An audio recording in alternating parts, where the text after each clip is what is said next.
Harry Potter had always believed that his 11th birthday would be like every other day spent with the Dursleys, unremarkable and thoroughly unpleasant.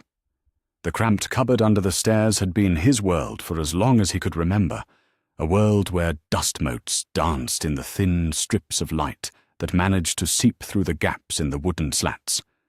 But as the clock in the hallway chimed midnight on July 31st, everything changed in ways he could never have imagined.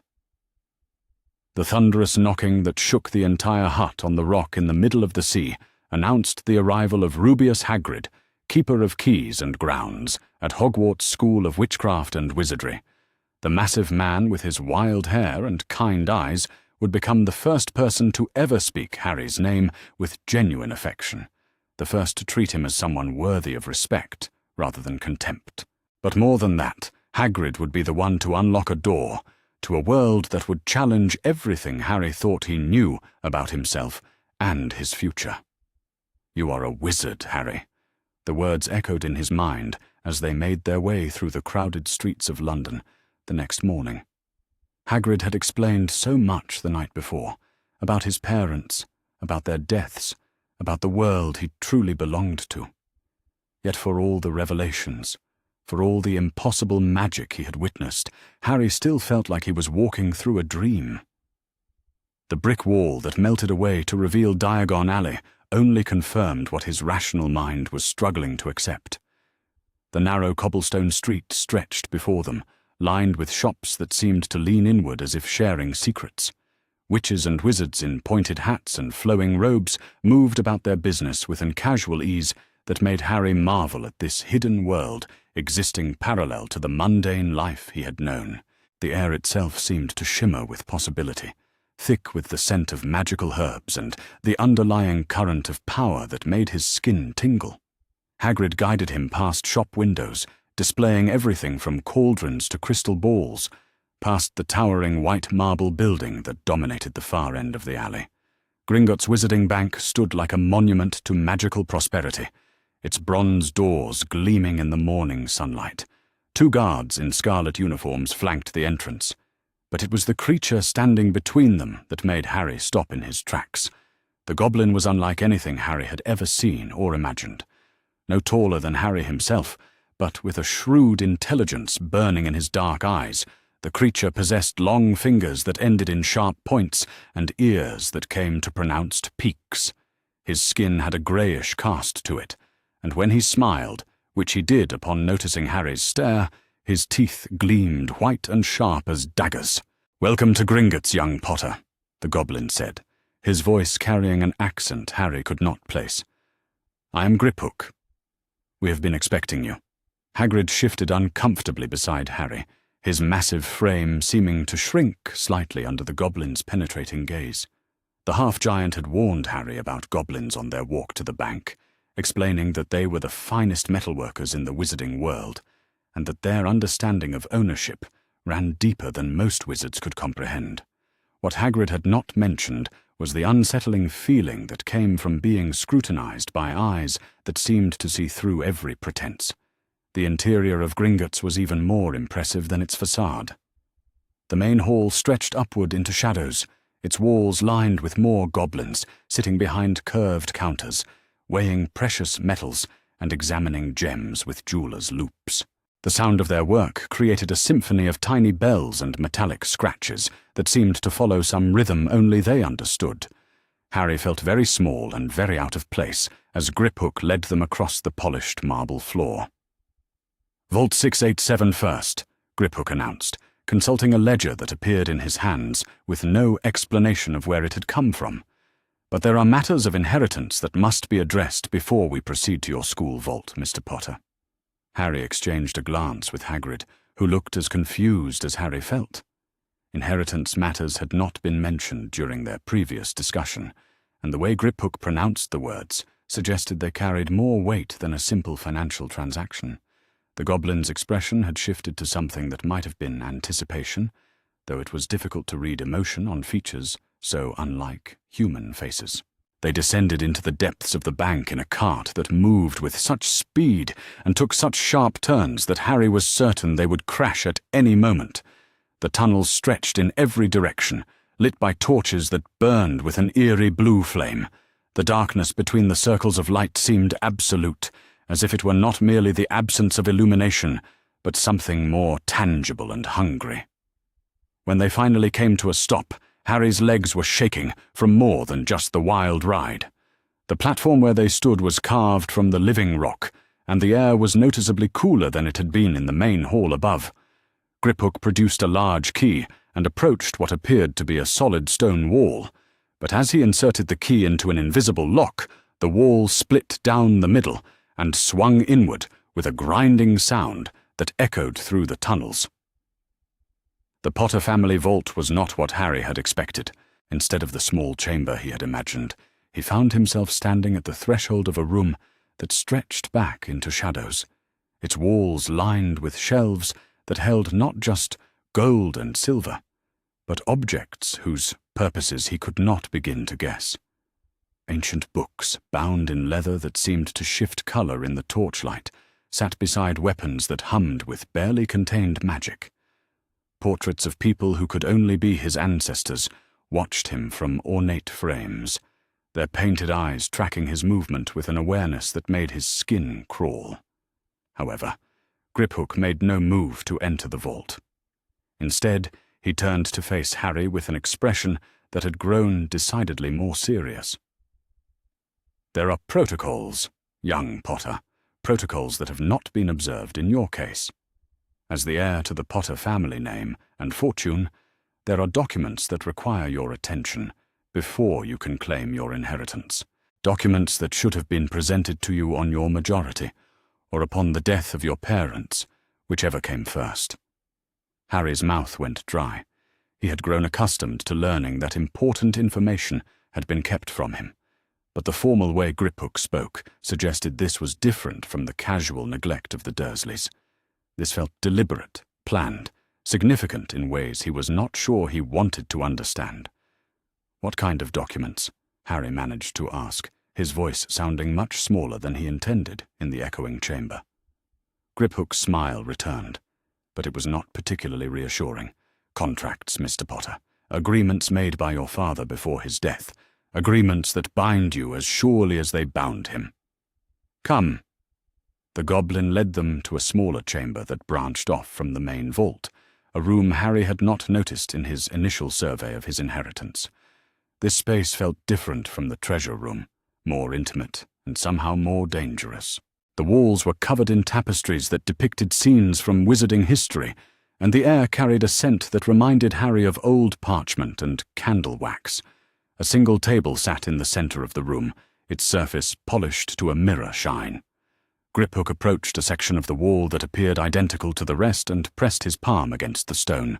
The tapestry shimmered and vanished, revealing a hidden alcove containing several rolled parchments, sealed with wax, that bore the Potter family crest.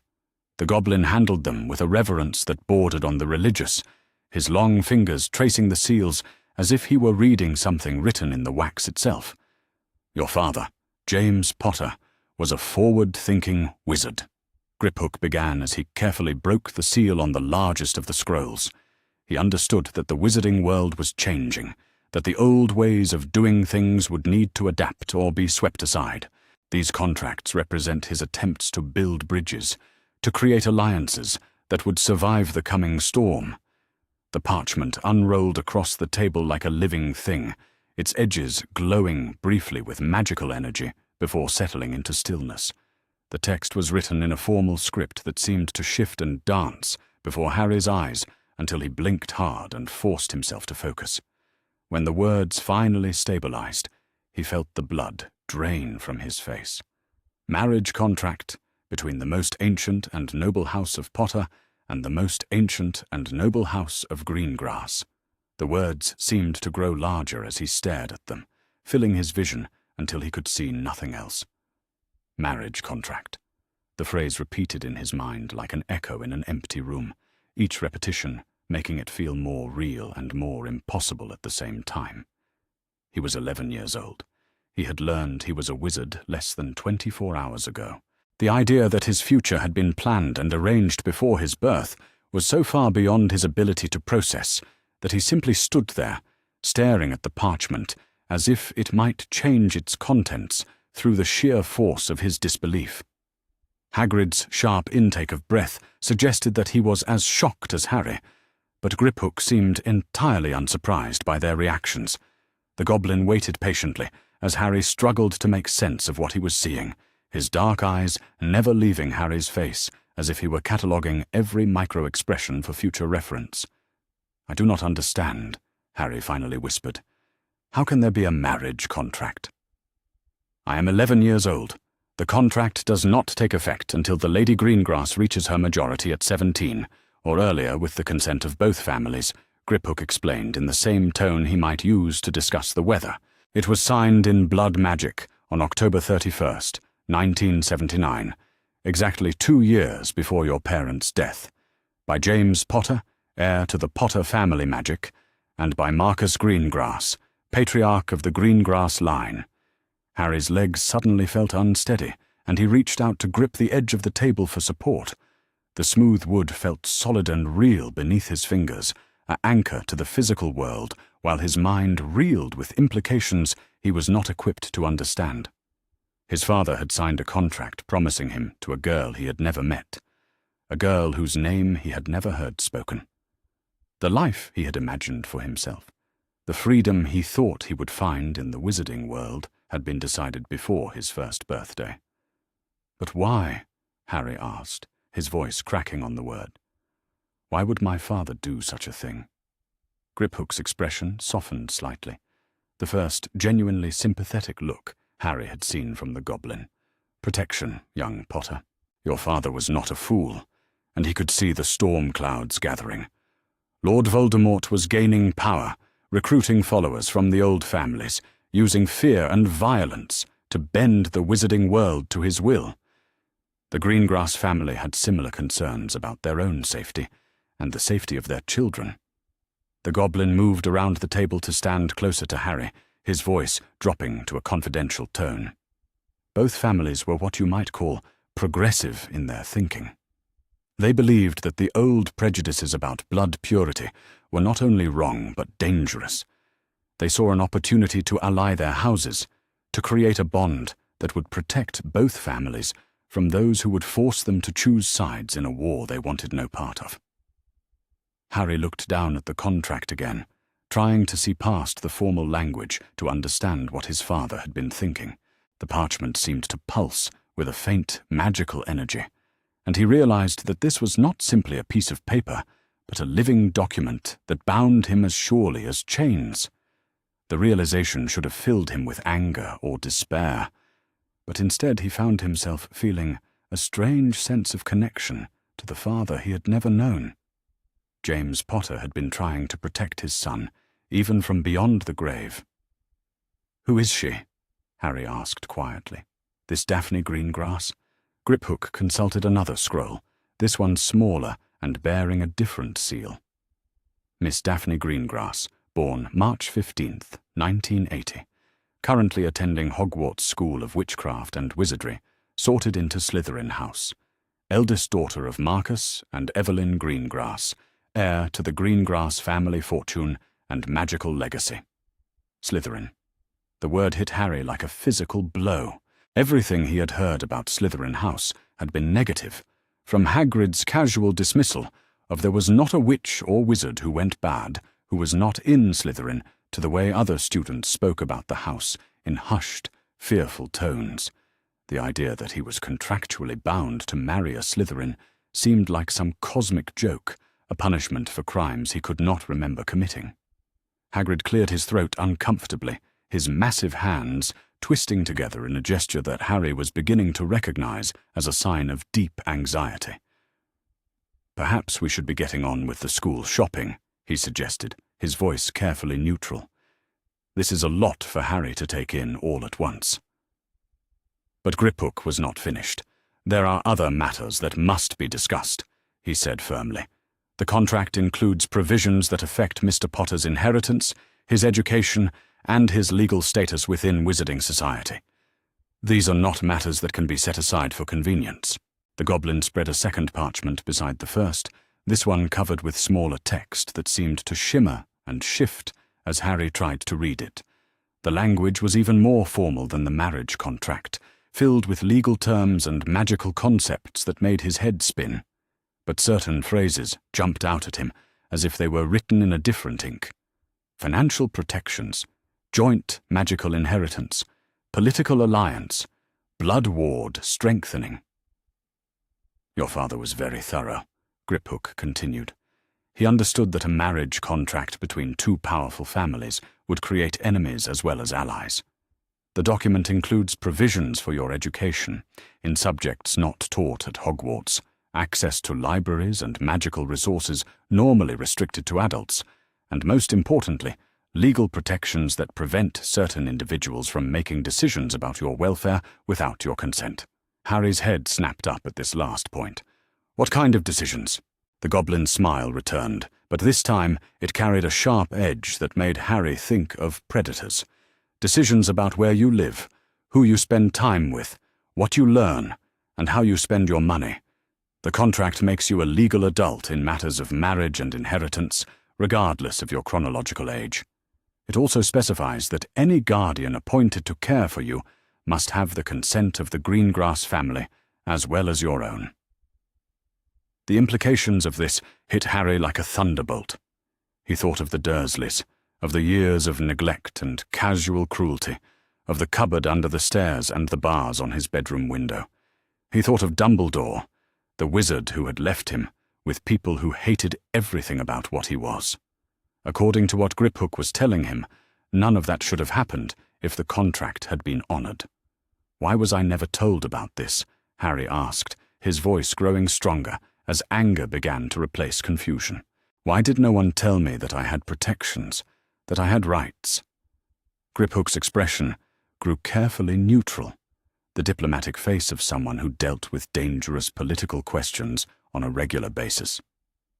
That, young Potter, is a question you will need to ask of those who had custody of both the contract and your person. What I can tell you is that the Goblin Nation honors its agreements, regardless of the convenience of the wizarding authorities. This contract has been waiting for you since the day it was signed. Harry felt something hard and cold settle in his chest, a feeling he was not sure he had words for. Betrayal seemed too strong, but abandonment felt too weak. He had spent his entire life believing that he was alone in the world, that no one cared what happened to him or whether he lived or died. To learn that there had been protections in place, protections that had been ignored or forgotten, made every painful memory feel sharper and more deliberate. Can the contract be broken? Harry asked, though he was not sure what answer he wanted to hear. Griphook shook his head slowly. Blood magic is binding magic, Mr. Potter. Once freely given by the heads of both families, it cannot be undone without severe consequences to both magical lines. The contract can be modified with the consent of all parties, but it cannot be dissolved entirely. Harry stared down at the parchment, his 11-year-old mind struggling to process the enormity of what he was being told. His entire future had been mapped out before his first breath, arranged by a father who thought he was protecting his son and a family Harry knew nothing about. The freedom he had imagined, the chance to make his own choices and determine his own path, was an illusion that had been shattered by words written in his father's hand. And yet, as he looked more closely at the contract, he began to see something else. The language was formal and binding, but it was not cruel. The provisions Griphook had mentioned seemed designed to protect both parties, to ensure that neither family could abuse the arrangement for political gain. His father had not sold him to strangers, but had tried to find him a partner who would understand the burdens and responsibilities of their shared world. I want to know more about her, Harry said suddenly, surprising himself with the firmness in his voice. About Daphne Greengrass, about her family. If I am bound to this contract, then I want to understand what it means. Griphook nodded approvingly, as if Harry had passed some test he had not known he was taking. That is wisdom beyond your years, young Potter. Knowledge is power, and understanding your obligations is the first step toward making them work in your favor, rather than against it. The goblin produced a third scroll, this one bearing a different seal entirely, "The Greengrass family has an interesting history," he began. "They are old, dating back to before the founding of Hogwarts, but they have always been what you might call progressive in their thinking. They supported the establishment of the Ministry of Magic when many other old families opposed it. They were among the first to invest in Muggle businesses and technologies. They have never been associated with the dark arts or blood purist ideology." Harry felt a small measure of relief at this information. At least his father had not arranged his marriage to a family of dark wizards or blood supremacists, but the relief was tempered by the realization that he knew nothing about what kind of person Daphne Greengrass might be. Intelligence and progressive politics did not guarantee kindness or compatibility. "Marcus Greengrass is currently the head of the family," Griphook continued.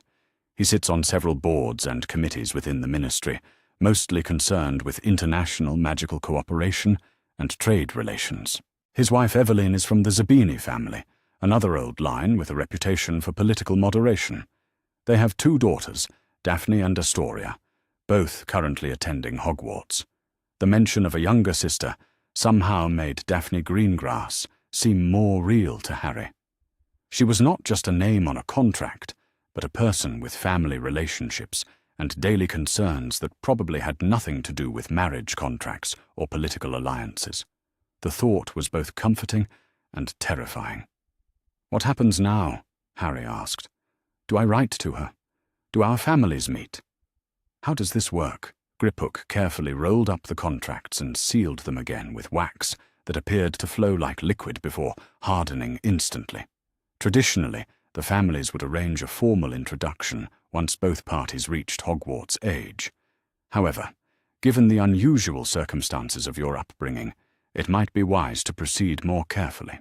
Miss Greengrass has been aware of the contract since she was old enough to understand its implications. You clearly have not." The goblin fixed Harry with a penetrating stare. "My advice, young Potter, would be to observe and learn before making any dramatic gestures. You will be attending Hogwarts together. You will have opportunities to see what kind of person she is before you decide how to approach your mutual obligation. But remember, she has had years to prepare for this reality, while you have had minutes." Harry nodded slowly, understanding the wisdom in Griphook's counsel, even as his mind raced with questions and concerns.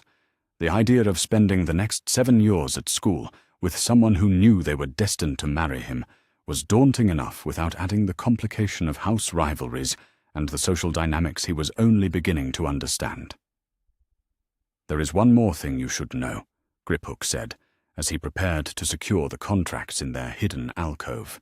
"The marriage contract includes provisions for regular meetings between the families, supervised interactions between the betrothed parties, and educational opportunities that most wizarding children never receive. Your father ensured that this arrangement would benefit both parties, not simply bind them together for political convenience."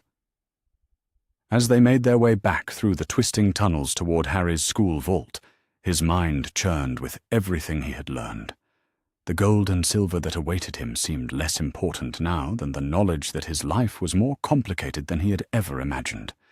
He was not just Harry Potter, the boy who lived, but Harry Potter, heir to an ancient family with obligations and expectations that stretched far beyond anything he had been prepared to handle.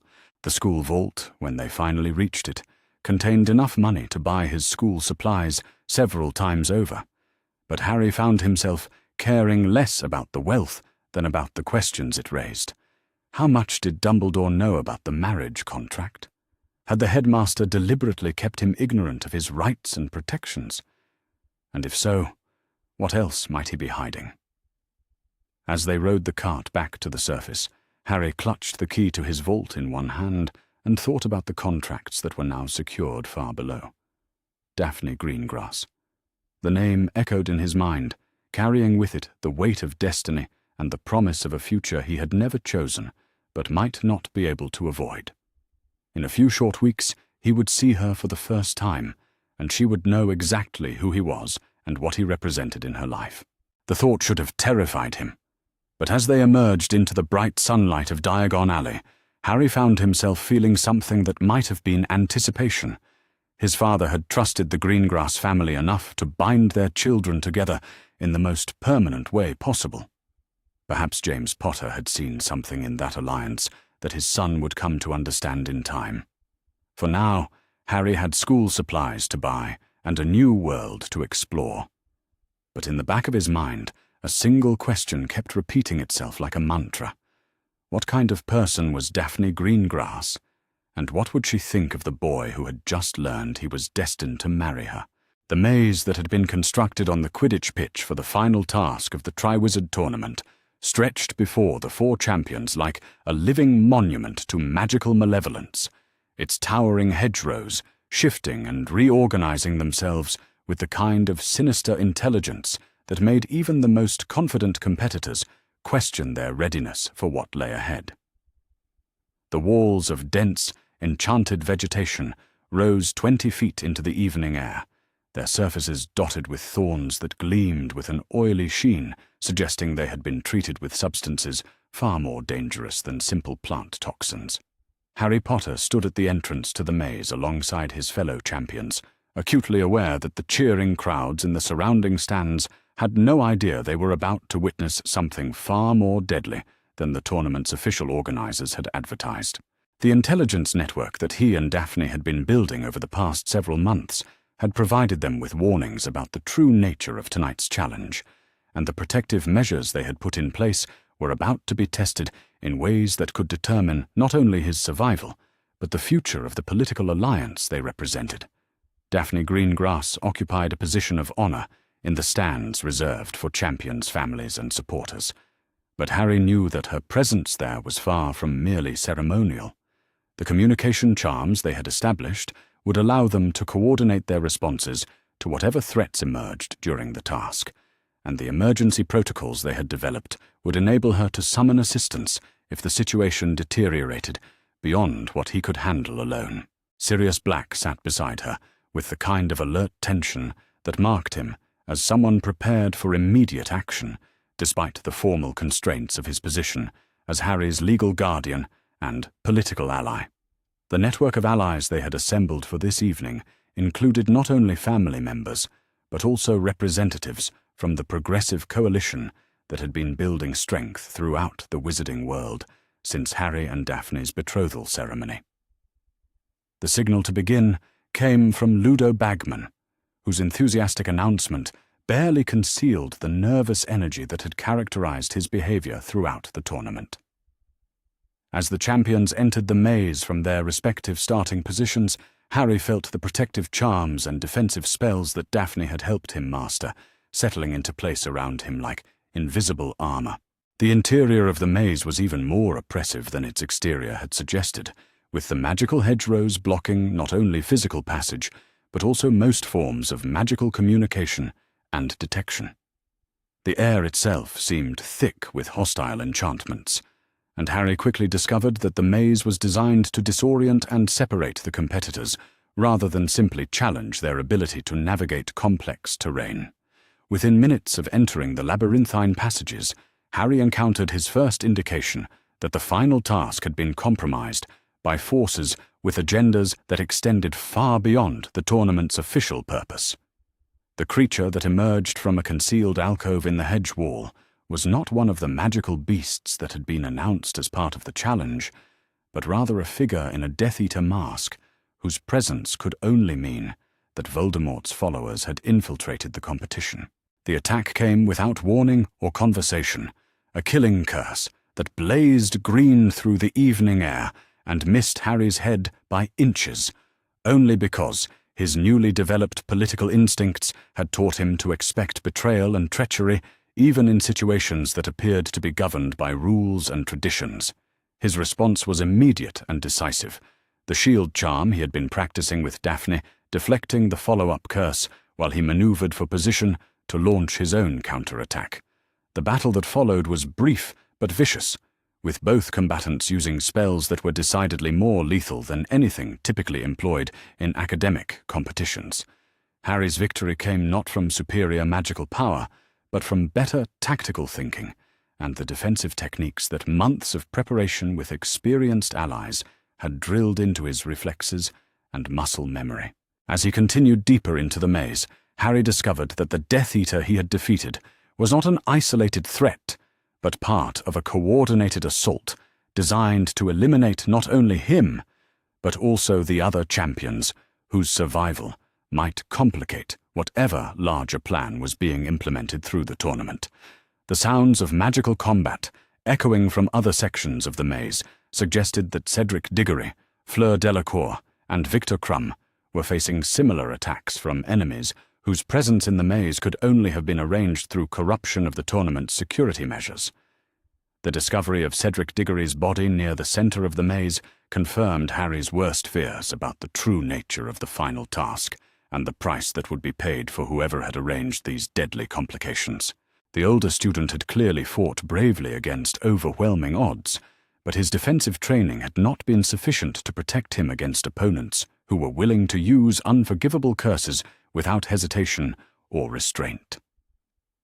Harry knelt beside Cedric's still form, checking for signs of life that he already knew he would not find, while his mind processed the implications of what had occurred. The tournament that had been presented as a test of magical skill and international cooperation had been perverted into something approaching a battlefield, with the champions serving as unwilling participants in conflicts they had never been prepared to face. The grief and anger he felt at Cedric's death was complicated by the recognition that similar fates probably awaited the other champions unless he could find a way to intervene in whatever larger conspiracy was being implemented through the maze.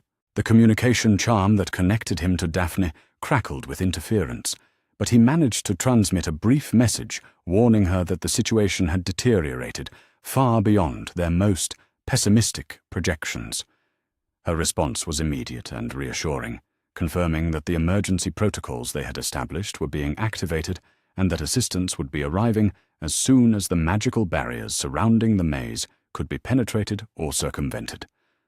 The knowledge that he was not entirely alone in facing whatever challenges lay ahead provided him with the determination to continue toward the center of the maze, where logic suggested the greatest threats and most important answers would be waiting. The Triwizard Cup, when he finally reached it, was surrounded not by the ceremonial fanfare that should have marked the conclusion of a legitimate competition, but by a circle of Death Eaters whose masks and dark robes created an atmosphere of menace that made clear the true purpose of the evening's events. At their center stood a figure whose red eyes and serpentine features could belong to only one person, despite the apparent impossibility of his presence in a location that should have been protected by every security measure the Ministry could provide. Lord Voldemort looked exactly as Harry had imagined he would from the descriptions he had read in historical accounts of the previous war, but the reality of facing the most feared dark wizard in centuries was more overwhelming than any written description could have conveyed. The aura of power and malevolence that surrounded him seemed to distort the very air, and Harry understood immediately why so many witches and wizards had chosen submission over resistance when confronted with his presence. "Harry Potter," Voldemort said, his voice carrying the kind of cold amusement that suggested he had been looking forward to this confrontation for longer than the few months since his apparent return to life.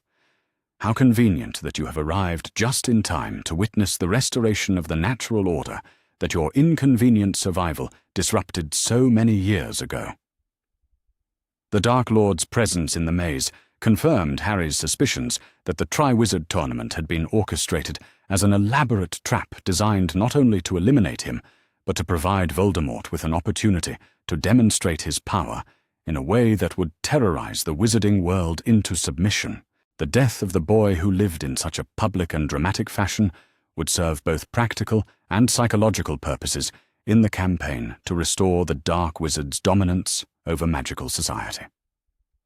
But what Voldemort could not have anticipated was that Harry's allies had been preparing for exactly this possibility since the moment his name had emerged from the Goblet of Fire. The protective charms and emergency protocols that he and Daphne had developed were specifically designed to function even under the kind of extreme magical interference that dark wizards use to isolate their victims from potential assistance. The arrival of Sirius Black, Daphne Greengrass, and several members of their political alliance through a coordinated apparition that bypassed the maze's anti-transportation wards transformed what should have been a one-sided execution into something resembling a fair fight. The sight of his godfather and his betrothed standing ready to face the most dangerous dark wizard in history on his behalf was both terrifying and profoundly moving, a demonstration of loyalty and courage that went far beyond anything mere political alliance could explain. The battle that followed was unlike anything Harry had experienced or imagined, with spells of devastating power being exchanged between opponents whose magical abilities represented the highest levels of wizarding combat technique. Voldemort's mastery of the dark arts was evident in every curse he cast, but the coordinated defense mounted by Harry's allies demonstrated that superior numbers and tactical planning could offset even the most formidable individual magical power. Daphne's contribution to the fight was particularly impressive, her academic knowledge of defensive magic translating into practical applications that saved Harry's life on multiple occasions, while simultaneously providing crucial support to the other members of their group. The partnership they had been building over months of political maneuvering proved equally effective in the context of life-and-death magical combat. The turning point came when Victor Crumb and Fleur Delacour, having survived their own encounters with Death Eaters in other sections of the maze, arrived to join the battle against Voldemort and his followers. The international implications of the Dark Wizard's attack on champions from foreign magical schools added a diplomatic dimension to the conflict that complicated his strategic position and provided additional incentive for the representatives of various governments to take decisive action. Voldemort's retreat, when it finally came, was clearly tactical rather than the result of magical defeat, but it represented the first time in over a decade that anyone had successfully resisted his will and forced him to abandon his objectives. The psychological impact of his failure to eliminate Harry Potter in such a dramatic and public fashion would reverberate throughout the wizarding world and provide hope for those who had begun to despair of ever successfully opposing his return to power. As the immediate crisis passed and the maze began to dissolve around them, revealing the extent of the destruction that had been wreaked on what should have been a celebration of international magical cooperation, Harry found himself reflecting on how completely his life had been transformed by the events of the past year. The scared, ignorant child who had arrived at Hogwarts, believing that his greatest challenge would be learning to cast spells, had become someone capable of standing against the most feared dark wizard in history, while leading a political alliance that commanded respect throughout the magical world. The aftermath of the battle brought investigative teams from multiple magical governments, all seeking to understand how such a massive security failure could have occurred and what steps would be necessary to prevent similar infiltrations in the future. The revelation that Death Eaters had been operating within Hogwarts itself for months, using the tournament as cover for their preparation of Voldemort's return, sent shockwaves through magical society that would influence political developments for years to come. But perhaps the most significant consequence of the evening's events was the undeniable proof they provided of Voldemort's return to active participation in wizarding affairs. The Dark Wizard's public appearance and his obvious command of organized followers meant that the period of relative peace that had followed his initial defeat was definitively over, and that the wizarding world would once again be forced to choose between resistance and submission to his will. For Harry and his allies, the confirmation of Voldemort's return represented both vindication of their political positions and a massive escalation in the threats they would face in pursuing their reform agenda. The Dark Wizard would certainly target them for elimination as soon as he could arrange opportunities that offered better prospects for success than the failed ambush in the tournament maze. But as Harry looked at the faces of the people who had risked their lives to protect him, and as he felt the magical bonds that connected him to Daphne and the broader alliance they represented, he felt confident that whatever challenges lay ahead could be met and overcome through the same combination of careful planning, mutual support, and tactical brilliance that had carried them through their first direct confrontation with the forces of darkness. The war that many had hoped would never come had begun in earnest, and Harry Potter was no longer content to be its unwilling symbol, but was prepared to be one of its most effective leaders. The emergency session of the Wizengamot convened at dawn following the catastrophic events at Hogwarts, with representatives from magical governments throughout Europe apparating into the ancient chamber beneath the Ministry of Magic, with expressions that ranged from grim determination to barely concealed panic. The attack on the Triwizard Tournament had shattered any remaining illusions about the wizarding world's security, and the undeniable evidence of Lord Voldemort's return had created a political crisis that demanded immediate and decisive action from the assembled magical authorities. Harry Potter sat in the section reserved for heads of ancient magical houses, his presence there a testament to how completely his life had been transformed by the events of the past year. The boy who had once lived in ignorance of his magical heritage was now recognized as one of the most politically significant figures in Wizarding Britain, his opinions and alliances carrying weight that extended far beyond his age or formal education in magical governance.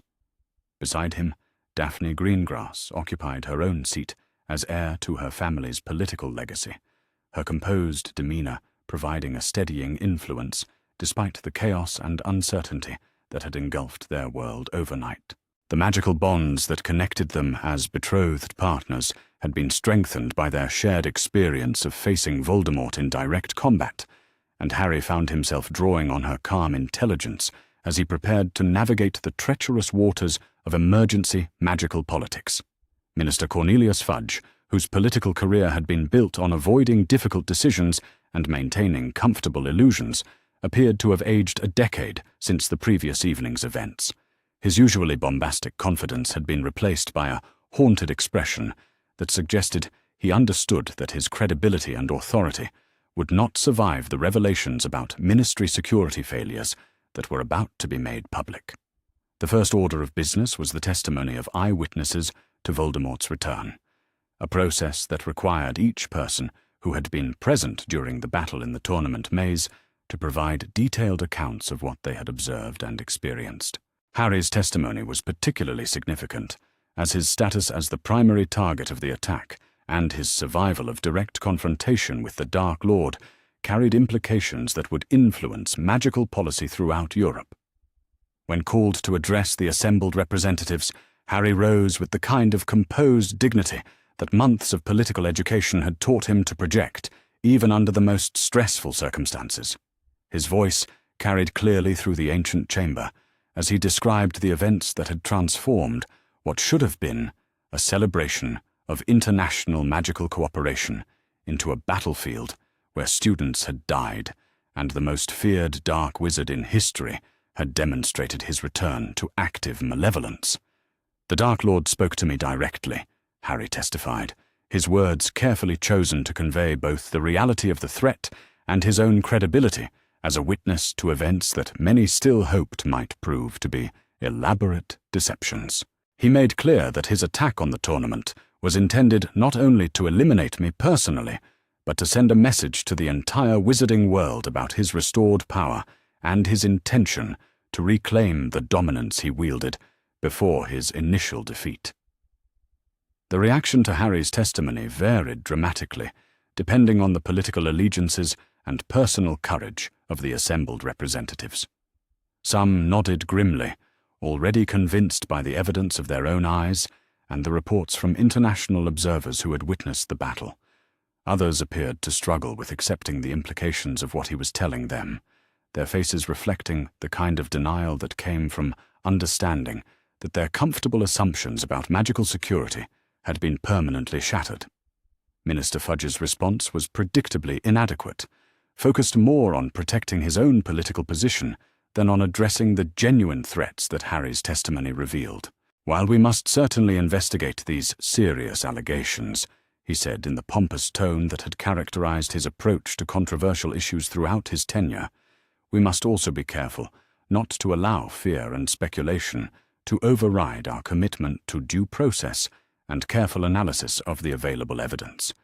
The suggestion that Voldemort's public return might be subject to due process and careful analysis rather than immediate military response drew scoffs of disbelief from several of the more experienced magical warriors present, including Amelia Bones, whose background in law enforcement had taught her to recognize genuine threats when they presented themselves.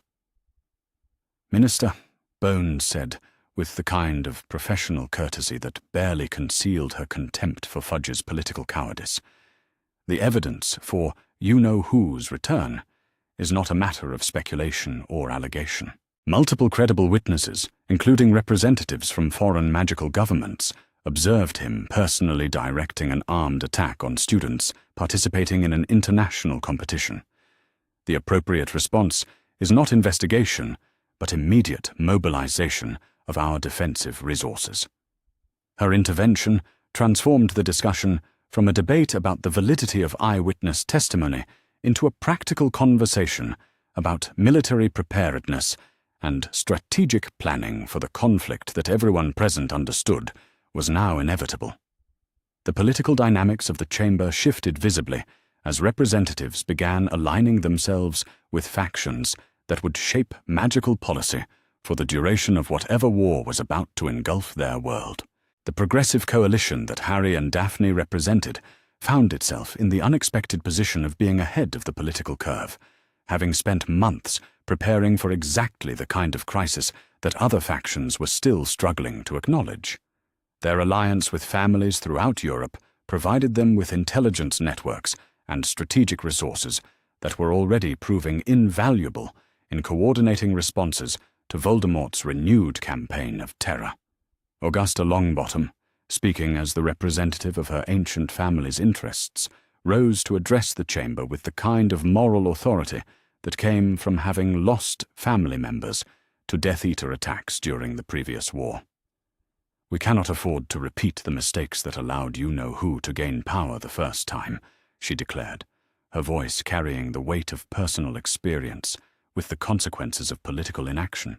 "Those of us who remember the last war understand that half-hearted responses and diplomatic compromises only provide dark wizards with opportunities to consolidate their strength and recruit additional followers." Her words resonated throughout the chamber, particularly with the older representatives who had lived through the terror and uncertainty of Voldemort's first rise to power.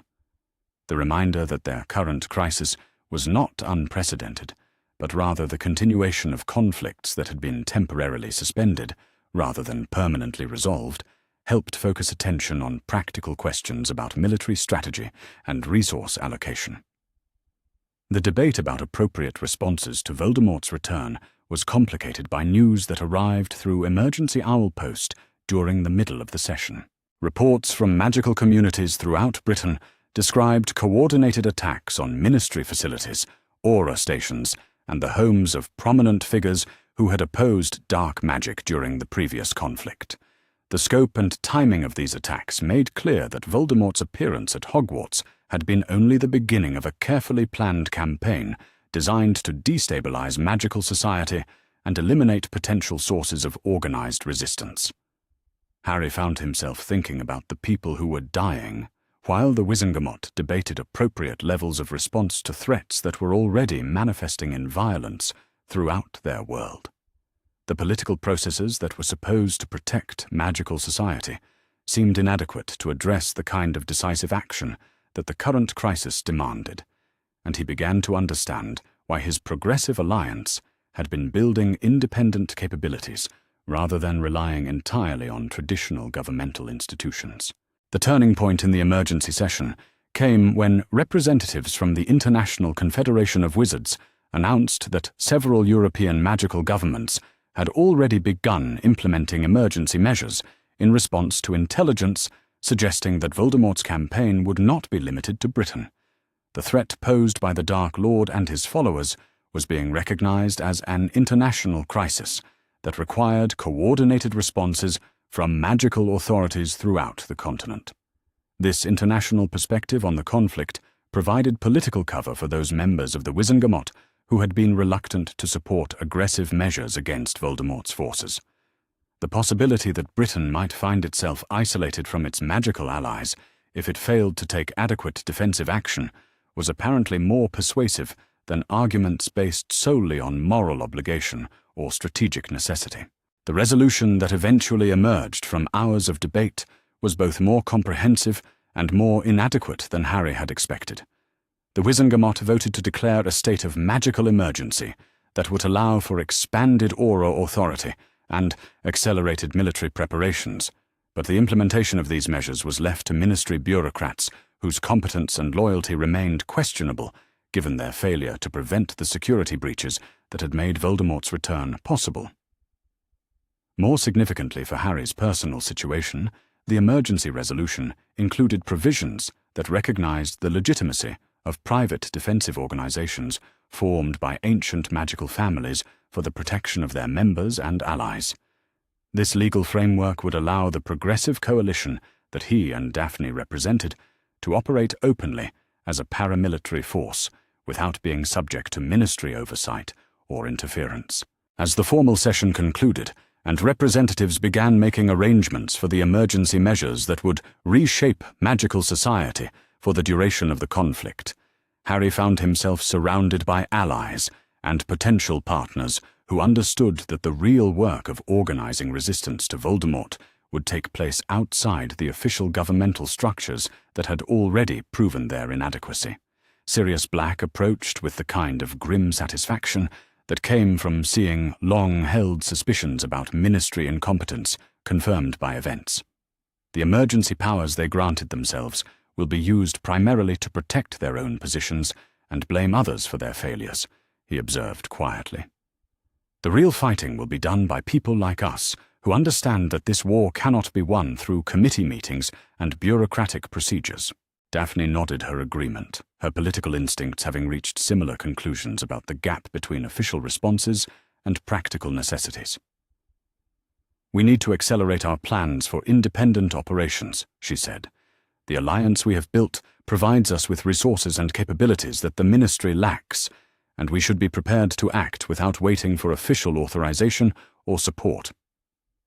Her assessment was both accurate and concerning, as it meant that their relatively informal political coalition would need to transform itself into something resembling a military organization capable of conducting operations against the most dangerous dark wizard in history. The responsibilities that came with such a transformation were daunting, but Harry was beginning to understand that leadership in wartime required accepting burdens that peacetime politics could never have prepared him for. The conversation was interrupted by the arrival of Narcissa Malfoy, whose presence at the emergency session had surprised many of the assembled representatives, but whose intelligence about Death Eater activities was proving invaluable to those planning defensive strategies. Her decision to break publicly with her husband Lucius and seek protection through association with Harry's progressive alliance had provided them with insights into Voldemort's organization that no other source could have supplied. "The information I have been able to provide about Death Eater recruitment and operational planning represents only a fraction of what will be needed to effectively counter their activities," she said quietly, her aristocratic bearing unchanged despite the personal risks she had accepted by opposing her former allies. "There are others among the old families who are similarly trapped by circumstances and family obligations, but who might be willing to provide assistance if they could be assured of protection for themselves and their children." The possibility of recruiting additional defectors from within Voldemort's support network was strategically appealing, but it also raised questions about trust and security that would need to be carefully managed. Harry understood that the war they were entering would require difficult decisions about whom to trust and how much risk to accept in pursuit of tactical advantages. As the day progressed, and the initial shock of Voldemort's return began to give way to more practical considerations about how to organize effective resistance, Harry found himself reflecting on how completely his understanding of leadership and responsibility had evolved since his arrival at Hogwarts.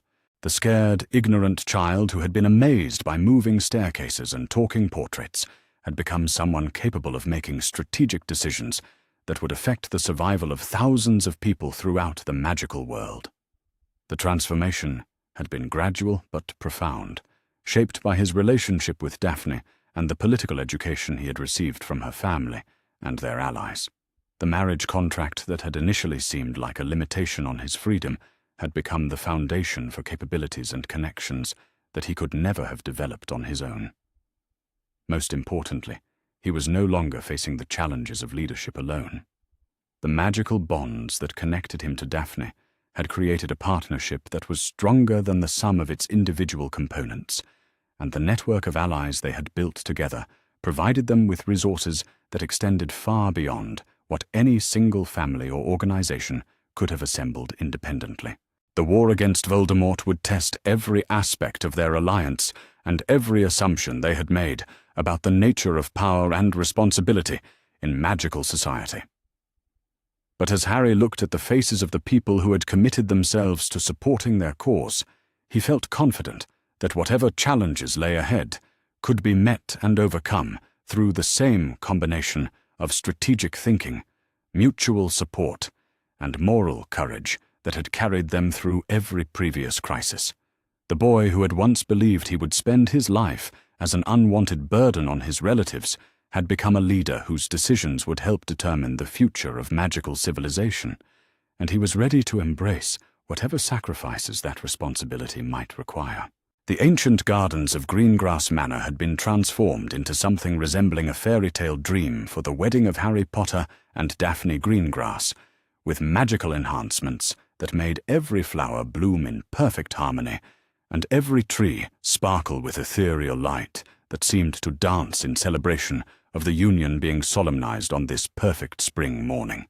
The ceremony represented far more than the marriage of two young people who had found love, despite the political circumstances that had initially brought them together. It was a declaration that hope and beauty could flourish even in times of war and uncertainty. Harry stood at the altar that had been constructed beneath an archway of intertwined roses and jasmine, wearing formal robes of midnight blue silk that had been tailored to incorporate magical protections as well as aesthetic beauty. The months of conflict that had followed Voldemort's return had changed him in ways that went far beyond the physical scars he now carried from battles fought in defense of the wizarding world. The boy who had once been overwhelmed by the complexities of magical society had become a leader whose strategic decisions had helped turn the tide of war in favor of the forces of light and reform. Daphne appeared at the far end of the garden path, like a vision of grace and power combined, her wedding robes of ivory silk flowing around her as she walked with the confidence of someone who had proven herself in both political maneuvering and magical combat. The platinum circlet that adorned her hair was not merely decorative, but incorporated protective charms that had been crafted by the finest magical artisans in Europe, a testament to both the love that surrounded their union and the practical realities of lives lived under constant threat from dark forces.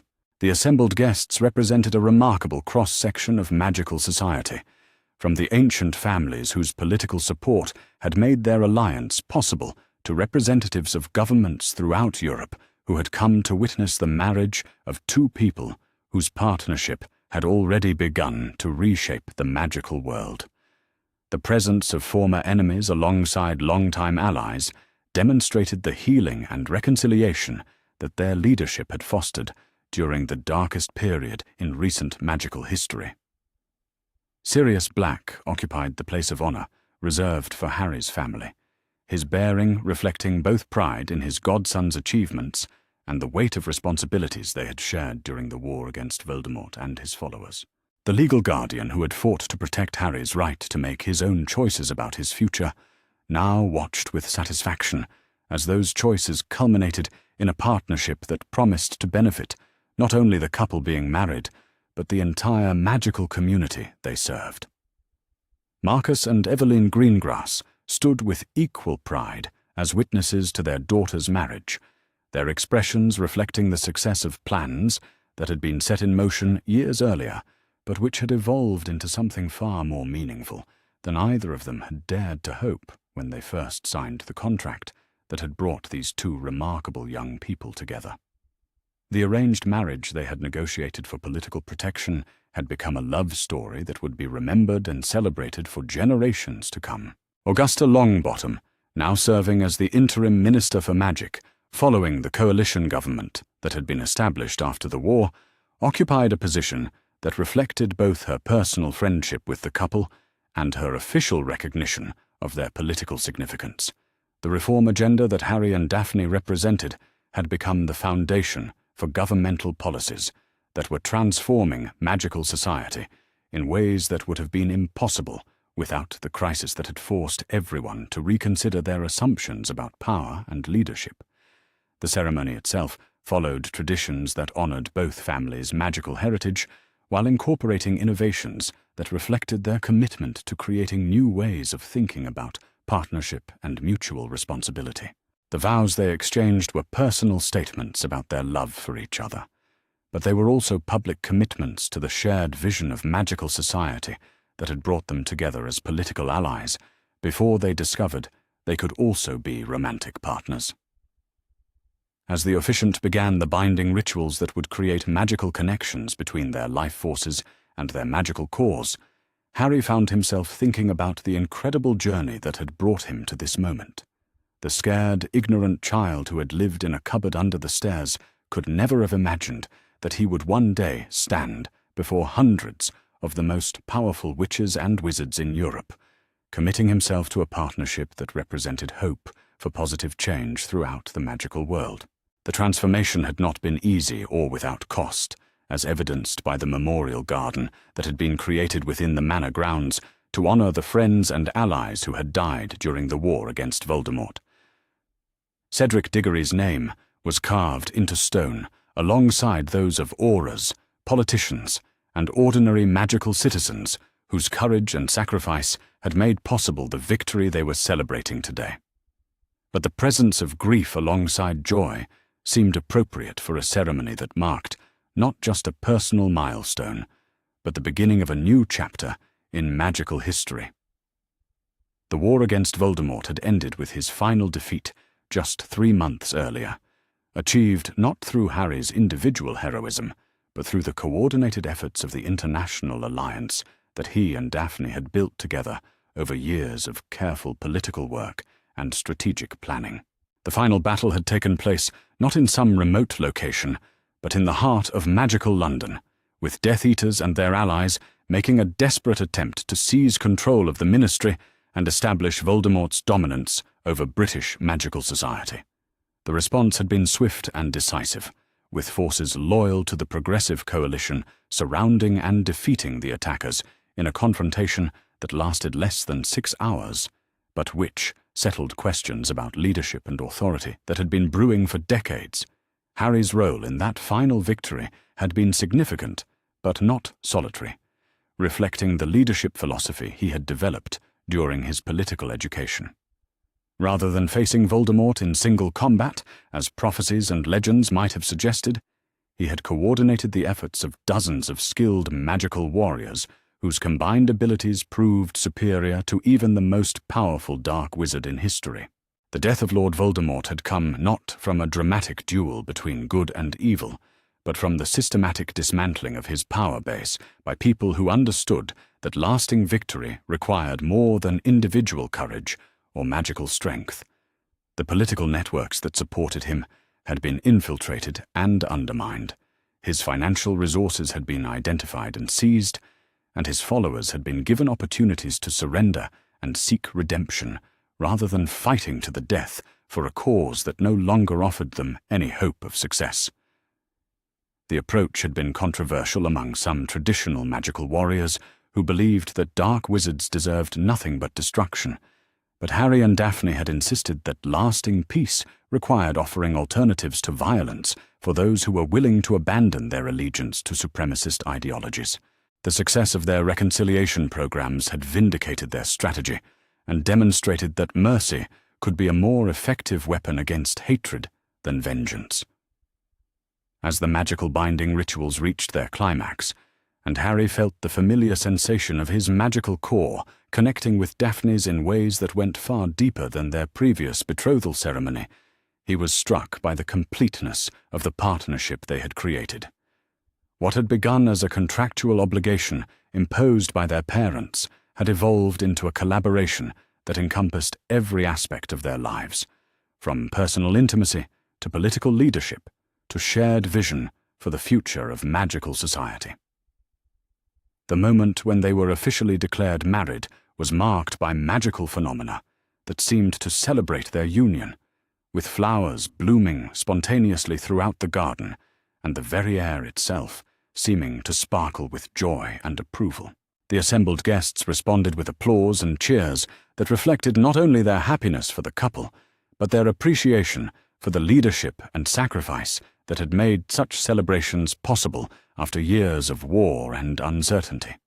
The reception that followed the ceremony provided opportunities for political networking and diplomatic relationship building, but it was also a genuine celebration of love and friendship that demonstrated the human connections underlying all their strategic achievements. Harry found himself moving through the gathering with the ease of someone who had learned to navigate complex social situations while maintaining authentic personal relationships with people from all backgrounds and perspectives. One of the most meaningful conversations of the afternoon occurred when Hermione Granger approached him with an expression that reflected both the happiness appropriate to a wedding celebration and the sadness that came from acknowledging how much their friendship had changed during their school years. The brilliant witch who had once been his closest ally had struggled to understand his political evolution, but the passage of time and the evidence of his achievements had helped her recognize that his choices had been driven by principle rather than ambition. "I wanted to apologize," she said quietly, her voice carrying the weight of years of misunderstanding and missed opportunities for reconciliation. "I let my own prejudices about Slytherin House and pure-blood families prevent me from seeing what you were actually trying to accomplish. Your alliance with Daphne and the Progressive Coalition has achieved more positive change for magical society than anything I could have imagined when we first met." Her acknowledgement of his success was both gratifying and poignant, representing the healing of relationships that had been damaged by the political pressures and social divisions that had shaped their adolescent years. Harry's response was gracious and forgiving, reflecting the wisdom he had gained about the importance of maintaining personal connections even when political disagreements created temporary barriers to understanding. The conversation served as a reminder that individual relationships remained important even within the broader context of social and political transformation. The networks of alliance and cooperation that had made their victory possible were ultimately built on personal trust and mutual respect between individuals who chose to work together, despite their differences in background and perspective. As the celebration continued into the evening and magical lights began to illuminate the garden with colors that shifted and danced in harmony with the music provided by accomplished magical musicians, Harry found quiet moments to reflect on the magnitude of what he and Daphne had accomplished together. The political alliance that had begun with a marriage contract had grown into a movement that was reshaping magical society throughout Europe. The reforms they had implemented during their brief period of governmental leadership had addressed issues ranging from educational equality to economic opportunity to legal protections for magical beings who had previously been marginalized by discriminatory policies. The progress achieved in just a few short years demonstrated what could be accomplished when principled leadership was combined with practical political skills and genuine commitment to serving the common good. But perhaps their most significant achievement was the demonstration that arranged marriages could evolve into partnerships based on love, respect, and shared purpose, rather than mere obligation or political convenience. Their relationship had become a symbol of hope for other young people who found themselves bound by family expectations and traditional practices, showing that individual agency and personal happiness were compatible with social responsibility and political engagement. The evening's most touching moment came when Astoria Greengrass, now 16 and already showing signs of the political intelligence that ran in her family, raised a toast that captured the significance of what they were celebrating. "To Harry and Daphne," she said, her voice carrying clearly through the garden filled with friends and allies who have shown us that love and politics can work together to create positive change, and who have proven that the choices we make about our personal relationships can have implications that extend far beyond our individual happiness. The toast was met with enthusiastic approval from the assembled guests, but it also served as a reminder that the work of building a better magical society was far from complete. The victory over Voldemort and the establishment of progressive governmental policies were important achievements, but they were also foundations for future efforts that would require continued dedication and strategic thinking from leaders who understood both the possibilities and the limitations of political action.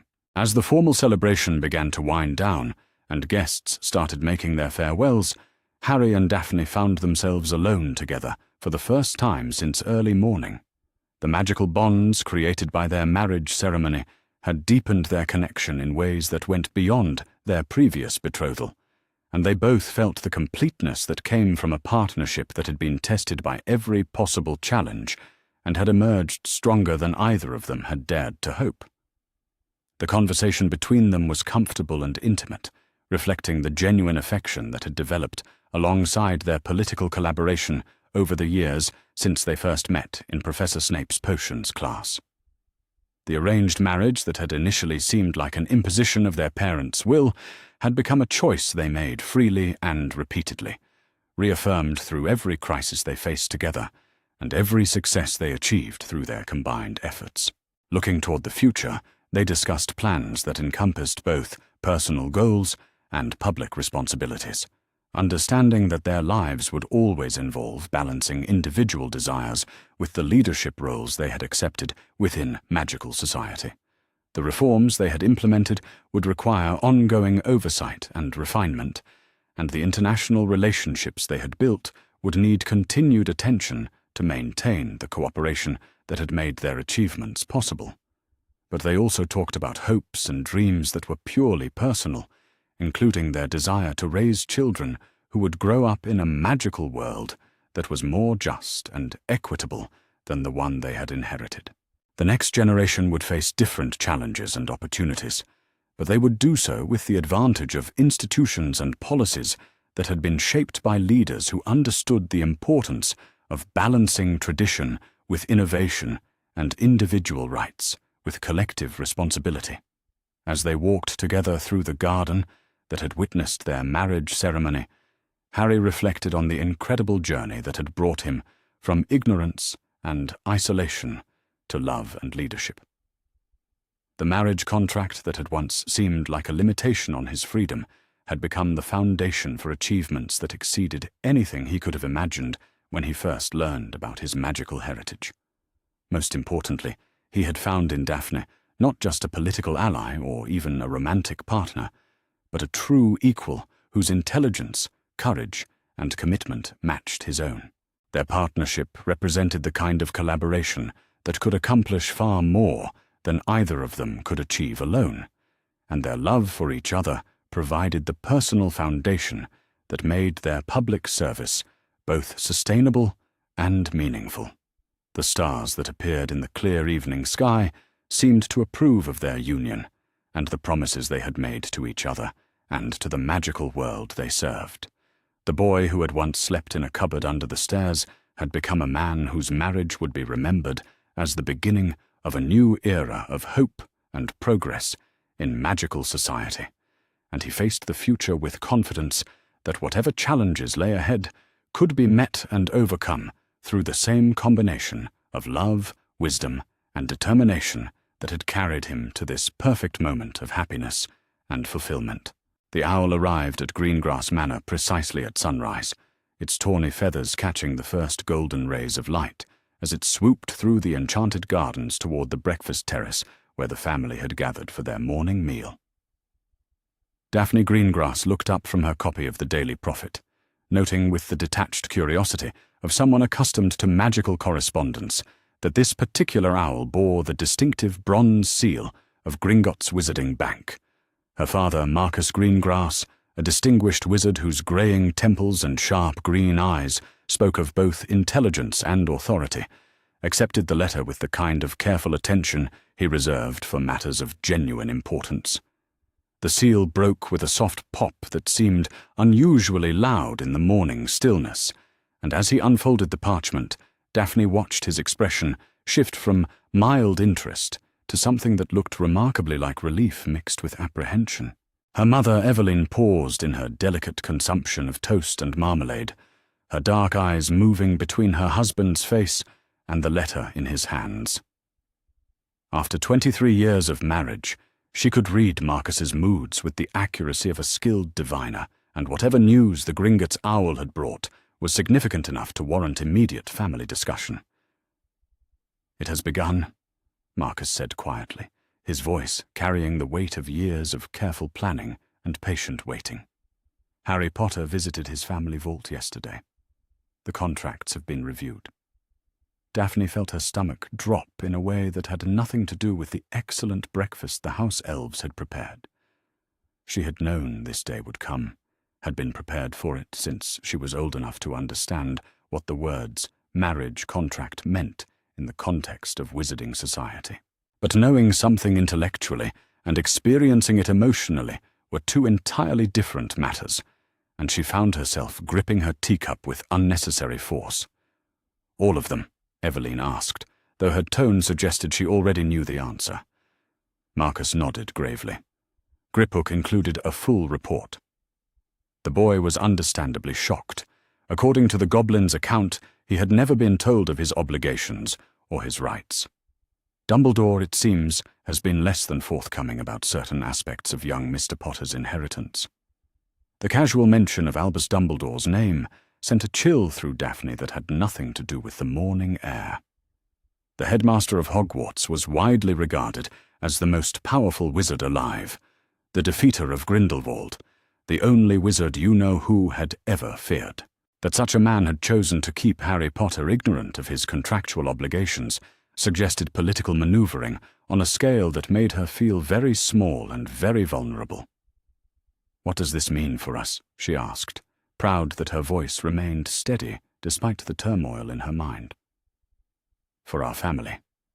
Marcus set down the letter and regarded his eldest daughter with the kind of serious attention usually reserved for matters of state. "It means, my dear, that the protections your mother and I arranged before your birth are now active. It also means that you and Mr. Potter will need to navigate a situation that neither of you chose, but both of you must live with." He paused, seeming to choose his words with particular care. "The contract was signed in blood magic, Daphne.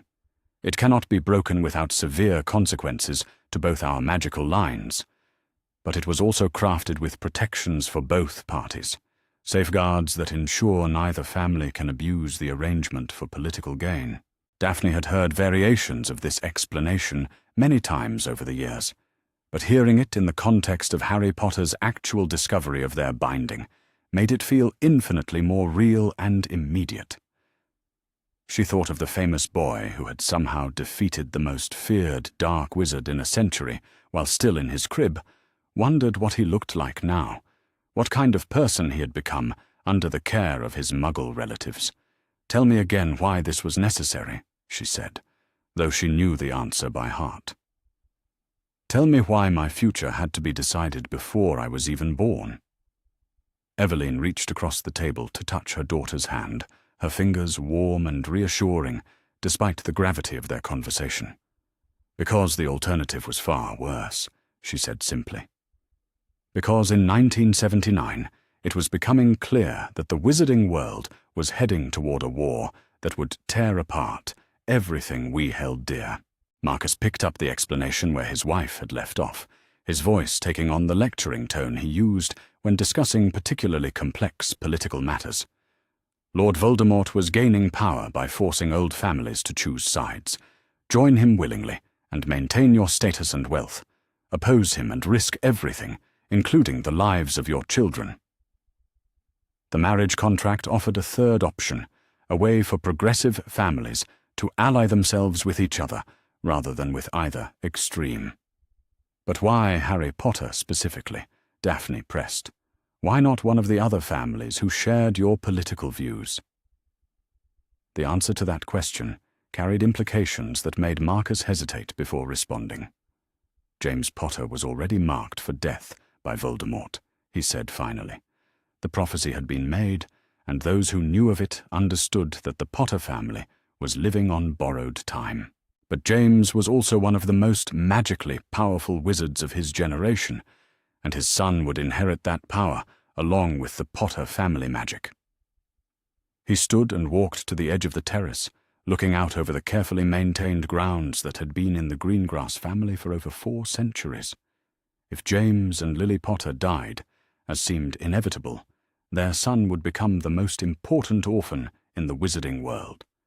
Every family, every political faction, every ambitious wizard would want to control him or eliminate him. The marriage contract ensured that he would have allies, protections, a family that had a vested interest in his survival and success.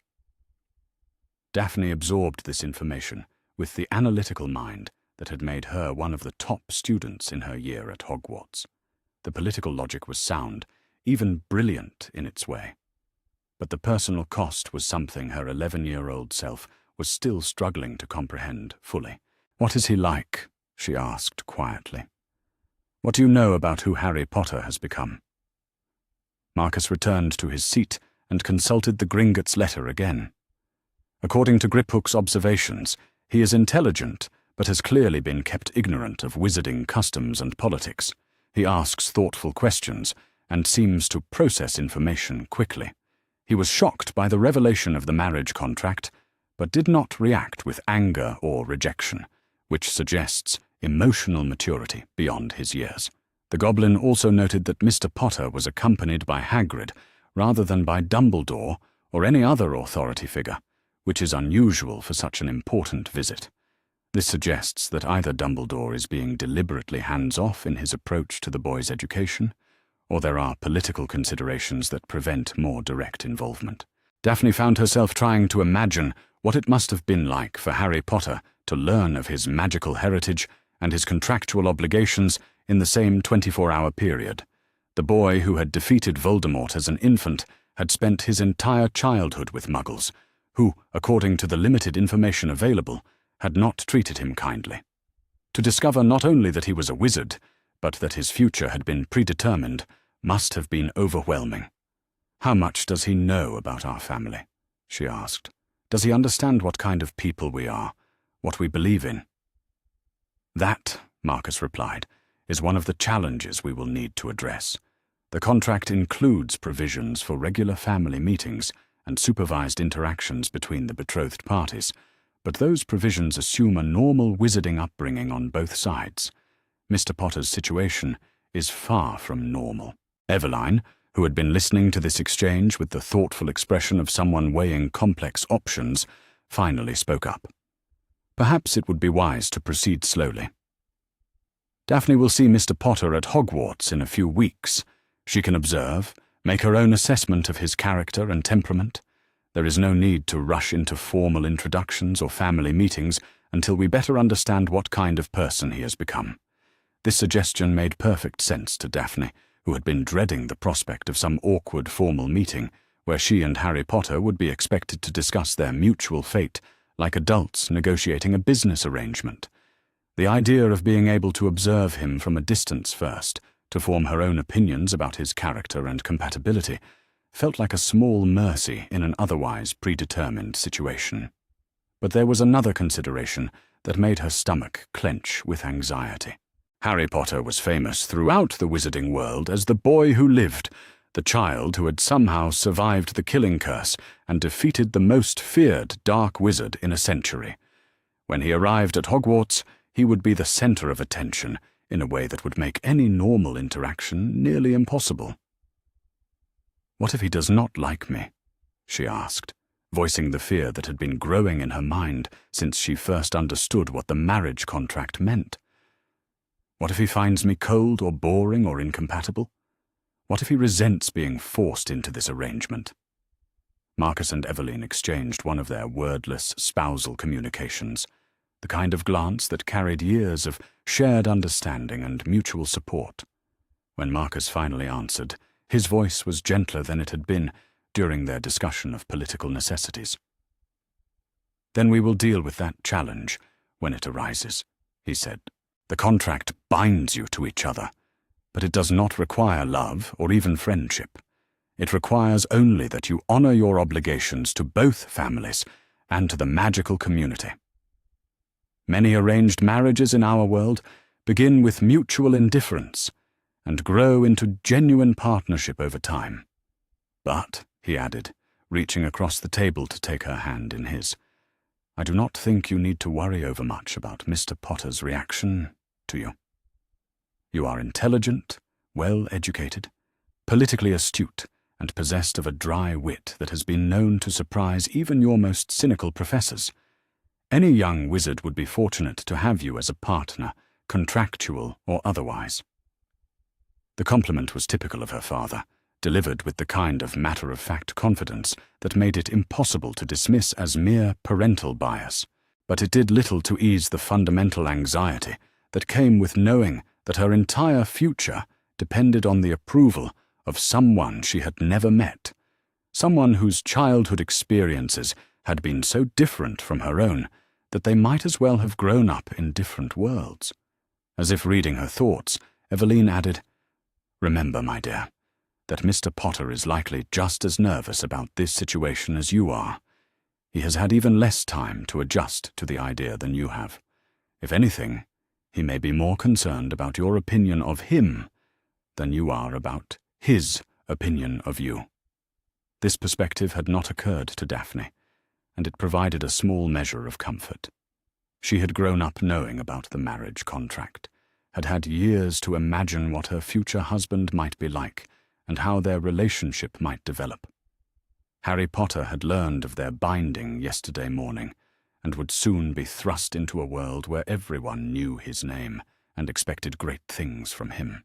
The thought of the famous Harry Potter being nervous about anything seemed almost absurd, but when she considered it logically, it made perfect sense. He would be entering Hogwarts with no knowledge of wizarding customs or politics, no understanding of the social hierarchies and family alliances that shaped daily life in their world. Adding a marriage contract to that overwhelming situation would be enough to make anyone anxious. "What house do you think he will be sorted into?" she asked, though she suspected she already knew the answer. Everyone in the wizarding world knew that James Potter had been a Gryffindor, and from what little she had heard about Harry Potter's childhood, bravery and recklessness seemed to be family traits. "Gryffindor, almost certainly," Marcus replied, confirming her assumption. "The Potter family has been sorted into that house for generations, and everything we know about young Mr. Potter's character suggests he will follow the family tradition."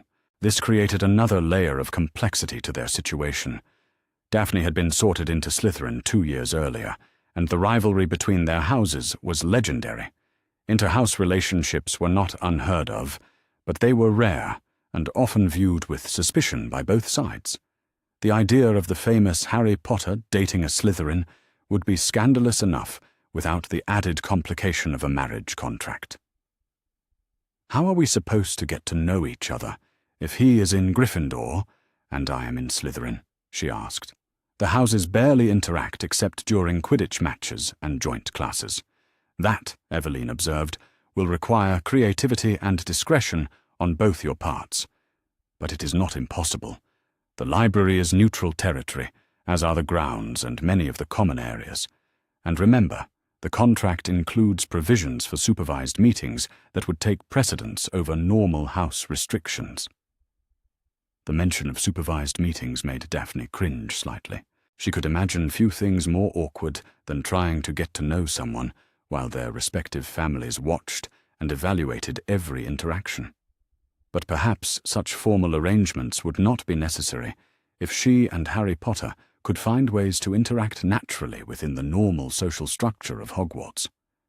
As the morning progressed and the family discussion turned to more practical matters, Daphne found her mind wandering to questions that had no easy answers. What did Harry Potter look like now? Did he share his father's reportedly mischievous nature, or had his difficult childhood made him serious beyond his years? Would he resent her for being part of a system that had taken away his choices? Or would he understand that she was as much a victim of circumstance as he was? Most importantly, was there any possibility that a relationship born from political necessity could grow into something resembling genuine affection? The arranged marriages she knew of in the wizarding world ranged from partnerships of mutual respect to barely tolerable coexistence. Very few seemed to involve what Muggles called romantic love, though her parents' relationship suggested that such feelings could develop over time. The arrival of her Hogwarts letter later that day, delivered by the school owl with its familiar weight and creamy parchment, served as a reminder that whatever challenges lay ahead, they would begin in just a few short weeks. As she read through the list of required books and supplies, Daphne found herself wondering if Harry Potter was reading an identical list somewhere in the Muggle world, trying to make sense of subjects like defense against the dark arts and transfiguration. That evening, as she sat in her room overlooking the family gardens, Daphne pulled out a piece of parchment and began composing a letter she knew she would never send. "Dear Harry," she wrote, then stopped, staring at the words that seemed both too formal and too familiar for someone she had never met. How did one address a person who was simultaneously a stranger and a destined life partner? She crumpled up the parchment and tried again. "Mr. Potter," she began, then stopped again, recognizing that this approach was even worse. The formal address made her sound like a business correspondent rather than someone who was supposed to become his closest companion. After several more false starts, Daphne gave up on the letter entirely, and instead began making lists of questions she wanted answered. What were his interests beyond the obvious fame that surrounded him? Did he enjoy reading, or was he more practically minded? Was he kind, or had his difficult childhood made him bitter? Could he see past her Slytherin robes and pure-blood heritage to appreciate her for who she was, rather than what she represented? The questions multiplied in her mind until she felt overwhelmed by the impossibility of truly knowing someone before meeting them. All the information her parents had shared, all the reports from Gringotts, all the speculation based on his family history and childhood circumstances could not tell her the most important things about Harry Potter's character and compatibility. As September first approached, Daphne found herself observing other couples with new interest, trying to understand what made relationships work or fail. Her parents' marriage seemed to be built on mutual respect, shared values, and genuine affection that had developed over years of partnership. But they had chosen each other, had courted in the traditional manner before making their commitment. The older students at Hogwarts who were dating seemed to be motivated by attraction, shared interests, and the natural compatibility that came from similar backgrounds and experiences. But what foundation could she and Harry Potter build their relationship on when they had none of those advantages? The night before leaving for Hogwarts, Daphne lay awake, staring at the ceiling of her childhood bedroom, trying to imagine what the next day would bring. Somewhere in the wizarding world, Harry Potter was probably experiencing similar insomnia, wondering what it would be like to see Hogwarts for the first time and meet the girl he was destined to marry. The thought that he might be as nervous as she was provided a strange sort of comfort. Whatever challenges they faced in the coming years, they would face them together, bound by magical contract and family obligation, but hopefully growing into something that resembled genuine partnership. As dawn approached, and the house elves began preparing for her departure, Daphne made a silent promise to herself. She would approach this situation with an open mind and a generous heart. She would try to see Harry Potter as a person, rather than as the famous boy who lived or the husband she had never chosen. And perhaps, if they were both very lucky, they might discover that fate had been kinder to them than either had any right to expect. The marriage contract that bound them together had been signed in her parents' generation, crafted by people who had never imagined the specific challenges their children would face. But the love and concern that had motivated that decision were real, and perhaps that would be enough foundation to build something meaningful upon. Tomorrow, she would see Harry Potter for the first time. Tomorrow, their lives would become irrevocably intertwined in ways that went far beyond magical contracts and family obligations. And perhaps tomorrow would mark the beginning of something that neither fate nor politics could have predicted. A partnership built on understanding rather than obligation, on choice rather than contract, on love rather than law. The Great Hall of Hogwarts had never felt more overwhelming to Harry Potter than it did during his first week of classes. The enchanted ceiling that reflected the sky outside, the floating candles that never seemed to drip wax, the house tables that filled with food at mealtimes as if by magic, which of course they did. All of these wonders competed for his attention with the more immediate challenge of learning to navigate his new world. But none of these marvels commanded his focus, quite like the slender girl with platinum blonde hair who sat at the Slytherin table, her posture perfect, and her expression carefully neutral as she consumed her breakfast with the practiced efficiency of someone who had been raised to make every action appear effortless. Daphne Greengrass had been pointed out to him by several helpful Gryffindors during his first few days, though their descriptions had been less than charitable. Ice Queen, they called her, and watching her from across the Great Hall, Harry could understand why the nickname had stuck.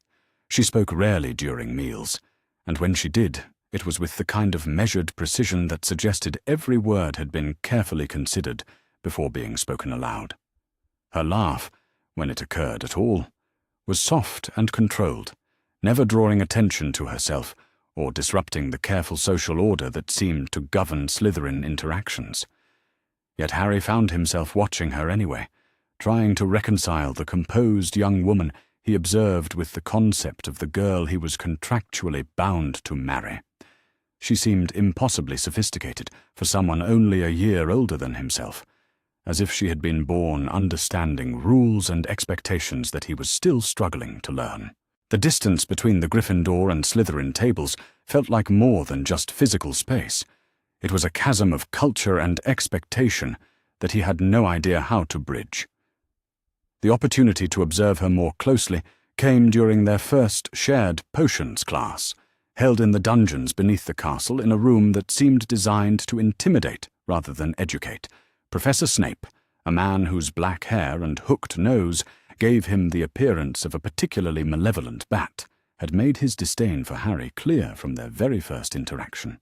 The potions master seemed to take particular pleasure in asking Harry questions about subjects he had never studied, then expressing theatrical disappointment at the inevitable wrong answers. Today, however, Snape had decided to torture his students through a different method, assigned partnerships that deliberately paired students from rival houses. The reason for these pairings, Snape had explained in his silky, dangerous voice, was to ensure that students learned to work with wizards from all backgrounds, not merely those who shared their dormitories and prejudices. "Potter," the professor announced, his black eyes glittering with what might have been malicious amusement, "you will be partnered with Miss Greengrass. Perhaps her superior understanding of potion-making will compensate for your obvious deficiencies in the subject."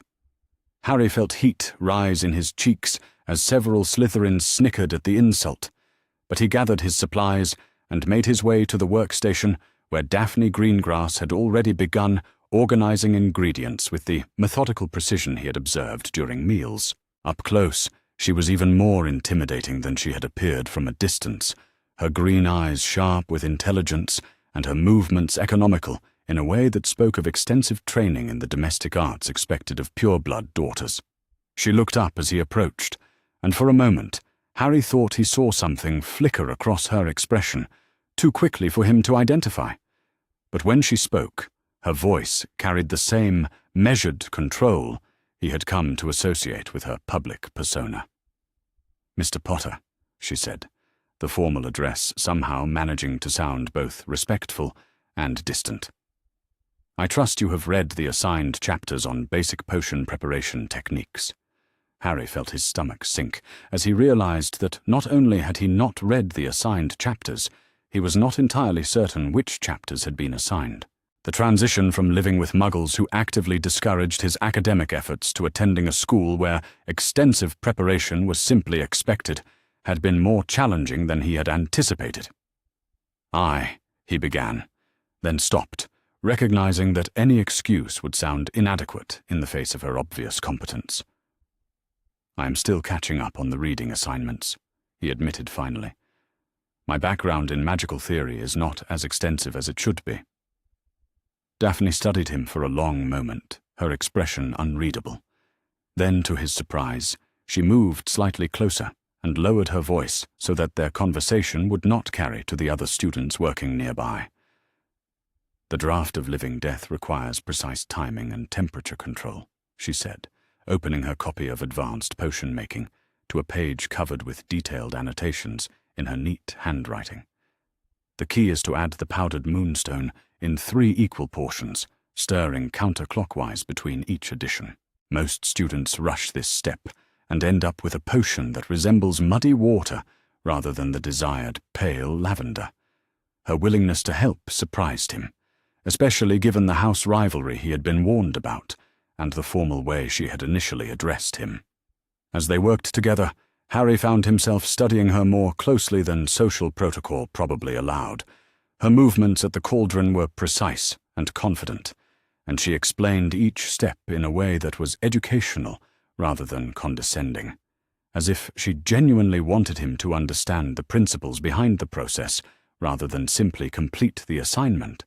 "You have good instincts for someone with limited experience," she observed, as Harry successfully completed the delicate process of adding lacewing flies to the simmering mixture. "Your magic responds well to the subtle manipulations required for advanced potions work." The compliment, delivered in the same controlled tone she used for everything else, nevertheless made Harry feel a small surge of pride. Praise from professors had been rare during his first week at Hogwarts, and praise from a student who clearly understood the subject matter felt even more valuable. "Thank you," he said, then hesitated before adding, "I know about the contract. Between our families, I mean. I learned about it during my first visit to Gringotts." Daphne's stirring motion never faltered, but Harry thought he detected a slight tension in her shoulders. "I assumed you would be informed eventually," she replied. "I have been aware of the arrangement since I was old enough to understand its implications." The matter-of-fact way she discussed their predetermined future should have been reassuring, but instead it made Harry feel even more out of his depth. She had had years to adjust to the idea of their eventual marriage, while he was still struggling to understand the basic social structures of wizarding society. "Does it bother you?" he asked quietly, keeping his voice low enough to avoid attracting Snape's attention. "Being bound to someone you do not know." Daphne added the final ingredient to their cauldron and watched as the potion shifted from deep purple to the desired pale lavender, indicating that they had successfully completed the assignment. When she finally looked at him, Harry was surprised to see something that might have been vulnerability in her carefully controlled expression. "I have found it more beneficial to focus on what I can control rather than what I cannot," she said. "The contract exists regardless of my feelings about it. The question is whether we choose to make the best of our situation or allow resentment to poison what could potentially become a beneficial partnership." Her pragmatic approach to their mutual predicament was both admirable and slightly depressing. Harry had grown up reading stories about love and romance, even if most of them had been in the books Dudley had discarded as too boring to finish. The idea that his future marriage would be evaluated primarily in terms of beneficial partnerships felt like a significant departure from those childhood fantasies. What would making the best of it look like? He asked, genuinely curious about her perspective on their shared future. For the first time since they had begun working together, Daphne smiled, a small expression that transformed her face in ways that made Harry suddenly understand why she might be considered quite pretty when she was not maintaining her carefully neutral public mask. It would mean getting to know each other as people, rather than as political arrangements, she said. It would mean understanding each other's strengths and weaknesses, goals and fears, preferences and prejudices. It would mean building a foundation of mutual respect, and perhaps even friendship, before we are required to consider more intimate forms of partnership. The way she spoke about their relationship in such practical terms should have made it seem less romantic. But instead, Harry found himself intrigued by her approach. There was something appealing about the idea of building a relationship methodically, based on understanding and compatibility, rather than the unpredictable emotions that seemed to drive most teenage romance. "How would we do that?" he asked. "Get to know each other, I mean. Our houses do not exactly encourage inter-house friendships." Daphne glanced around the dungeon, noting that most of their classmates were still struggling with the more complex stages of the potion-making process. Snape was occupied with berating a pair of Hufflepuffs, whose cauldron was producing alarming amounts of purple smoke, giving her and Harry a rare moment of privacy. "There are ways," she said quietly.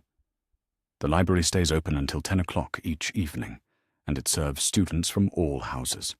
The grounds are extensive, and there are many places where conversations can take place without drawing unwanted attention. And there is always the room of requirement, though I suspect you have not yet learned about that particular feature of Hogwarts architecture." Harry had indeed never heard of the room of requirement, but the way Daphne mentioned it suggested that it might be exactly what they needed for private conversations. Before he could ask for more details, however, Professor Snape's attention turned toward their workstation. "Miss Greengrass," the potions master said, his voice carrying its usual note of sardonic observation, "I see that your partnership with Mr. Potter has not resulted in the catastrophic failure I had anticipated. Perhaps the famous boy who lived has some small aptitude for the subtle science and exact art of potion-making, after all." The comment was delivered with Snape's characteristic malice, but Harry detected what might have been grudging approval in the professor's assessment of their completed potion. The pale lavender liquid in their cauldron was exactly the color described in their textbook, and it produced the faint, sweet scent that indicated successful brewing. "Mr. Potter was an attentive partner," Daphne replied with the diplomatic skill that seemed to come naturally to her. "He followed instructions carefully and showed good judgment about timing and proportions." Her defense of his contribution surprised Harry, especially since it was delivered to a professor who clearly favored Slytherin students over Gryffindors. She could have easily taken full credit for their success, but instead she had chosen to acknowledge his efforts publicly. The gesture felt significant in a way he could not quite articulate. As they cleaned their workstation and packed away their supplies, Harry found himself reluctant to end their conversation. The interaction had been the most intellectually stimulating he had experienced since arriving at Hogwarts, and Daphne's willingness to discuss their shared situation openly had been both refreshing and educational. "Would you be willing to meet again?" he asked, as they prepared to leave the dungeon. "To continue our conversation, I mean, about finding ways to understand each other better." Daphne paused in her packing, considering his request with the same careful attention she had given to their potion-making. When she nodded, Harry felt a surge of relief that surprised him with its intensity. "The library tomorrow evening," she suggested. 7 o'clock in the section devoted to magical theory. We can discuss your reading assignments while continuing our other conversation." The suggestion was perfectly reasonable and completely innocent, but Harry nevertheless felt like they were planning something vaguely subversive. Perhaps it was the house rivalry that made inter-house friendships seem unusual, or perhaps it was the knowledge that their friendship carried implications far beyond normal student relationships. As they left the potions classroom, Harry caught sight of Ron Weasley waiting for him in the corridor outside. His roommate's expression was carefully neutral, but Harry had lived with the Dursleys long enough to recognize disapproval even when it was being diplomatically concealed. "Making friends with the snakes already," Ron observed as they walked toward their next class. "That is not very Gryffindor of you, Harry." The comment stung more than it should have, partly because Harry was still uncertain about the social rules that governed house interactions, and partly because Ron's disapproval carried the weight of their new friendship. But thinking about his conversation with Daphne, about her pragmatic approach to their shared situation, and her willingness to help him with subjects he was struggling to master, Harry found himself unwilling to dismiss the connection they had begun to build. "She helped me with the potion assignment," Harry said simply, "and she seems more interested in having an actual conversation than most people I have met so far." Ron's expression suggested that he had several opinions about Harry's assessment of Daphne Greengrass, but to his credit, he kept most of them to himself. Instead, he launched into a detailed explanation of the historical rivalry between Gryffindor and Slytherin, touching on everything from Quidditch competitions to political disagreements that dated back centuries. The lecture was informative, but it also made Harry realize how much he still did not understand about the world he had entered. The casual prejudices and inherited grudges that seemed to shape student interactions were far more complex than he had initially realized, and his relationship with Daphne would have to navigate all of those complications in addition to the challenges created by their marriage contract. That evening, as Harry sat in the Gryffindor common room attempting to complete his Transfiguration homework, he found his mind wandering to their planned meeting in the library. The prospect of continuing their conversation about building mutual understanding was both appealing and daunting. Daphne clearly possessed social skills and cultural knowledge that he lacked, but she had also shown a willingness to share that knowledge rather than using it to emphasize his inadequacies. Hermione Granger, who had established herself as the most academically gifted student in their year, looked up from her own homework when she noticed his distraction. "You seem thoughtful tonight," she observed. "Is everything all right with your classes?" Harry considered how much to share with his new friend.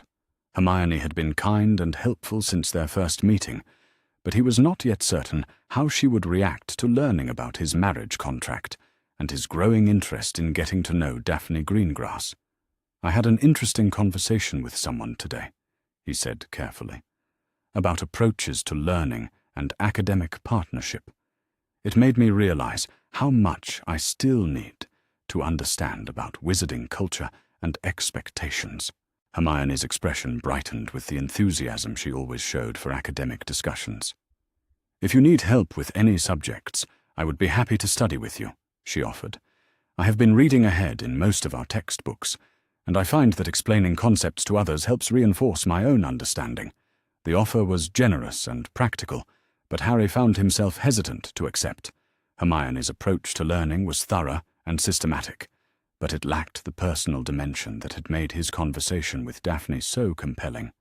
Working with Hermione would undoubtedly improve his grades, but it would not help him understand the social and political complexities that would shape his future in the wizarding world. "I appreciate the offer," he said diplomatically. "Perhaps we could arrange some study sessions after I have had a chance to identify which subjects require the most attention." The next evening, Harry made his way to the library with a mixture of anticipation and nervousness that reminded him uncomfortably of his first day at Hogwarts. The library was vast, its shelves stretching up toward a ceiling that disappeared into shadows, filled with more books than Harry had ever imagined could exist in one place. The section devoted to magical theory was located near the back, in an area where tall windows provided natural light during the day and where the evening lamps created pools of warm illumination, perfect for serious study. Daphne was already there when he arrived, seated at a table with several books open before her, and a piece of parchment covered with neat notes in her precise handwriting. She looked up as he approached, and Harry was pleased to see that she seemed genuinely glad to see him. "Punctual," she observed approvingly. "That suggests respect for other people's time, which is an admirable quality in any relationship." Harry took the seat across from her, noting that she had selected a table positioned so that their conversation would not carry to other students, but would also not appear secretive to casual observers.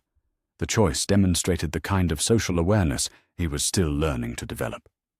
"I brought my potions textbook," he said, placing the heavy volume on the table between them. "And I managed to read the chapters you mentioned yesterday.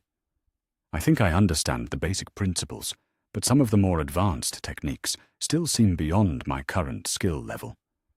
Daphne smiled, and again Harry was struck by how much more approachable she seemed when she allowed her carefully maintained composure to relax slightly.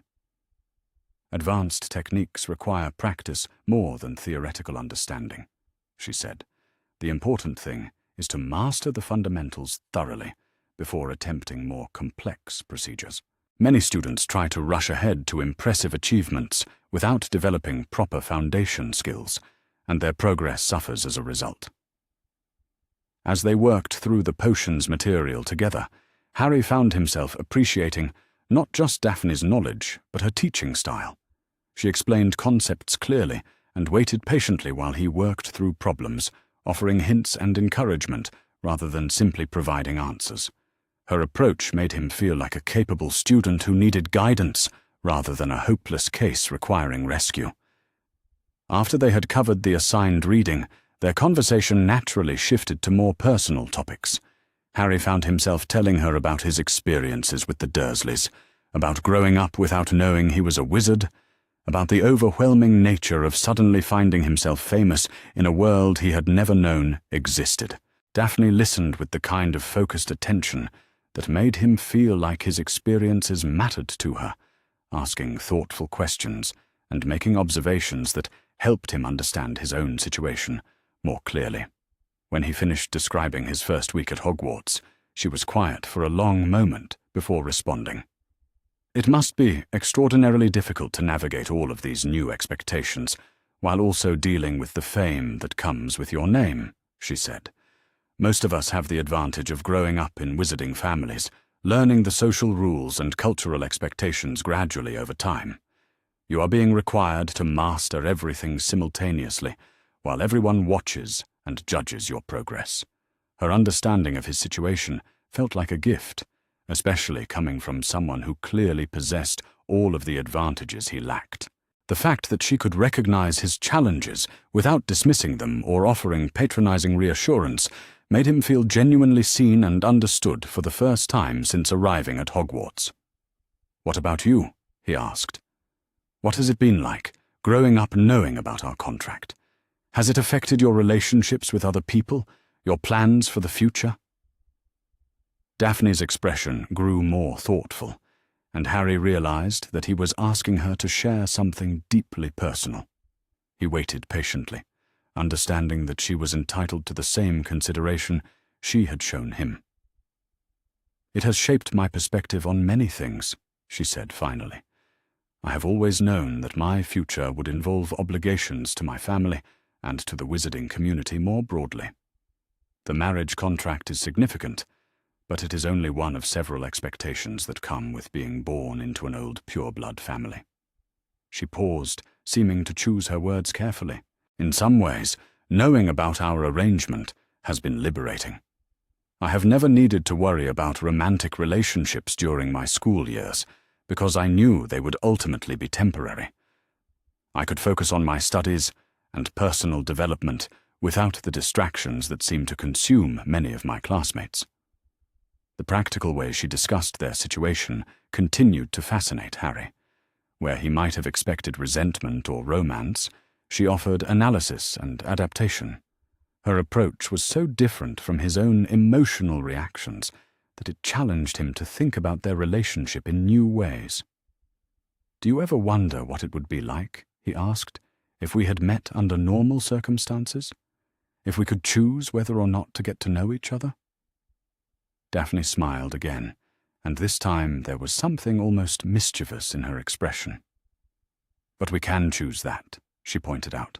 "The contract binds us to each other eventually, but it does not dictate how we relate to each other in the meantime. We can decide to become friends, or we can decide to remain polite strangers. We can choose to understand each other, or we can choose to maintain our distance until we are forced together by legal obligation." Her perspective reframed their entire situation in a way that made Harry feel like he had more agency than he had realized.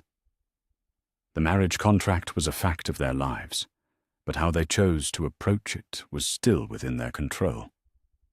"I would like to choose friendship," he said, surprising himself with the certainty in his voice. "I would like to understand you better. And I would like you to understand me. Not because we have to, but because I think we could be good partners if we give ourselves the chance to find out." Daphne extended her hand across the table, and after a moment's hesitation, Harry reached out to shake it. Her grip was firm and warm, and her smile was the most genuine expression he had yet seen from her. "Partners, then," she said, "in learning, in understanding, and eventually in whatever our future holds." As they gathered their books and prepared to return to their respective common rooms, Harry felt like something significant had shifted between them. They were still bound by a contract neither of them had chosen, still facing challenges that neither of them fully understood. But they had chosen to face those challenges together, as partners rather than as reluctant participants in someone else's arrangement. The transformation felt like the beginning of something important, something that might eventually grow into the kind of relationship that could make even an arranged marriage feel like a choice they had made together. The Morning Owl Post brought with it more than the usual collection of newspapers and personal correspondence on the third Thursday of October. Among the familiar barn owls and school post owls that swooped through the great hall's enchanted ceiling, a magnificent eagle owl descended toward the head table with the kind of purposeful flight that suggested official business rather than casual communication. Professor Dumbledore, resplendent in robes of deep purple decorated with silver stars, accepted the letter with the careful attention he reserved for matters of genuine political importance. The headmaster's blue eyes, normally twinkling with benevolent humor, grew thoughtful as he read the contents, and Harry Potter, watching from the Gryffindor table, felt an unexpected chill of apprehension as those ancient eyes briefly met his own across the crowded hall. Daphne Greengrass, seated at her customary place at the Slytherin table, had also noticed the arrival of the eagle owl and the subtle shift in the headmaster's demeanor.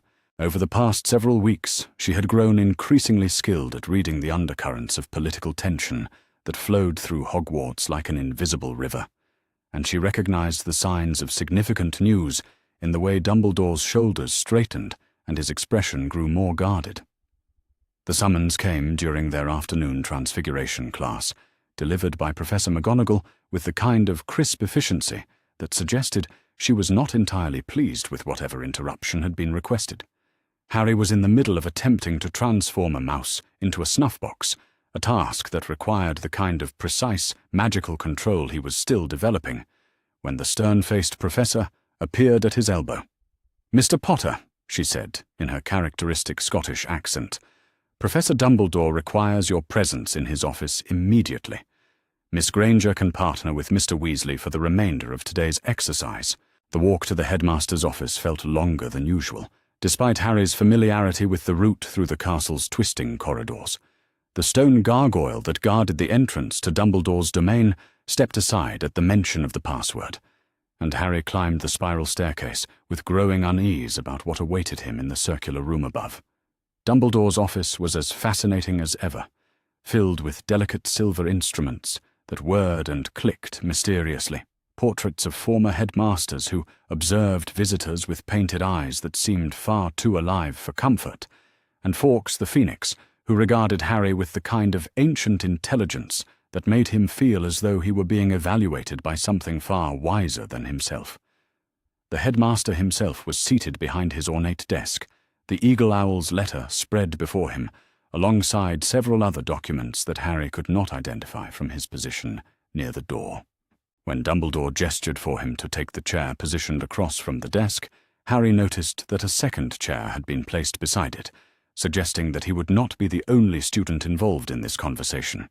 "Ah, Harry," Dumbledore began, his voice carrying its usual warmth but lacking the casual humor that typically characterized their interactions. "Please, sit down. We have some rather important matters to discuss, and I believe it would be beneficial for us to address them before they become more complicated than they already are." Before Harry could ask what complications the headmaster was referring to, the office door opened again to admit Marcus Greengrass, a distinguished wizard whose expensive robes and confident bearing marked him as someone accustomed to moving in the highest circles of wizarding society. The man's green eyes, so similar to his daughter's, surveyed the office with the kind of careful attention that suggested he was noting details that might prove useful in future political maneuvering.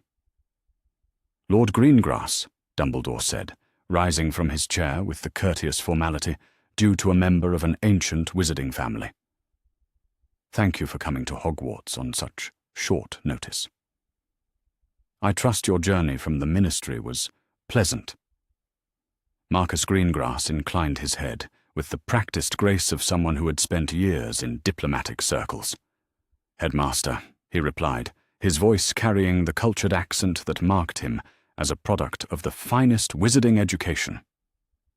"I came as soon as I received your message. The matters we discussed in your letter are indeed urgent enough to warrant immediate attention." Harry felt increasingly uncomfortable as the two adults conducted their exchange of pleasantries, while he sat between them like a prize to be discussed and distributed. The formal nature of their interaction, combined with the presence of legal documents on Dumbledore's desk, suggested that this meeting would address the marriage contract he had discovered at Gringotts several months earlier. His suspicions were confirmed when Dumbledore settled back into his chair and fixed Harry with the kind of penetrating stare that seemed to see through all pretense and protective deception. "Harry," the headmaster began, "I understand that during your visit to Gringotts, you were made aware of certain contractual obligations that were established by your father before his death. I want you to know that I had hoped to address these matters with you when you were older and better prepared to understand their full implications." The careful way Dumbledore phrased his explanation made Harry immediately suspicious about what the headmaster might have been planning to tell him, and when. The idea that such an important aspect of his future might have been kept from him indefinitely was disturbing enough to make him forget the diplomatic protocols he was still learning to navigate. "You knew about the marriage contract," Harry said, his voice carrying more accusation than question. "You knew, and you never told me. You let me believe I would be free to make my own choices about my future." Dumbledore's expression grew genuinely regretful, and for a moment Harry thought he detected something that might have been shame in the ancient wizard's eyes. "I knew, yes," he admitted, "and I confess that I had hoped circumstances might develop in such a way that the contract would become irrelevant or unenforceable. I believed that keeping you ignorant of its provisions would protect you from political pressures you were not yet equipped to handle." Marcus Greengrass cleared his throat with the kind of diplomatic delicacy that suggested he was about to introduce complications into an already difficult conversation. "Headmaster, with all due respect, the contract was designed specifically to protect both children from the political pressures you mention. Keeping Mr. Potter ignorant of his rights and obligations has actually made him more vulnerable, not less so." The pointed criticism in the pureblood patriarch's voice made Dumbledore's jaw tighten almost imperceptibly, and Harry realized that he was witnessing a conflict between two very different philosophies of how to protect and educate young wizards. The tension between them suggested that this disagreement went far deeper than simple differences of opinion about his personal situation. "What kind of political pressures?" Harry asked, looking between the two adults with growing alarm. "What has happened that requires this meeting now?" Marcus Greengrass opened the leather portfolio he had brought with him and withdrew several official-looking documents bearing various ministry seals and signatures. "The situation has become more complex than we anticipated when the contract was originally signed," he explained. "Other families with less progressive views about blood purity and political reform, have begun pressuring the ministry to intervene in what they see as an inappropriate alliance between the Potter and Greengrass lines." He placed one of the documents on Dumbledore's desk, where Harry could see the ornate letterhead of what appeared to be a very expensive law firm. 3 separate legal challenges have been filed, questioning the validity of the marriage contract, each funded by families who have their own designs on forming alliances with the Potter family fortune and political influence. Additionally, there have been threats made against my family that suggest some individuals are willing to use violence to prevent the contract from being honored. The revelation that people were threatening the Greengrass family because of their connection to him made Harry feel sick with guilt and responsibility. He thought of Daphne, going about her daily routine at Hogwarts, while unknown enemies plotted against her family because of a contract she had never chosen and obligations she had inherited rather than assumed. "What kind of threats?" he asked, his voice tighter than he intended. "Are you saying that Daphne and her sister are in danger because of me?"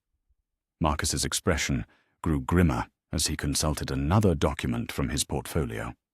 "Last week, my wife was approached by individuals claiming to represent certain old families who suggested that our daughter's safety at Hogwarts might be better guaranteed if we withdrew from our contractual obligations to your family. The message was delivered with the kind of polite menace that leaves little doubt about the seriousness of the underlying threat." Dumbledore leaned forward, his own expression growing more serious as the conversation progressed. "This is precisely the kind of political maneuvering I had hoped to shield Harry from, until he was better prepared to navigate such complexities," he said. "The marriage contract makes him a player in games of power and influence that most adult wizards find challenging to manage successfully. But Harry was no longer interested in being shielded from complexities he was apparently already involved in, whether he understood them or not. The idea that his ignorance had somehow contributed to putting the Greengrass family at risk was intolerable, and he felt a surge of anger at the adults who had made decisions about his life without consulting him or even informing him of the consequences. "What can be done to protect them?" he asked, addressing his question to Marcus rather than to Dumbledore.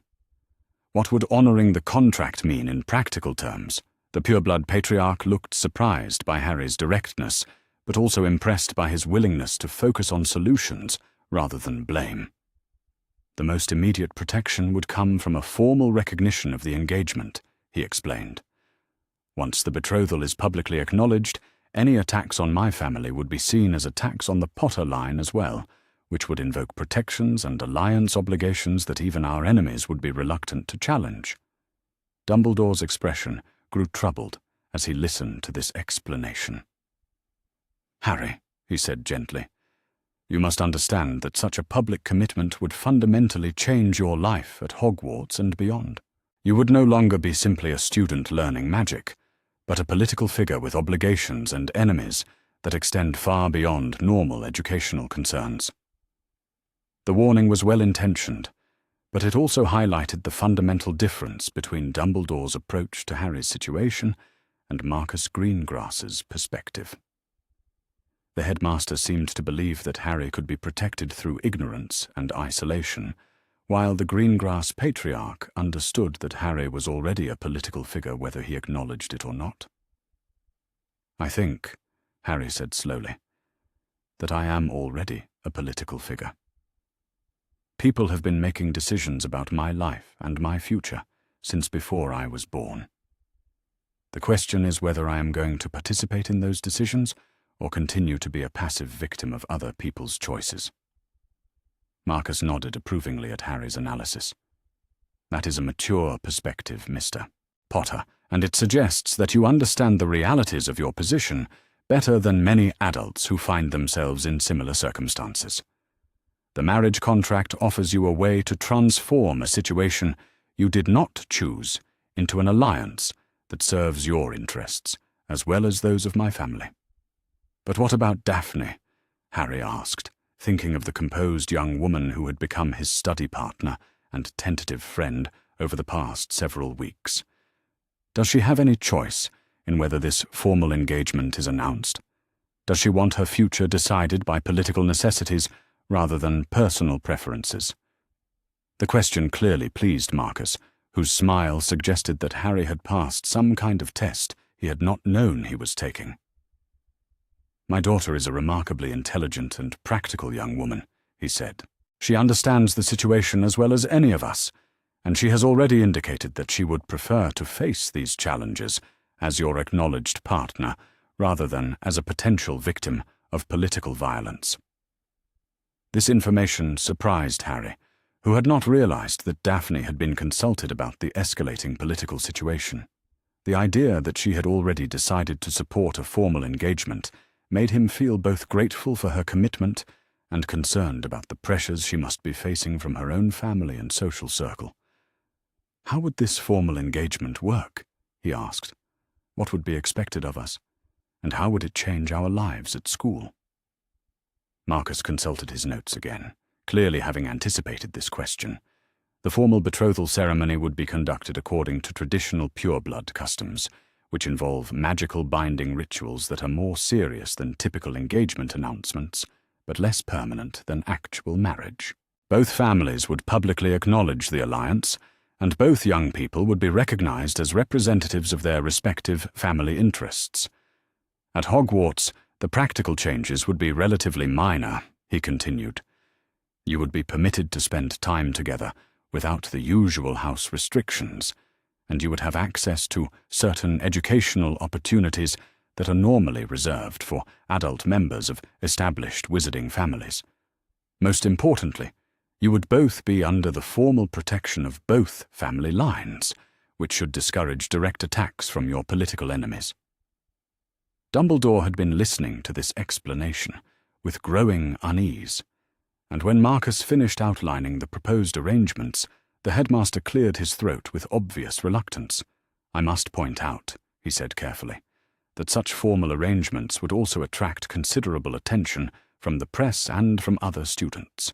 Harry has already experienced challenges related to his fame, and adding romantic intrigue to his public image could make his life at Hogwarts significantly more complicated."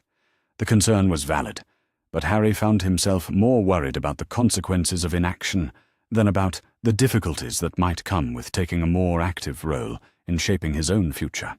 The past several months at Hogwarts had taught him that his fame was going to complicate his life, regardless of what decisions he made about his personal relationships. "I would like to speak with Daphne before making any final decisions," he said, recognizing that such a conversation was both necessary and potentially awkward. "If we are going to be partners in this arrangement, then we should make the choice together, rather than having it imposed on us by political necessity." Marcus nodded his approval of this request.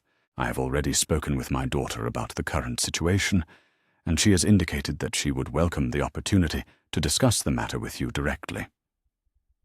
Perhaps you could arrange to meet this evening in a setting that allows for private conversation without compromising either of your reputations." The suggestion made sense, but it also highlighted the complexity of conducting any kind of personal relationship under the constant scrutiny of their fellow students and the broader wizarding community. Harry was beginning to understand that privacy would be a luxury that he and Daphne would rarely be able to enjoy, regardless of how their relationship developed. As the meeting concluded and Marcus Greengrass prepared to return to his ministry obligations, Harry found himself feeling overwhelmed by the weight of decisions he was being asked to make about his own future and Daphne's safety. The marriage contract that had seemed like an abstract complication just a few months earlier had become an immediate reality, with consequences that extended far beyond his personal preferences. That evening, Harry made his way to the Room of Requirement, the magical space that Daphne had mentioned during one of their earlier conversations. The room appeared exactly as he needed it to be, a comfortable sitting area with 2 armchairs positioned near a warm fireplace, far enough apart to maintain propriety, but close enough to allow for intimate conversation. Daphne arrived promptly at the agreed-upon time, her expression more serious than he had ever seen it. She had clearly given considerable thought to the conversation they were about to have, and Harry could see the signs of stress in the slight tension around her eyes and the careful way she moved as she took her seat across from him. "My father told me about his meeting with you and Professor Dumbledore," she began without preamble. "I want you to know that I understand the position this situation has placed you in, and I do not expect you to make decisions based solely on my family's political needs." Her directness was both refreshing and slightly intimidating, but Harry appreciated her willingness to address their situation honestly rather than dancing around the complicated emotions and obligations involved. "What I want to know," he said carefully, "is how you feel about all of this. Not what your family expects or what would be politically advantageous, but what you personally want to happen."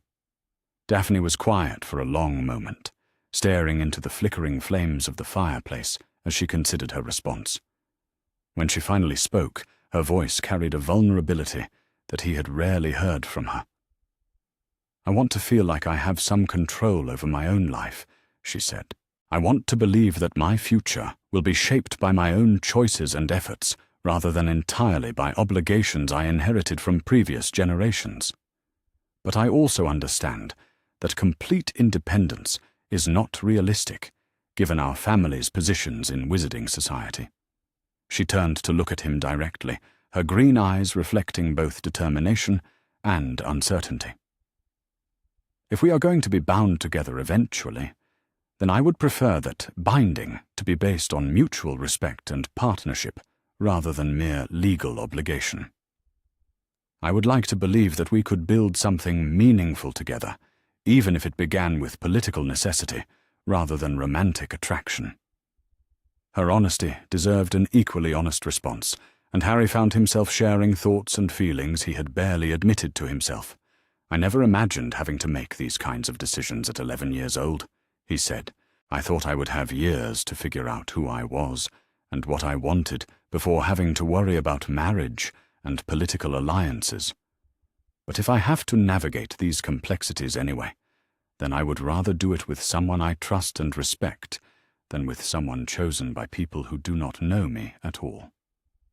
They sat in comfortable silence for several minutes, both of them processing the weight of the conversation and its implications for their shared future. Finally, Daphne reached across the space between their chairs and offered her hand to him. "Partners, then," she said, echoing their agreement from weeks earlier, but with a deeper understanding of what that partnership might entail. In politics, in learning, in whatever challenges we face together. Harry took her hand, feeling the warmth and steadiness of her grip as a promise of support through whatever complications lay ahead. "Partners," he agreed, "and if we are fortunate, perhaps something more meaningful than either of us dares to hope for right now." As they prepared to return to their respective dormitories, both of them understood that they had crossed a threshold that could not be uncrossed.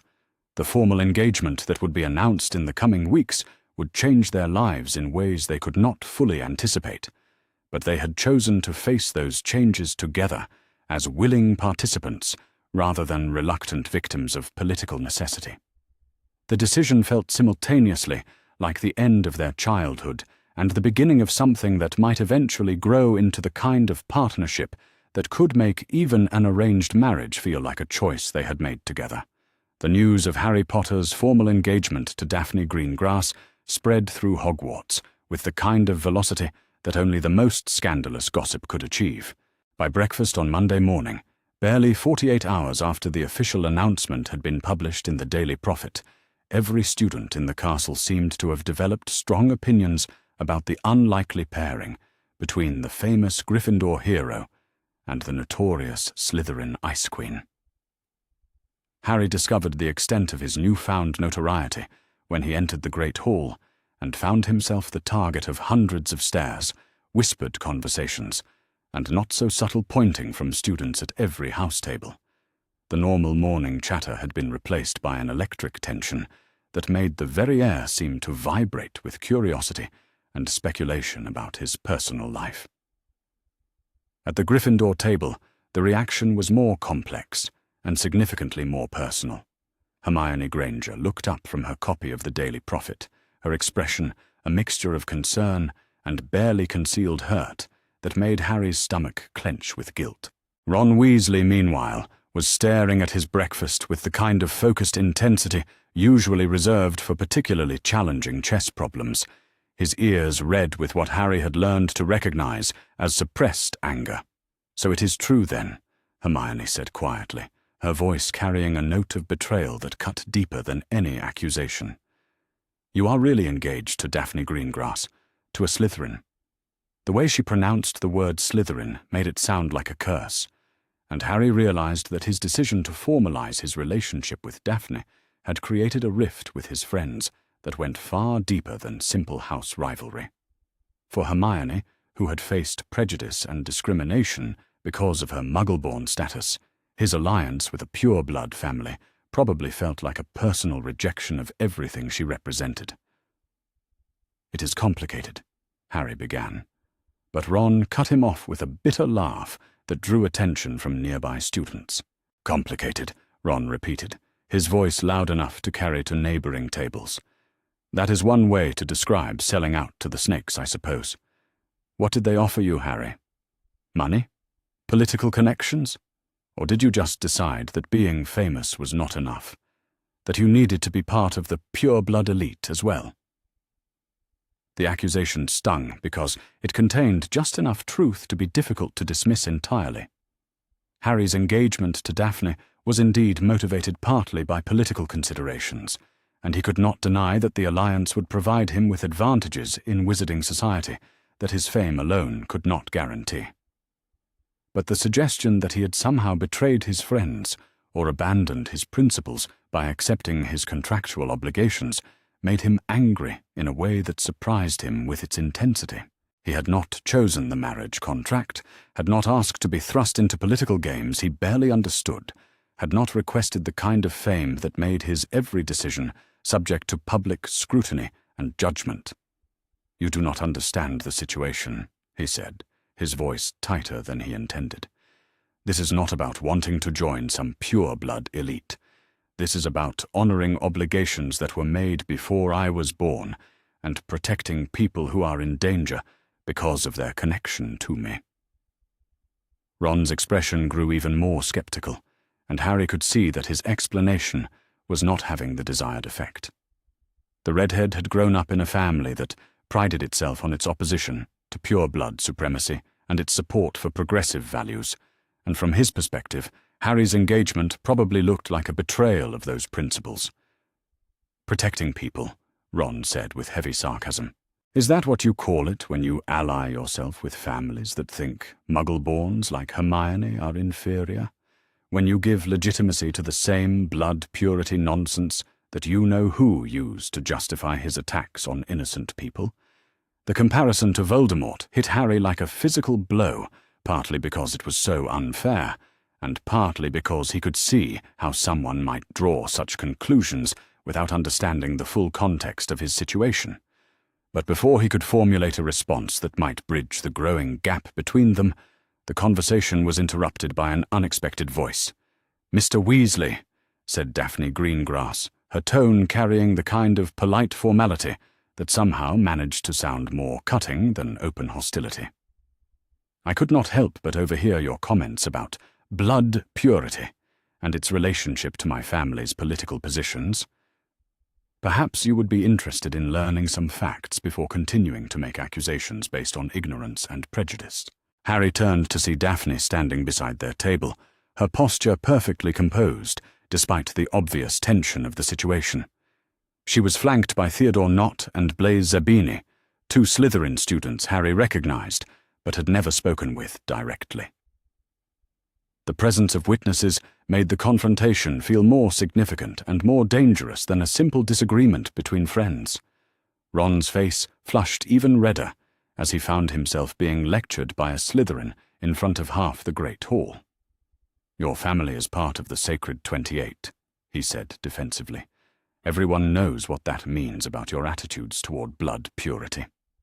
Daphne's smile was sharp enough to cut glass, and Harry realized that Ron had just made a serious tactical error by challenging someone who was far better prepared for this kind of political argument than he was. "The Sacred 28, she replied with the patient tone of someone explaining basic concepts to a particularly slow child, was a list compiled by an anonymous author in the 1930s. My family had no input into its creation and has never endorsed its underlying premises. If you were as well-read as you pretend to be, you would know that the Greengrass family has a long history of supporting progressive reforms, including the rights of Muggle-born wizards to full participation in magical society. She paused, allowing her words to sink in before continuing with even more devastating precision. In fact, Mr. Weasley, my family has donated more money to Muggle-born scholarship funds over the past decade than your family has earned in total income during the same period. But I suppose it is easier to maintain your prejudices than to actually research the facts that might challenge your assumptions. The public humiliation was thorough and professionally delivered, and Harry could see that Ron was struggling to formulate any kind of coherent response. Several nearby students had stopped eating to watch the confrontation, and Harry realized that this exchange would be reported throughout the school within hours. Theodore Nott stepped forward slightly, his dark eyes fixed on Ron with the kind of predatory interest that made Harry understand why Slytherins had a reputation for political cunning. "It is fascinating," Nott observed in a voice that carried just enough volume to be heard at neighboring tables, "how quickly some people resort to baseless accusations when their worldview is challenged by inconvenient realities. One might almost think that Mr. Weasley is more interested in maintaining his sense of moral superiority than in actually understanding the complex political dynamics that shape our society." Blaise Zabini nodded his agreement, his expression thoughtful rather than hostile. It makes one wonder whether the real prejudice in this situation comes from those who judge families based on their house affiliations and ancient bloodlines rather than on their actual beliefs and actions. Harry found himself in the unprecedented position of watching his Gryffindor friends being systematically outmaneuvered by Slytherins, who clearly understood the rules of public debate far better than Ron or Hermione did. The irony was not lost on him that his engagement to Daphne had already begun providing him with allies who possessed skills he had never known he needed. But the victory came at a cost that made him feel sick with guilt and regret. Hermione was staring at him with the kind of hurt confusion that suggested she felt personally betrayed by his failure to defend her against the Slytherin attack. Ron looked humiliated and angry in a way that probably meant their friendship would never fully recover from this public confrontation. "Perhaps," Daphne said, her voice returning to its usual composed neutrality, "this conversation has served its purpose for now. Mr. Potter, would you care to join me at the Slytherin table? I believe my housemates would be interested in discussing some of the political implications of our recent engagement." The invitation was clearly a test of his loyalty and a demonstration of his willingness to be publicly associated with her house and her political positions. Harry understood that his response would be interpreted by every student in the Great Hall as a statement about where his true allegiances lay. He stood slowly, acutely aware of the weight of hundreds of pairs of eyes watching his every movement. As he gathered his books and prepared to leave the Gryffindor table, he looked at Hermione and Ron, trying to find words that might repair some of the damage that had been done to their relationship. "This is not about choosing sides," he said quietly, his voice intended for his friends, but probably audible to most of the nearby students. "This is about accepting responsibilities that I cannot avoid and trying to make the best of a situation I never asked for." Ron's expression remained hostile, but Hermione's face showed something that might have been understanding mixed with disappointment. She nodded slightly, a gesture that gave Harry hope that their friendship might eventually survive the political complexities that were reshaping his life. As he walked across the Great Hall toward the Slytherin table, Harry felt like he was crossing more than just physical space.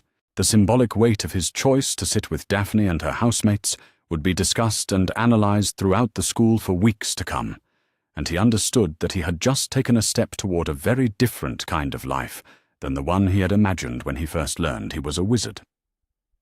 The reception at the Slytherin table was warmer than he had expected, though still marked by the kind of careful politeness that suggested he was being evaluated as much as welcomed.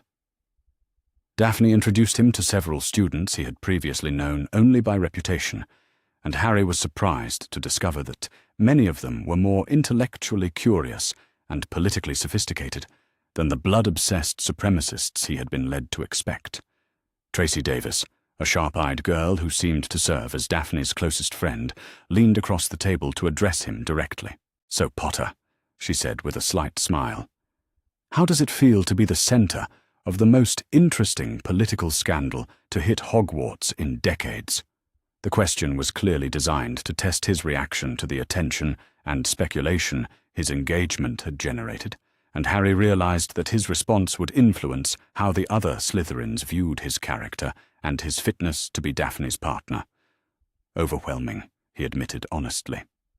"I am still learning to navigate the political aspects of Wizarding Society, and having my personal relationships become public spectacles is not something I was prepared for." His honesty seemed to please several of the students listening to the conversation, and Harry noticed approving nods from Nott and Zabini. Apparently, his willingness to admit ignorance, rather than pretending to understand things he did not, was seen as a positive character trait rather than a weakness. "The political aspects are the most interesting part," observed a seventh-year student whose name Harry had not caught. "Your engagement creates potential alliances and enmities that extend far beyond Hogwarts.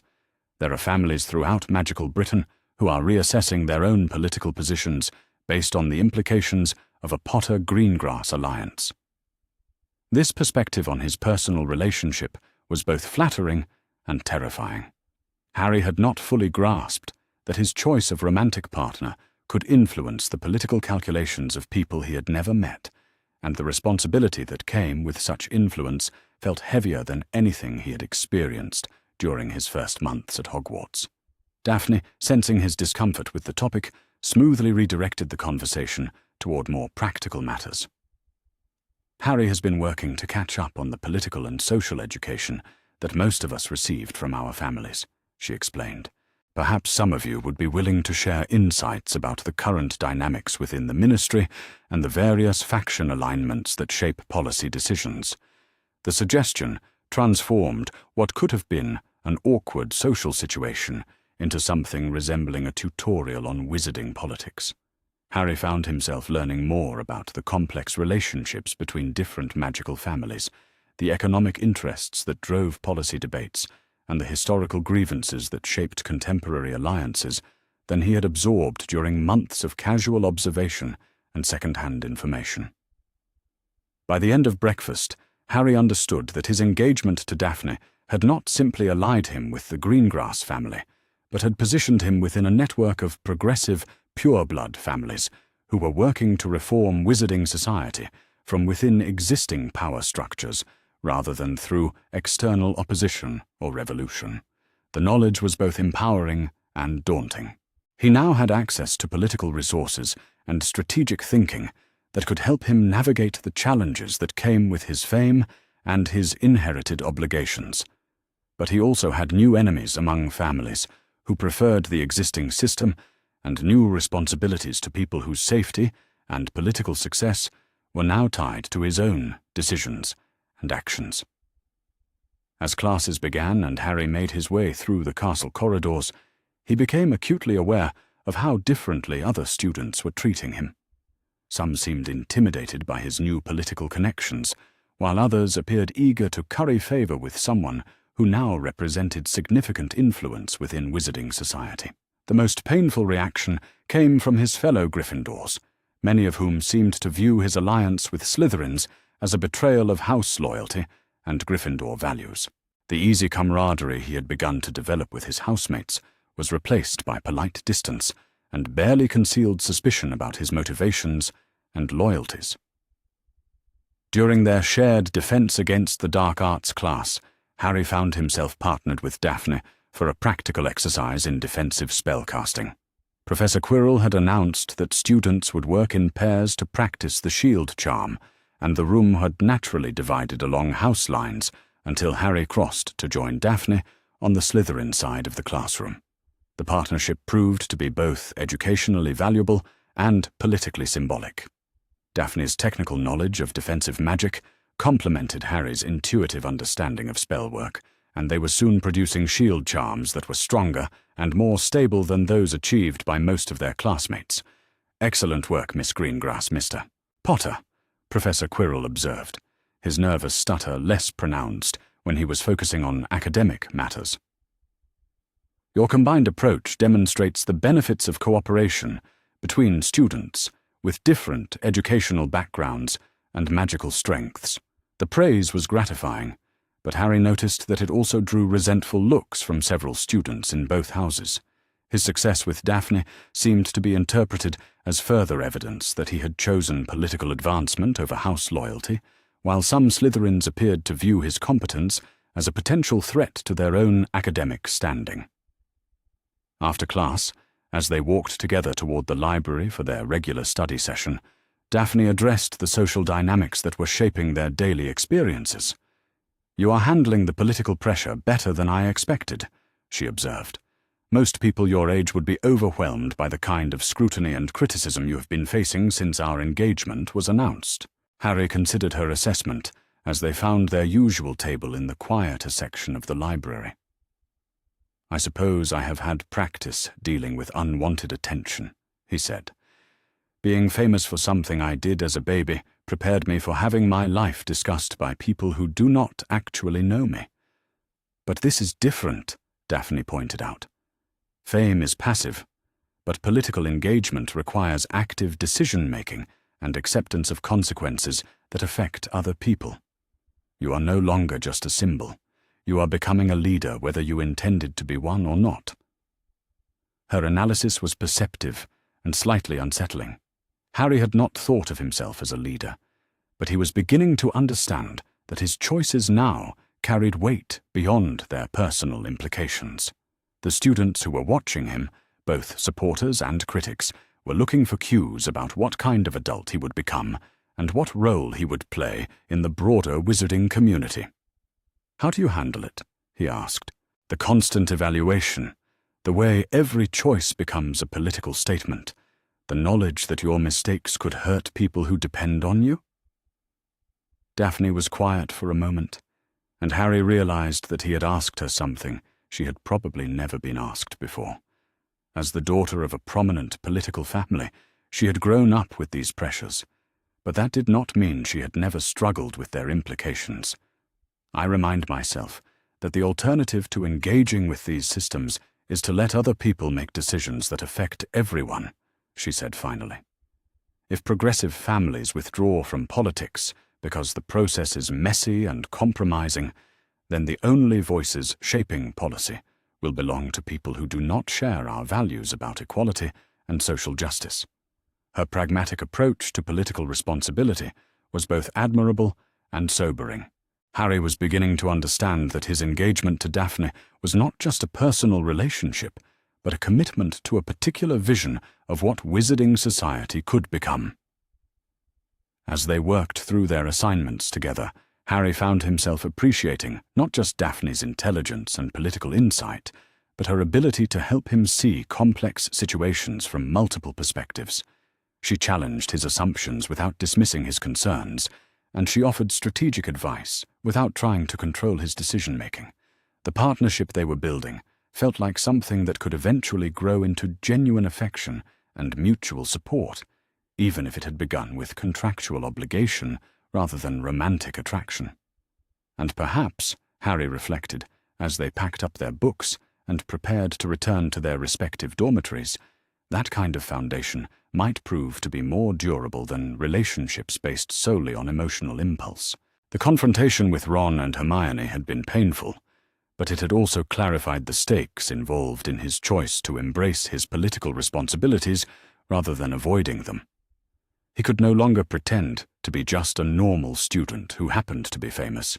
He was becoming someone whose decisions would shape the future of wizarding society, for better or worse. As he walked back to Gryffindor Tower, Harry found himself both excited and terrified by the possibilities that lay ahead. He had allies now who understood the complexities of political leadership, and he had a partner who shared his commitment to using their inherited advantages to benefit people beyond themselves. But he also had enemies who would work to undermine his influence, friends who felt betrayed by his choices, and responsibilities that would only grow heavier as his understanding of wizarding politics deepened. The path he had chosen was not an easy one, but as he thought about Daphne's wisdom and the network of progressive families who were now counting on his leadership, Harry felt ready to embrace whatever challenges lay ahead. The first sign that something was fundamentally wrong came during breakfast on a grey November morning, when Harry Potter took his usual bite of scrambled eggs and immediately felt his world begin to tilt sideways in a way that had nothing to do with the food itself. The sensation was subtle at first, a gentle floating feeling that might have been mistaken for simple lightheadedness, but it was accompanied by an overwhelming surge of affection for Ginny Weasley that felt entirely foreign to his normal emotional landscape. Daphne Greengrass, seated across from him, at what had become their customary table in the neutral zone between the house sections, noticed his sudden disorientation with the sharp observational skills that came from months of intensive political training and natural intellectual curiosity about everything that might affect their shared future. "Harry," she said quietly, her voice carrying the kind of careful concern that would not draw unwanted attention from nearby students, "you look rather pale. Are you feeling unwell?" The question should have been easy to answer, but Harry found his attention inexplicably drawn to the red-headed girl sitting 3 tables away at the Gryffindor section.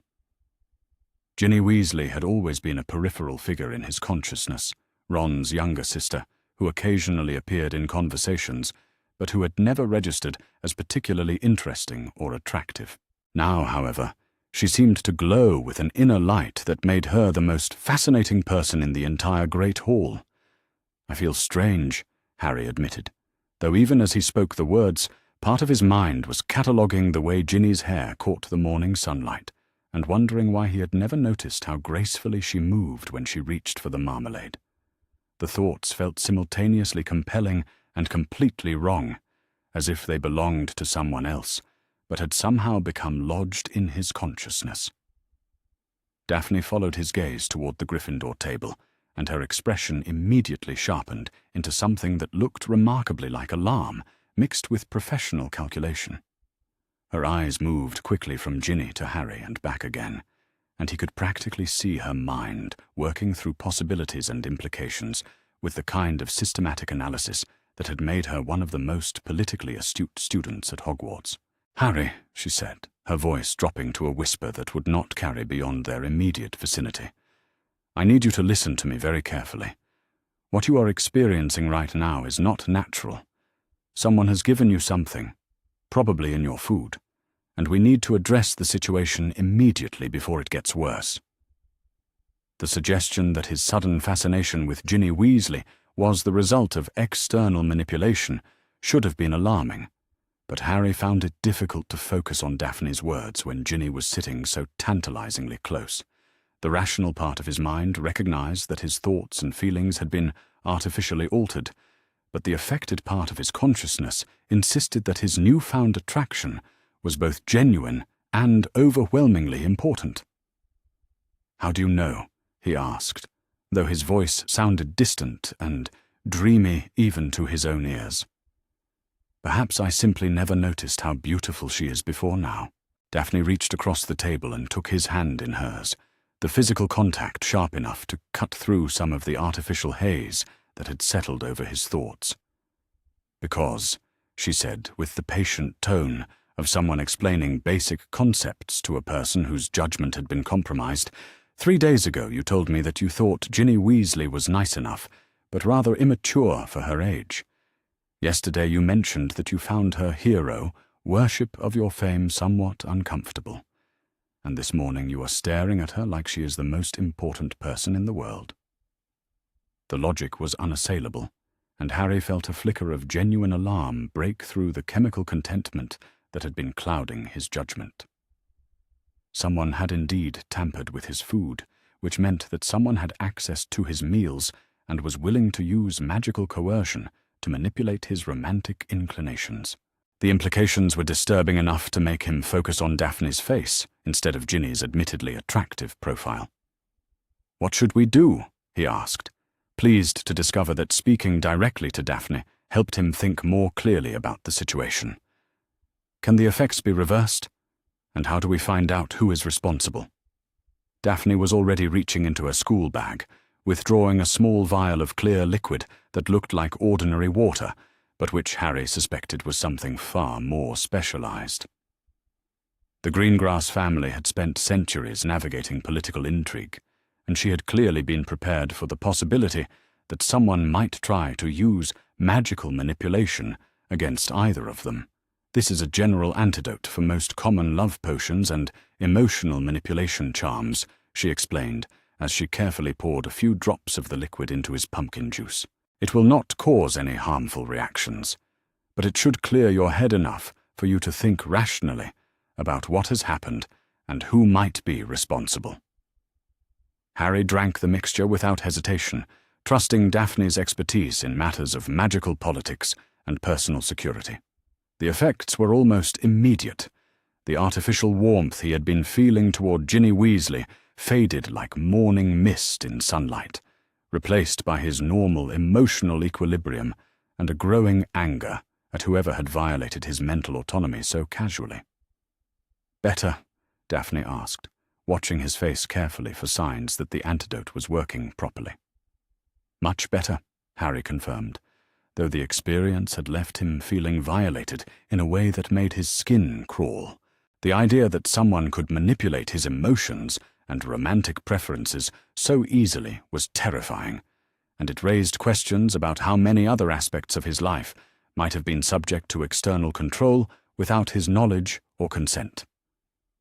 "Now," Daphne said, her voice taking on the businesslike tone she used when addressing serious political matters, "we need to consider who has the access, the motivation, and the magical skill to attempt this kind of manipulation.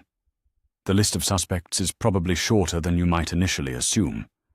Harry found himself thinking about the people who had regular opportunities to interfere with his meals, and the possibilities were both limited and deeply unsettling.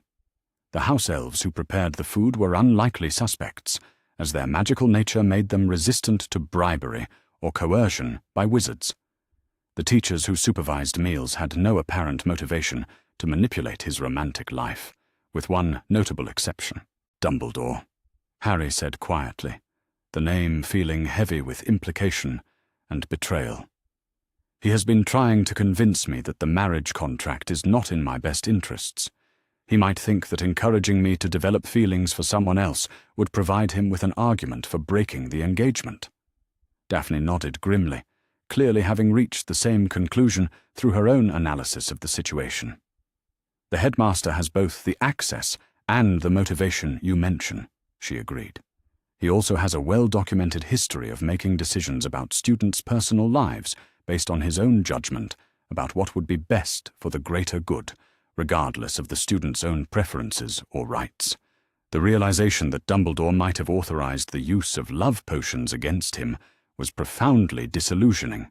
Harry had grown up hearing stories about the great wizard's heroic defeat of Grindelwald and his courageous opposition to Voldemort, but those noble achievements were difficult to reconcile with the kind of casual manipulation he had apparently just experienced.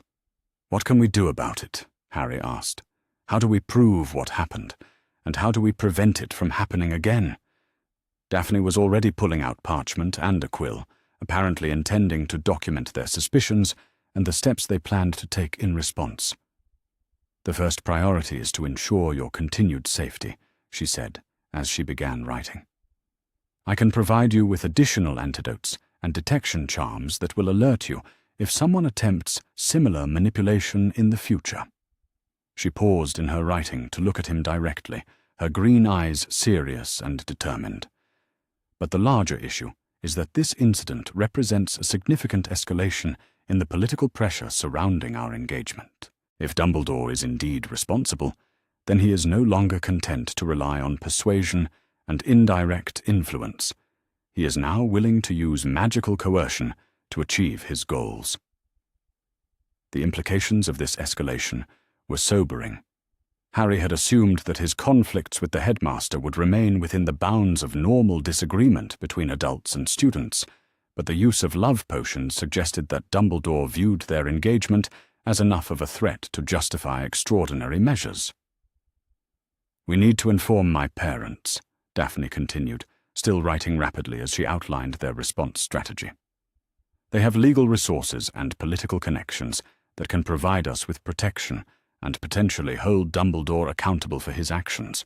We also need to consider whether it is safe for you to continue living in Gryffindor Tower if the headmaster is willing to take such direct action against you."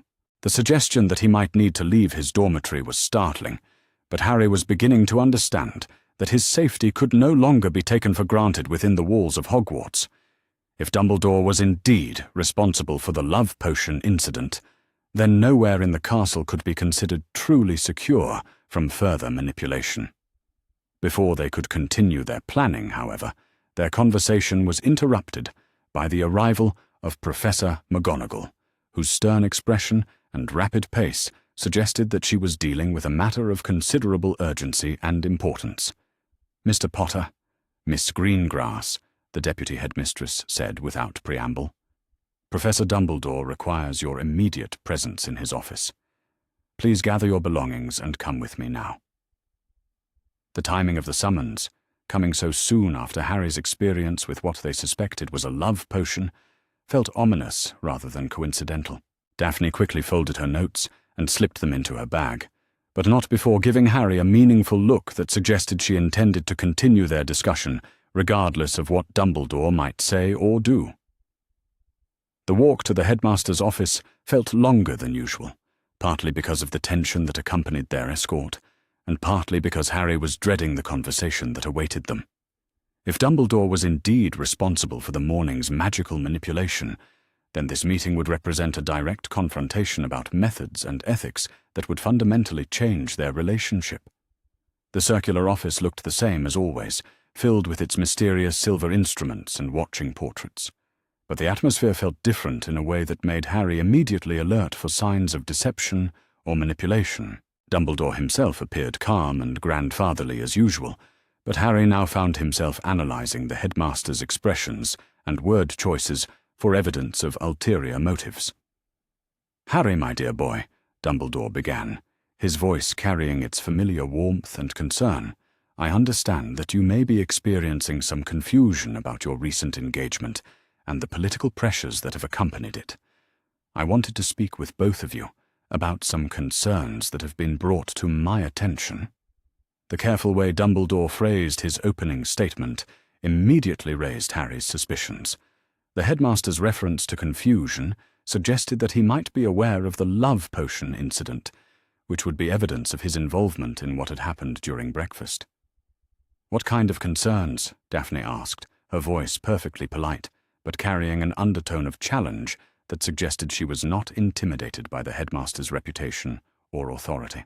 Dumbledore's blue eyes moved between the two students, and Harry thought he detected something that might have been calculation behind the customary twinkle. "There are members of the wizarding community," he said carefully, "who believe that your engagement may not be in either of your best interests.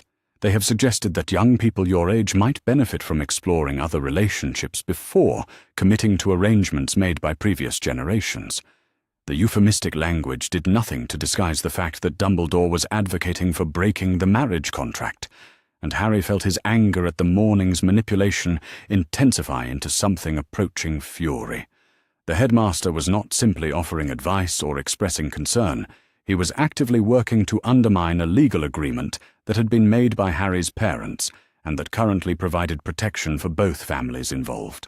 "With all due respect, Headmaster," Harry said, his voice carrying more edge than he had ever directed toward an adult authority figure, "I believe that decisions about my personal relationships should be made by me, not by members of the community who do not understand my situation or my obligations." Dumbledore's expression grew more serious, and Harry realized that the headmaster had not expected such direct resistance to his suggestions. "Ah, but Harry," he replied, his tone taking on the lecturing quality he used when explaining complex magical concepts, "you must understand that the decisions you make now will have consequences that extend far beyond your personal happiness. The alliances and enmities created by your engagement will shape the political landscape for decades to come."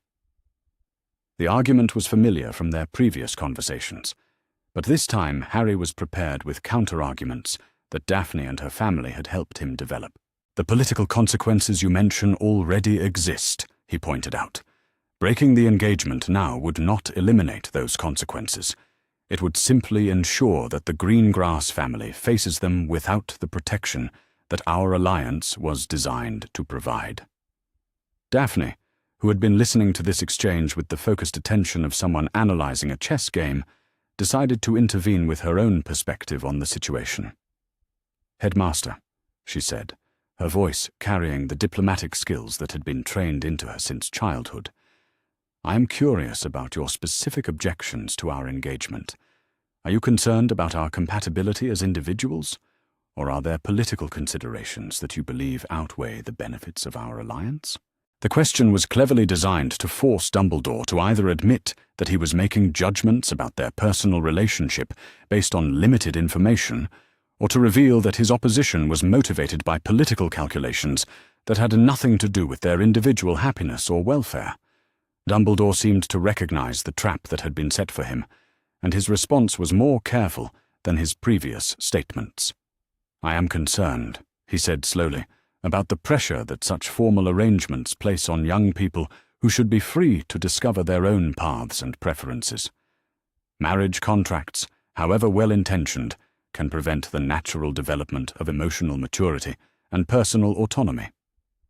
Harry found himself thinking about the love potion incident and wondering if Dumbledore's concern for natural emotional development extended to respecting students' right to make romantic decisions without magical manipulation. The hypocrisy was staggering, and it made him question everything else the headmaster had ever told him about ethics and personal freedom. "I appreciate your concern for my emotional development," Harry said, his voice carefully controlled despite the anger he felt, "but I would prefer to make my own mistakes rather than having my choices made for me by people who believe they know what is best for my future."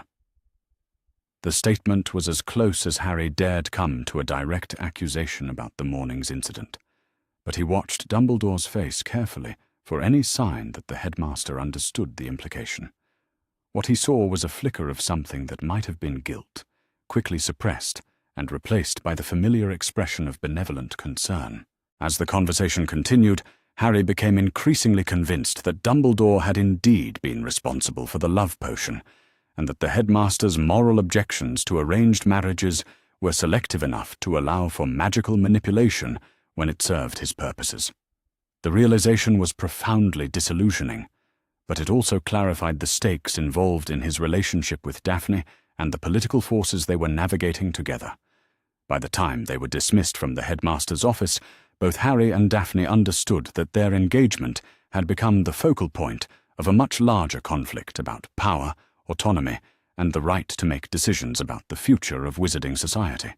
Dumbledore represented the old guard that believed in making decisions for other people based on superior wisdom and experience, while they represented a new generation that insisted on the right to shape their own destinies. As they walked back through the corridors of Hogwarts, Harry felt like he was seeing the castle through different eyes. The school that had once seemed like a sanctuary from the cruelty and neglect of his childhood was now revealed as another arena where adults competed for control over his life and future. But he also felt stronger and more determined than he had since arriving at Hogwarts.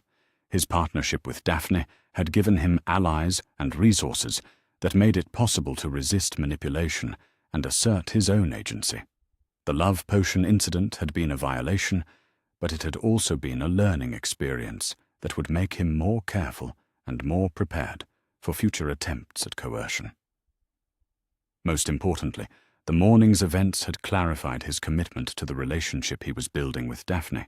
What had begun as a contractual obligation was growing into something that felt like genuine partnership and mutual support, and he was not willing to let anyone, not even the legendary Albus Dumbledore, undermine what they were creating together.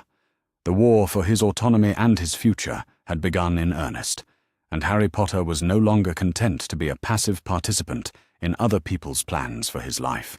The news of Sirius Black's escape from Azkaban reached Hogwarts with the kind of dramatic fanfare that only the most extraordinary events could generate. The Daily Prophet's screaming headlines filled the great hall during breakfast, accompanied by moving photographs of the infamous mass murderer and dire warnings about the threat he posed to innocent witches and wizards throughout magical Britain. Harry Potter found himself at the center of unwanted attention, yet again, as his fellow students whispered about the escaped prisoner's connection to his family and speculated about whether Black might be coming to Hogwarts to finish what Voldemort had started 12 years earlier.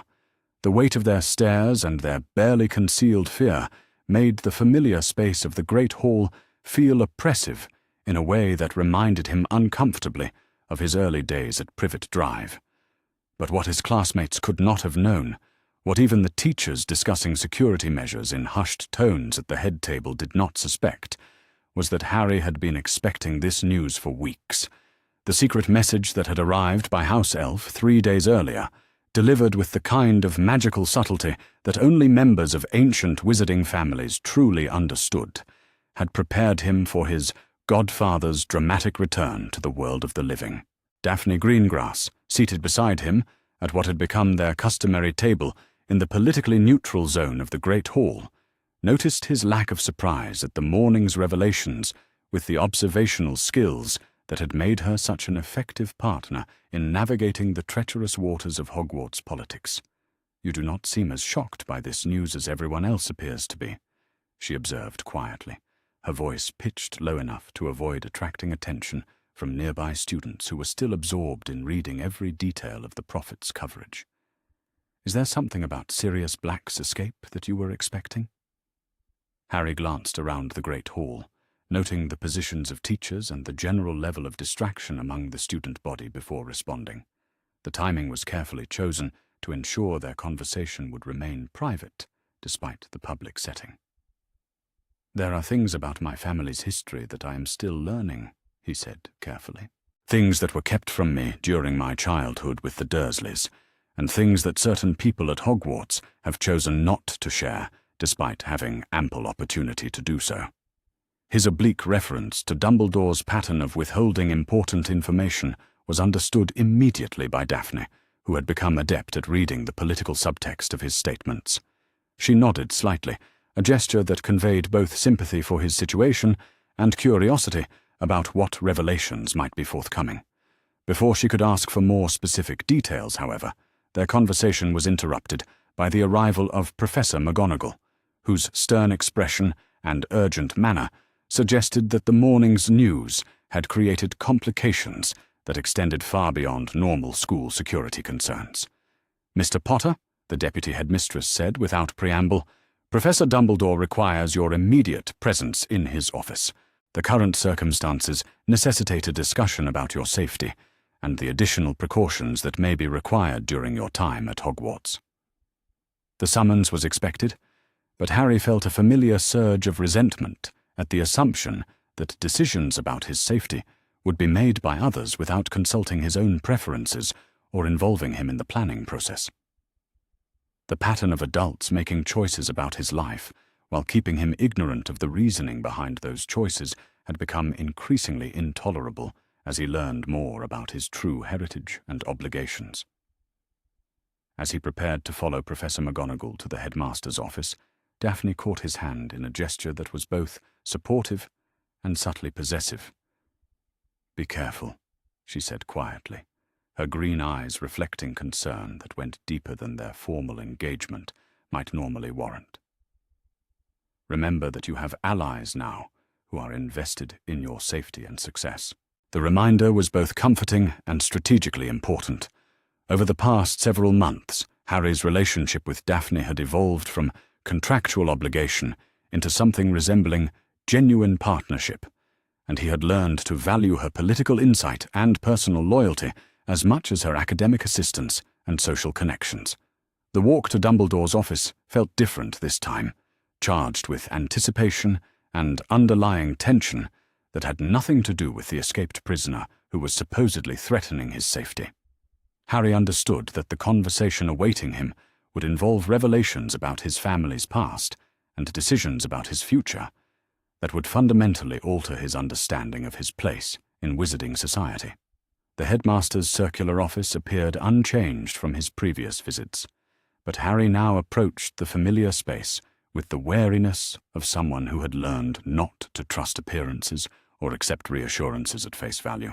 The silver instruments continued their mysterious whirring and clicking, the portraits of former headmasters maintained their painted surveillance, and Fawkes the Phoenix regarded him with the same ancient intelligence that seemed to see through all pretense and deception. Dumbledore himself was seated behind his ornate desk, but his usual expression of benevolent concern had been replaced by something that looked remarkably like genuine worry mixed with carefully suppressed guilt. The change in his demeanour was subtle, but significant enough to confirm Harry's suspicion that the morning's news carried implications that extended far beyond the obvious threat posed by an escaped prisoner.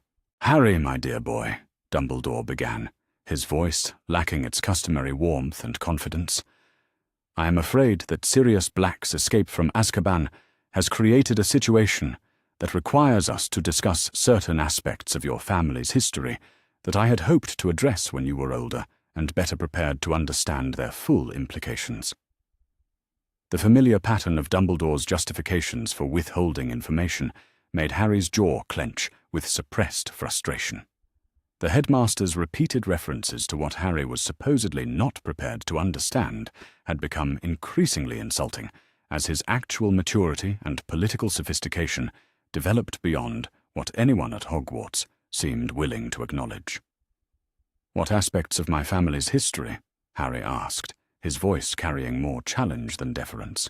"What have you been keeping from me this time?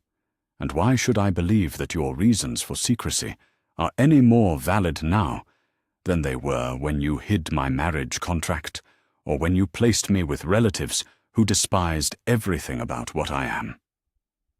The directness of his accusations clearly surprised Dumbledore, whose blue eyes widened slightly before settling into an expression of carefully controlled regret. The headmaster was apparently unaccustomed to having his decisions questioned so bluntly by students, regardless of their family connections or political significance. "The situation is more complex than you might initially understand," Dumbledore said carefully, falling back on his usual strategy of emphasizing complexity when faced with criticism of his choices. "Sirius Black was not simply a random Death Eater who betrayed your parents to Voldemort. He was your father's best friend, your godfather, and the person your parents trusted with the most important secret of their lives." Harry felt the words hit him like a physical blow, not because they were surprising, but because they confirmed suspicions he had been harboring since receiving the secret message that had prepared him for this moment. The revelation that his godfather was not the mass murderer described in the Daily Prophet, but rather another victim of circumstances and political maneuvering, was both vindicating and infuriating. "You knew he was innocent," Harry said, the statement carrying the weight of absolute certainty. "You knew, and you let him rot in Azkaban for 12 years while I grew up with people who hated me, when I could have been raised by someone who actually cared about my welfare." Dumbledore's expression grew pained, and for the first time since Harry had known him, the legendary wizard looked genuinely ashamed of decisions he had made in the past. "The evidence against Sirius was overwhelming at the time," he said quietly. "He was found at the scene of Peter Pettigrew's death, laughing hysterically, while surrounded by the bodies of 12 Muggle bystanders. The magical traces and witness testimony all pointed to his guilt." "But you never questioned the evidence," Harry pressed, his anger growing as he understood the full scope of Dumbledore's failures.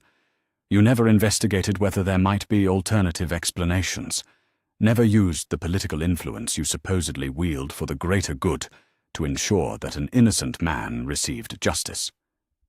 The accusation was harsh but accurate, and Harry could see that Dumbledore had no adequate defense for his passive acceptance of what now appeared to be a massive miscarriage of justice. The headmaster who claimed to fight for truth and justice had allowed his godfather to suffer in prison, while Harry endured years of neglect and abuse that could have been prevented. Before Dumbledore could formulate a response to Harry's criticism, the office fireplace suddenly blazed with green flames, and a figure stepped through with the kind of dramatic timing that suggested the arrival had been carefully orchestrated rather than coincidental. Sirius Black looked nothing like the wild-eyed mass murderer depicted in the Daily Prophet photographs. Though obviously marked by his years in Azkaban, with prematurely grey hair and a gaunt frame that spoke of prolonged suffering, he carried himself with the natural aristocratic bearing that marked him as a member of one of Wizarding Britain's oldest families. His dark eyes, so similar to Harry's own, were sharp with intelligence and bitter humour rather than madness or malevolence. "Hello, Prongslet," Sirius said, his voice carrying a warmth that Harry had never heard directed toward him by any adult. "I apologize for the dramatic entrance, but given the circumstances, I thought it best to clear up a few misconceptions before they cause any more damage than they already have." Harry stared at his godfather, trying to reconcile the composed, obviously sane man standing before him with 12 years of believing that Sirius Black was a dangerous criminal who had betrayed his parents to their deaths. The cognitive dissonance was overwhelming, but underneath the confusion was a growing sense of rightness, as if a puzzle piece he had not even known was missing had finally clicked into place. "Sirius," Dumbledore said, his voice tight with what might have been relief or concern. "I was just explaining to Harry the complex circumstances surrounding your imprisonment and the reasons why immediate action was not taken to investigate alternative theories about what happened that night." Sirius Black's laugh was sharp and entirely lacking in humour, the sound of someone who had spent 12 years thinking about all the ways the wizarding justice system had failed him. "Complex circumstances," he repeated, his voice dripping with sarcasm. "Is that what we are calling it when the chief warlock of the Wizengamot allows a member of an ancient wizarding family to be imprisoned without trial because conducting a proper investigation might be politically inconvenient?" The accusation hit Dumbledore like a curse, and Harry watched the headmaster's face cycle through expressions of guilt, defensiveness, and carefully suppressed anger. The revelation that Sirius had been imprisoned without trial was stunning enough, but the implication that Dumbledore could have intervened, and chosen not to, was far more damaging to Harry's remaining faith in the man he had once viewed as a benevolent authority figure. "There were considerations," Dumbledore began, but Sirius cut him off with a gesture that carried the authority of someone accustomed to being obeyed despite his current circumstances. "The only consideration that should have mattered," Sirius said coldly, "was ensuring that an innocent man did not spend 12 years having his soul slowly drained by Dementors while his godson grew up believing himself unwanted and unloved. But I suppose the greater good does not extend to inconvenient individuals whose suffering might complicate your long-term strategic planning." Harry felt a surge of vindication at hearing his own criticisms of Dumbledore echoed by someone who clearly understood the political complexities involved better than he did. Sirius's anger on his behalf was both validating and deeply moving, the first time any adult had expressed genuine outrage about the way he had been treated by the people supposedly responsible for his welfare. "What really happened that night?" Harry asked, addressing his question to Sirius rather than to Dumbledore. "Why were you at the scene, and who actually betrayed my parents to Voldemort?" Sirius's expression grew grim as he prepared to recount events that had clearly haunted him throughout his imprisonment. "Your parents suspected that there was a spy among their friends," he began, his voice heavy with old pain and regret. "They had been betrayed too many times for it to be coincidence, and they knew that someone close to them was passing information to Voldemort." He paused, glancing at Dumbledore with an expression that suggested the headmaster's presence was unwelcome but tolerated for Harry's sake. "James and Lily decided to use a Fidelius charm to hide their location, with me as their secret keeper. But at the last moment, I convinced them to change the plan.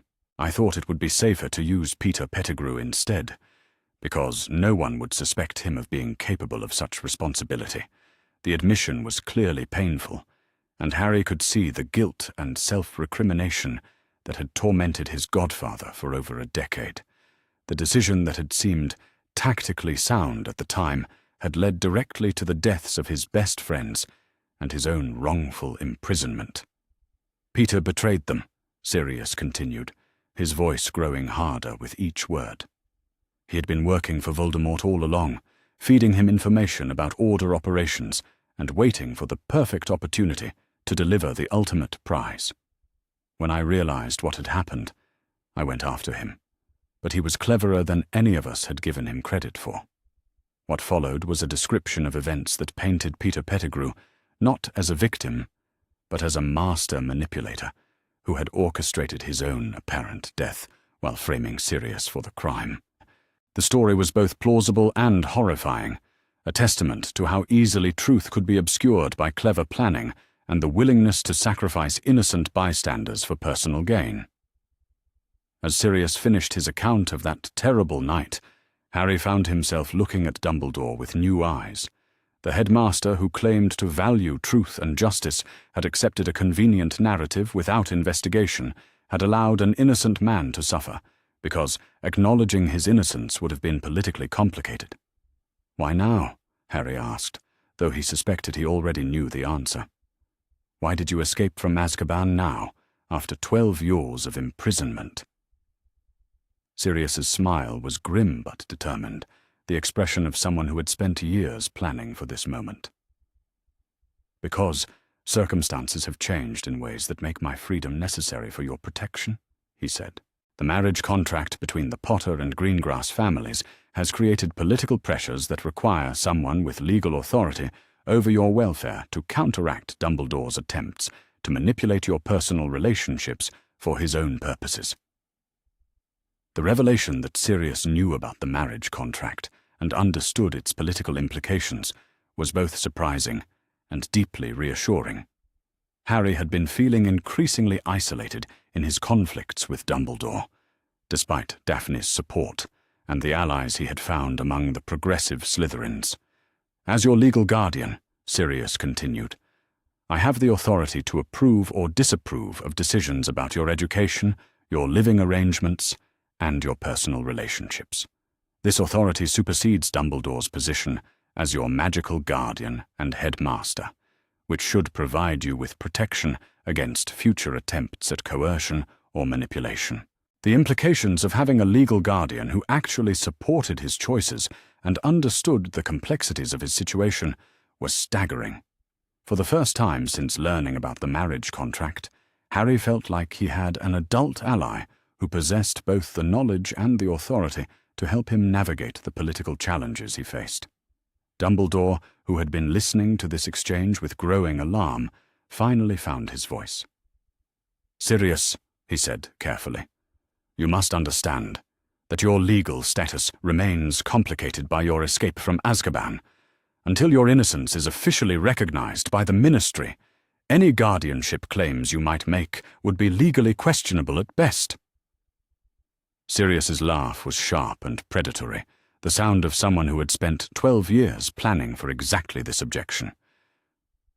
"That situation will be resolved within the week," he said, with obvious satisfaction. "Peter Pettigrew was captured 2 days ago by associates of the Greengrass family, who have been investigating the circumstances of my imprisonment since their daughter's engagement to Harry was announced. The news that Peter Pettigrew had been captured and that the Greengrass family had been working to clear Sirius's name was stunning enough to leave Harry momentarily speechless. The scope of the political maneuvering surrounding his engagement was apparently far greater than he had realized, and the allies he had gained through his relationship with Daphne were more powerful and more committed than he had dared to hope. Dumbledore's face had gone pale at the revelation that his careful control over Harry's situation was about to be legally challenged by people with the resources and political connections to make their challenge effective. For the first time since Harry had known him, the legendary wizard looked genuinely uncertain about his ability to maintain his preferred outcomes. As the conversation continued and the implications of Sirius's return became clearer, Harry felt like he was watching the foundation of his entire world shift beneath his feet. The man he had been taught to trust above all others was revealed as someone whose commitment to the greater good allowed for tremendous suffering by individuals whose welfare was inconvenient to his larger plans. But more importantly, he was no longer alone in his struggles against manipulation and coercion.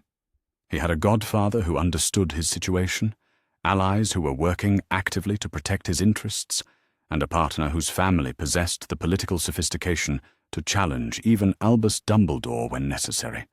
The game was changing, and for the first time since arriving at Hogwarts, Harry felt like he might actually have a chance to win. The ancient ritual chamber beneath Grimmauld Place had not seen a betrothal ceremony in over 50 years, but the magic that permeated its stone walls seemed to awaken with eager anticipation as representatives from some of Wizarding Britain's oldest families gathered to witness what would become one of the most politically significant marriages of their generation.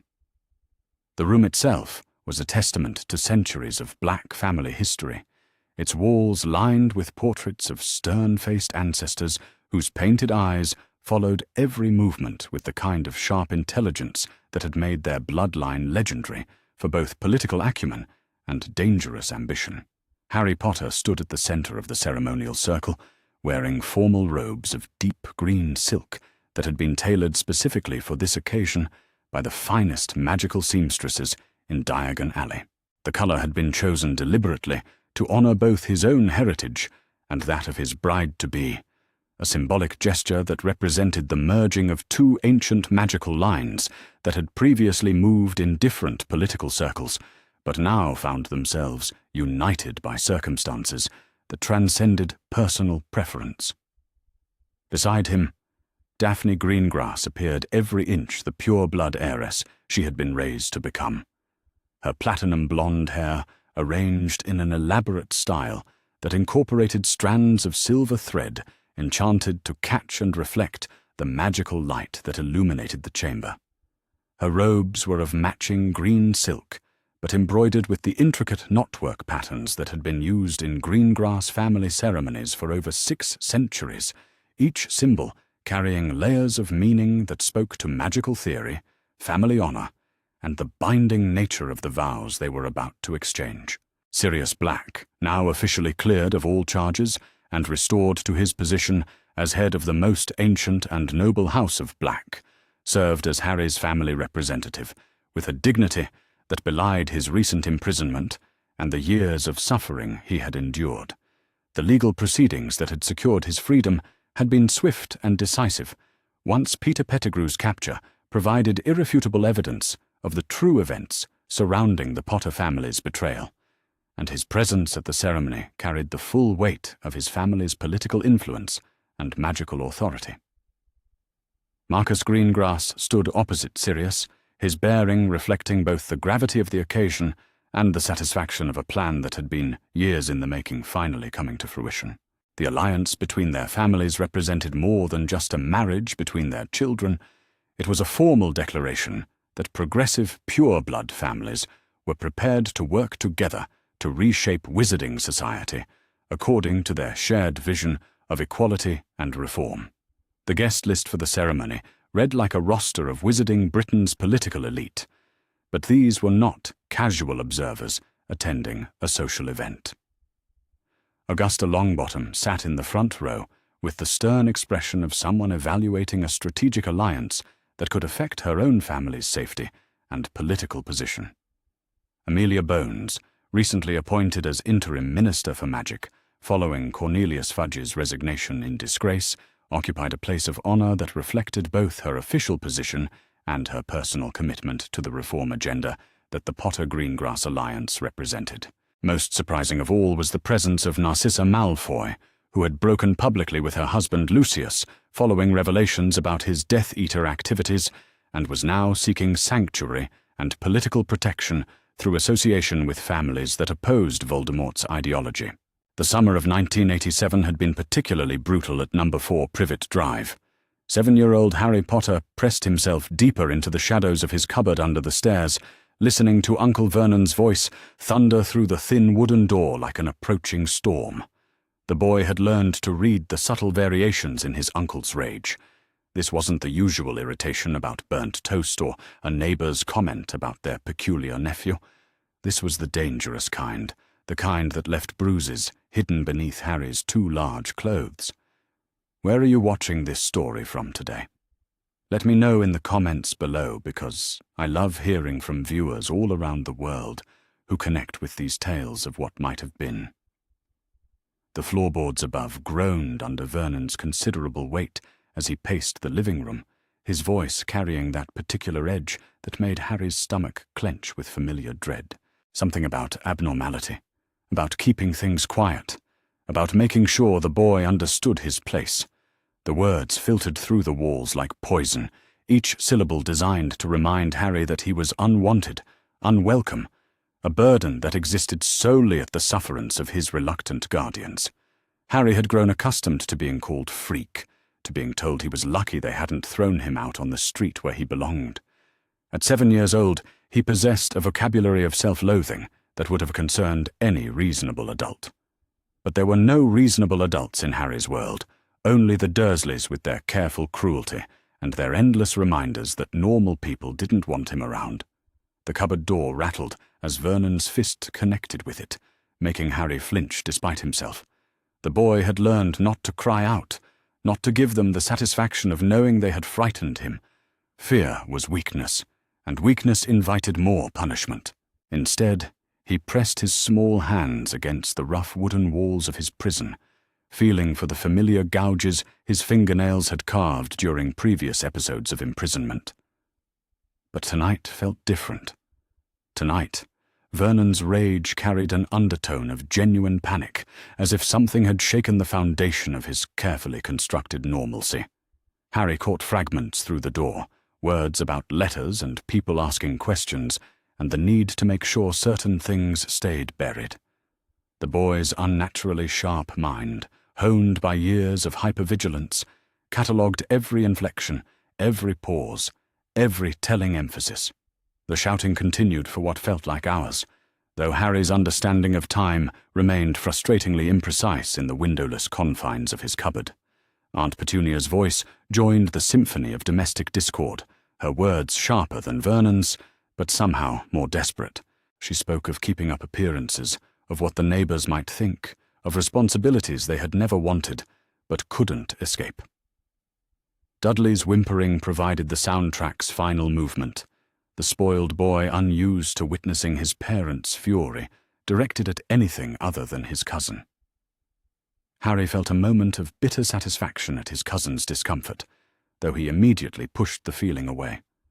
Such thoughts were dangerous, leading down paths that made peculiar things happen, things that brought even worse punishment than usual. The house fell silent with the abruptness of a slammed door. Harry waited, counting his heartbeats, measuring the spaces between Vernon's heavy footsteps as they retreated upstairs. Only when he heard the master bedroom door close did the boy allow himself to relax slightly, though true rest remained impossible in his cramped quarters. It was then, in that moment between vigilance and exhaustion, that Harry noticed something wrong with his left hand. A thin line of blood traced across his palm where he had pressed against the cupboard wall, the result of a particularly sharp splinter that had pierced his skin without his notice. The pain was minor, barely registering against the constant ache of hunger and cramped muscles, but something about the blood itself seemed strange. In the dim light that filtered through the cupboard's gaps, the crimson drops appeared to shimmer with an otherworldly quality. Harry had seen his own blood before, scraped knees and accidental cuts being inevitable parts of childhood. But this felt different somehow.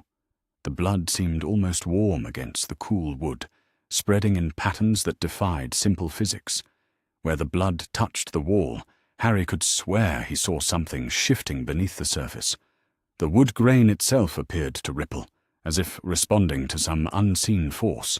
The boy blinked hard, certain he was imagining things, but the strange phenomenon persisted. If anything, it grew stronger, the wall seeming to pulse with a rhythm that matched his own heartbeat. Acting on an instinct he couldn't explain, Harry pressed his bleeding palm firmly against the spot where the wood seemed most responsive. The reaction was immediate and extraordinary. A section of the cupboard wall, no larger than a dinner plate, began to glow with a soft golden light.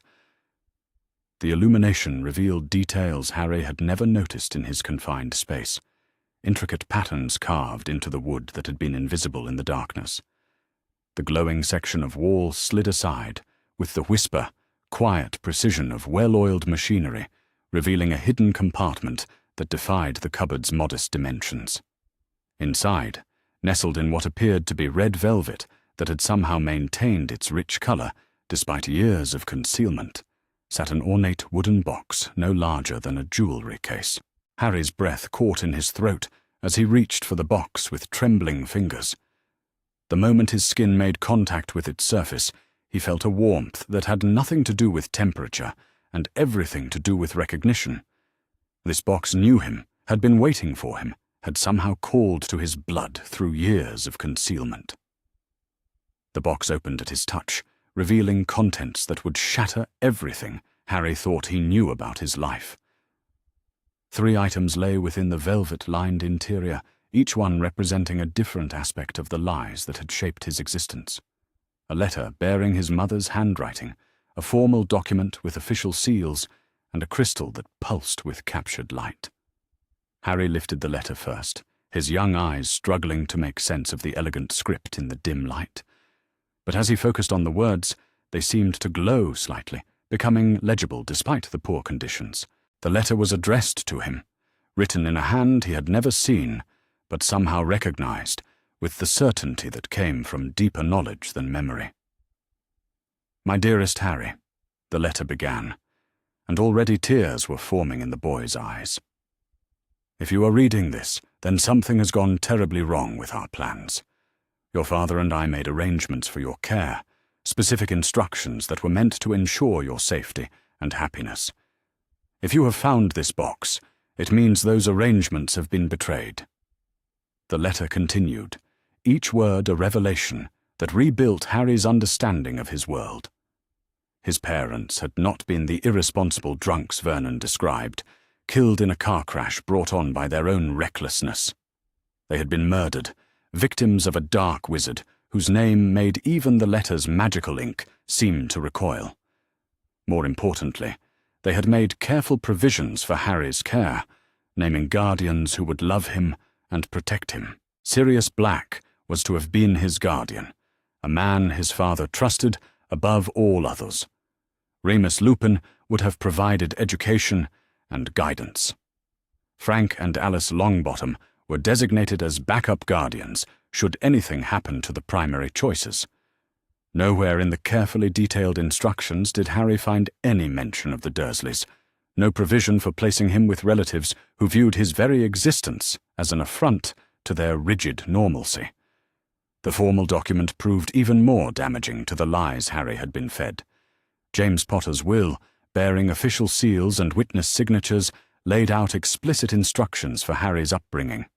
Financial provisions had been made, educational trusts established, and detailed guidelines provided for ensuring Harry grew up knowing his heritage and understanding his parents' sacrifice.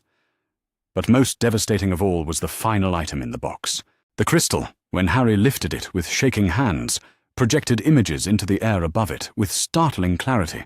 He watched, transfixed, as 2 figures materialized in miniature before him.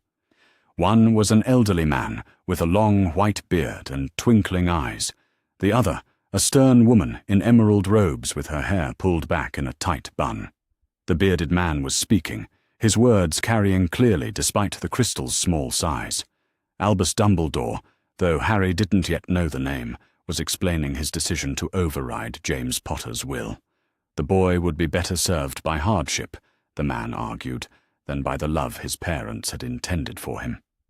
Necessary suffering would prepare Harry for the challenges ahead, make him properly grateful for any kindness shown. McGonagall's objections were clear and passionate, but Dumbledore dismissed them with patronizing patience. The blood protection would be stronger if Harry truly had nowhere else to go, he explained. And besides, growing up among Muggles would keep him humble. The Potter fortune could wait, controlled by trustees who understood the greater good better than a child ever could. Harry watched in growing horror as the 2 figures discussed his fate with the casual indifference of people arranging furniture. His entire life, His suffering, his isolation, all of it had been deliberately orchestrated by a man who claimed to act in Harry's best interests, while ensuring those interests never took precedence over his own mysterious agenda. The crystal's projection faded, leaving Harry alone with knowledge that fundamentally altered his understanding of everything. He wasn't unwanted because he was inherently unlovable. He wasn't with the Dursleys because there had been no other option. He was trapped in this cupboard, enduring daily cruelty and systematic dehumanization, because an old man with a white beard had decided it would serve some greater purpose.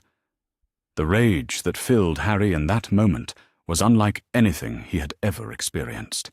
It wasn't the helpless anger of a child facing adult cruelty, but something far more focused and dangerous. This was the fury of someone discovering they had been deliberately betrayed, systematically lied to, and condemned to suffering for reasons that had nothing to do with justice or necessity. But even as the anger threatened to consume him, another part of Harry's mind was already working, analyzing what he had learned and beginning to formulate a response. The boy who had learned to survive by anticipating his guardian's moods, who had developed an almost supernatural ability to read the motivations behind adult actions, now turned that same analytical prowess toward a much larger target. If Dumbledore had the power to override his parents' will, to place him with the Dursleys despite their obvious unsuitability, then Dumbledore was clearly a figure of significant authority in whatever world his parents had inhabited. The crystal's projection suggested this had been a calculated decision, not a moment of poor judgment, which meant the old man was both intelligent and ruthless. But Dumbledore had made one critical error in his calculations. He had assumed Harry would remain ignorant of the truth, that the boy would never discover the careful manipulations that had shaped his life. The blood ward that had protected the box under the stairs suggested there were aspects of Harry's heritage that even Dumbledore didn't fully understand or control. Harry carefully returned the items to their velvet-lined compartments, his young mind already beginning to form the outline of a plan. He was 7 years old, with no resources, no allies, and no clear understanding of the magical world he was apparently part of. But he had something Dumbledore couldn't have anticipated: complete clarity about who his real enemy was. The old man expected gratitude, counted on Harry's ignorance and dependency to maintain control. But the boy sitting in the cupboard under the stairs was no longer the broken, compliant victim Dumbledore's plan required. He was James Potter's son, heir to whatever legacy his parents had intended, and he had just discovered that legacy had been stolen from him. Harry pressed the blood-warded panel closed, watching as it sealed seamlessly back into the cupboard wall.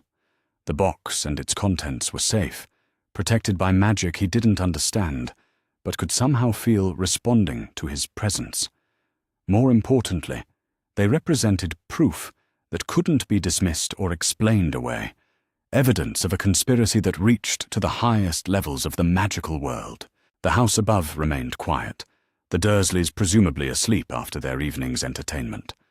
But Harry knew that sleep would not come easily for him tonight, if at all. His mind was too full of revelations, too busy processing the implications of what he had learned and beginning to map out possible responses. 7 years old or not, Harry Potter was no longer content to be a victim. Someone had stolen his life, condemned him to suffering for their own purposes, and expected him to remain grateful for the privilege. But the blood that had opened the hidden compartment carried more than just Potter genetics. It carried the memory of parents who had loved him enough to make provisions for his happiness, and the determination of a child who refused to let their sacrifice be meaningless. Somewhere in the magical world, Albus Dumbledore was sleeping peacefully, secure in the knowledge that his carefully laid plans remained on track. He had no way of knowing that his greatest miscalculation had just awakened to the truth, or that the boy he had written off as manageable was already beginning to plot his downfall. The summer of 1987 was about to become far more interesting than anyone had anticipated. Harry Potter had discovered that his life was a lie, but more importantly, he had discovered that lies could be exposed, conspiracies could be unraveled, and even the most powerful wizards were vulnerable to the consequences of their choices. In the darkness of his cupboard, surrounded by the evidence of betrayal that stretched back to his earliest memories, Harry Potter began to plan his revenge. And for the first time in his young life, he smiled with genuine anticipation for what tomorrow might bring. The transition from courtroom victory to establishing a genuine home represented challenges that Harry Potter had never imagined when his desperate search for truth first began in the cupboard under the stairs. 3 weeks had passed since Sirius Black's exoneration, and the complex process of building a family relationship while maintaining the momentum of institutional reform required skills that neither Harry nor his godfather had been prepared to develop under normal circumstances. The house that Sirius had chosen for their new beginning was neither the ancestral Black family mansion, with its dark history, nor a completely unfamiliar location that would provide no connection to their shared past. Instead, he had selected a comfortable cottage in the countryside that offered both security and the space necessary for Harry to continue his advocacy work while beginning the long process of healing from years of systematic abuse. Harry's adjustment to life with Sirius required careful navigation of expectations and boundaries that neither participant fully understood. The boy had learned to survive through hypervigilance and strategic thinking that made genuine relaxation difficult, while Sirius possessed memories of the infant Harry that bore little resemblance to the sophisticated political advocate his godson had been forced to become. The challenge of establishing normal family routines was complicated by the reality that both Harry and Sirius had been shaped by experiences that were anything but normal. Years of wrongful imprisonment had affected Sirius's ability to trust institutions and authority figures, while Harry's systematic abuse had created defensive mechanisms that sometimes interfered with his capacity to accept genuine care and affection. But perhaps most significantly, both recognized that their reunion was taking place in the context of ongoing political struggles that required continued attention and strategic thinking. The victory in Sirius's case had established important precedents while exposing the scope of institutional manipulation, but achieving lasting reform would require sustained effort that went far beyond individual vindication. The formal magical education that Harry began under Sirius and Remus Lupin's guidance revealed both the extent of his natural abilities and the degree to which his development had been systematically suppressed through years of deliberate intervention. The exercises that should have challenged someone much older proved manageable for Harry, suggesting that his magical potential had always been extraordinary, but had been artificially constrained through external manipulation. Sirius's approach to teaching reflected his understanding that Harry needed education that went beyond simple spell casting to encompass magical theory, political strategy, and the complex relationships that governed interactions between different magical communities. The curriculum was designed not only to prepare Harry for eventual attendance at Hogwarts, but to ensure that he possessed the knowledge and skills necessary to continue his advocacy work effectively. Remus Lupin's contributions to Harry's education proved particularly valuable in areas of magical theory and historical context that helped explain the institutional patterns they had been challenging. His scholarly background provided perspective on how similar reform movements had succeeded or failed throughout magical history, offering strategic insights that could guide their ongoing efforts.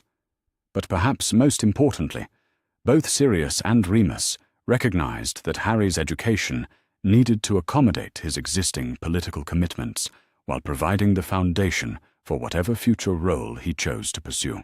The boy who had already achieved significant institutional reform deserved educational opportunities that respected his proven capabilities while addressing areas where formal instruction could enhance his natural talents. Harry's relationship with the broader magical community continued to evolve as news of his victory spread throughout wizarding society and beyond. Letters of support arrived daily from individuals and organizations who had been inspired by his example to examine their own experiences with institutional manipulation, creating a network of potential allies that extended far beyond his original goblin connections. The international attention that Harry's case was receiving created opportunities for collaboration on reform efforts that transcended national boundaries, while also generating pressure for comprehensive implementation of the precedents that had been established. Representatives from various foreign magical governments expressed interest in learning from the British experience, while contributing their own insights about institutional accountability and individual protection. The foundation that Harry established for child advocacy in the wizarding world represented his commitment to ensuring that the precedents achieved through his personal struggle would continue to protect future victims of institutional manipulation. The organization was structured to operate independently of government oversight, while maintaining the resources and expertise necessary to challenge even powerful figures who might attempt to abuse their authority. The financial resources that supported the foundation came primarily from the settlement that had been negotiated as part of the civil proceedings against Dumbledore, creating a direct connection between accountability for past crimes and protection for future victims. The arrangement ensured that those who had profited from systematic manipulation would contribute to preventing similar abuses while providing sustainable funding for ongoing advocacy efforts. Harry's role in the Foundation's operations reflected his understanding that achieving lasting change required institutional frameworks that could operate effectively regardless of changes in political leadership or public attention. The organization was designed to attract and develop advocacy expertise while maintaining the independence necessary to challenge authority when institutional failures occurred. The strategic planning for Harry's eventual attendance at Hogwarts required careful consideration of the complex dynamics that his presence would create within the school's existing power structures. Dumbledore's continued position as headmaster, despite the legal consequences he faced, meant that Harry would be entering an environment where his primary opponent retained significant influence and authority.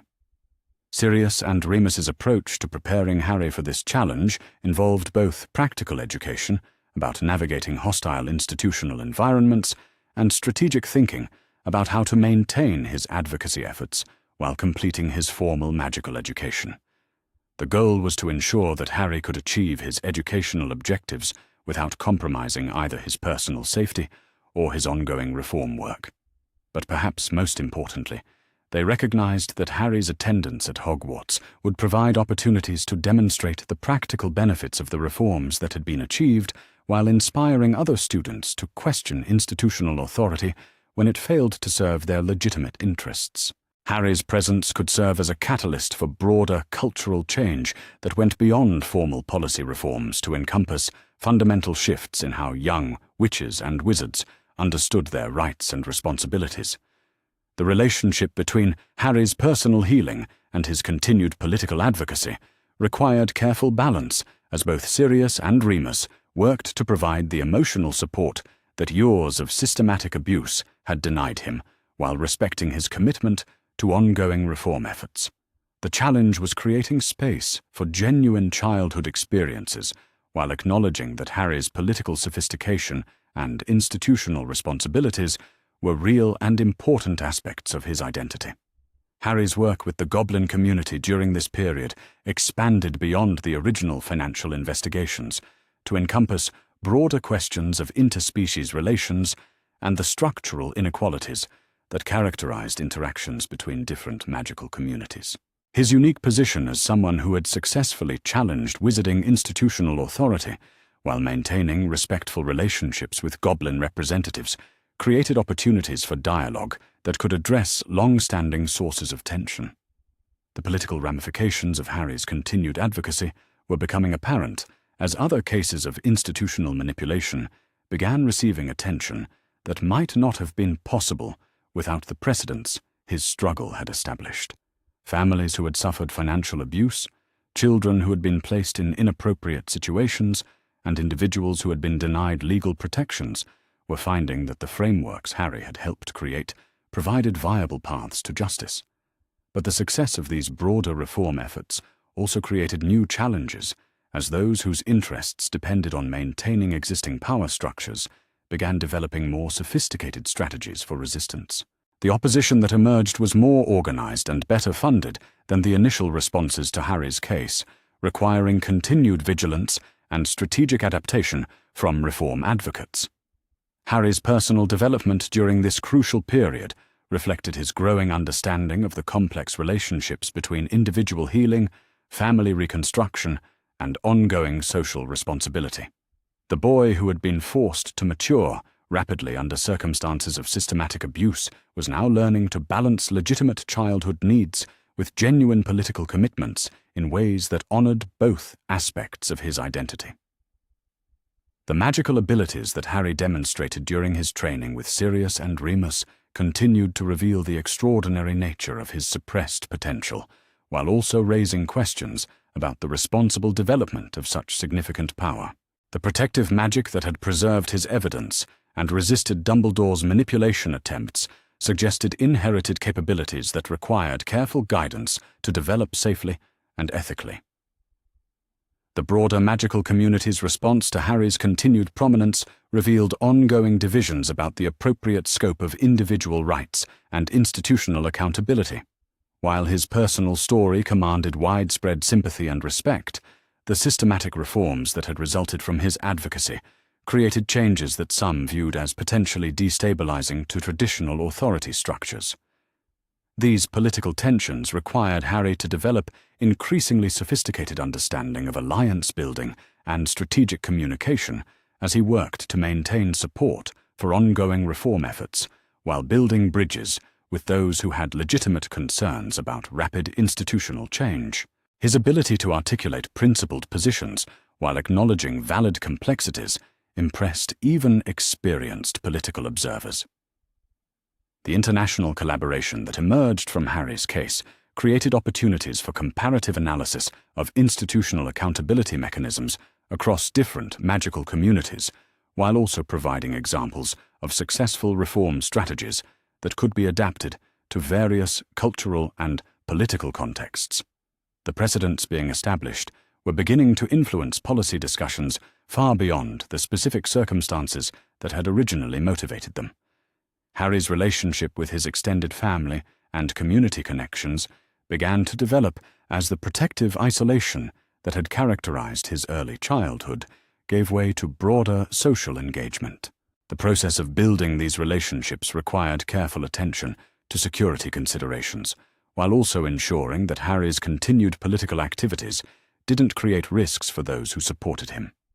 The Foundation's early projects demonstrated both the effectiveness of the advocacy frameworks that had been established and the continuing need for institutional vigilance as new cases of manipulation and abuse came to light. Each successful intervention reinforced the precedents that Harry's case had established, while also revealing additional areas where reform efforts needed to be expanded or strengthened.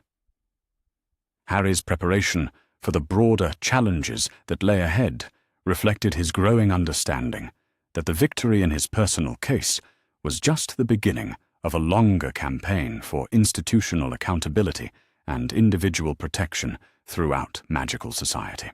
The precedents had been established, the frameworks were operational, and the political momentum existed to achieve lasting change. But sustaining these gains would require continued effort and strategic thinking. The vision for reform that Harry articulated during this period encompassed not only the correction of past injustices, but the creation of institutional cultures that prioritized individual welfare and transparent accountability. His understanding of systemic change had evolved far beyond simple policy modifications to encompass fundamental shifts in how magical communities approached questions of power and responsibility. The boy who had discovered evidence of conspiracy in a blood-warded compartment was now positioned as a leader of comprehensive social change whose influence extended throughout the magical world.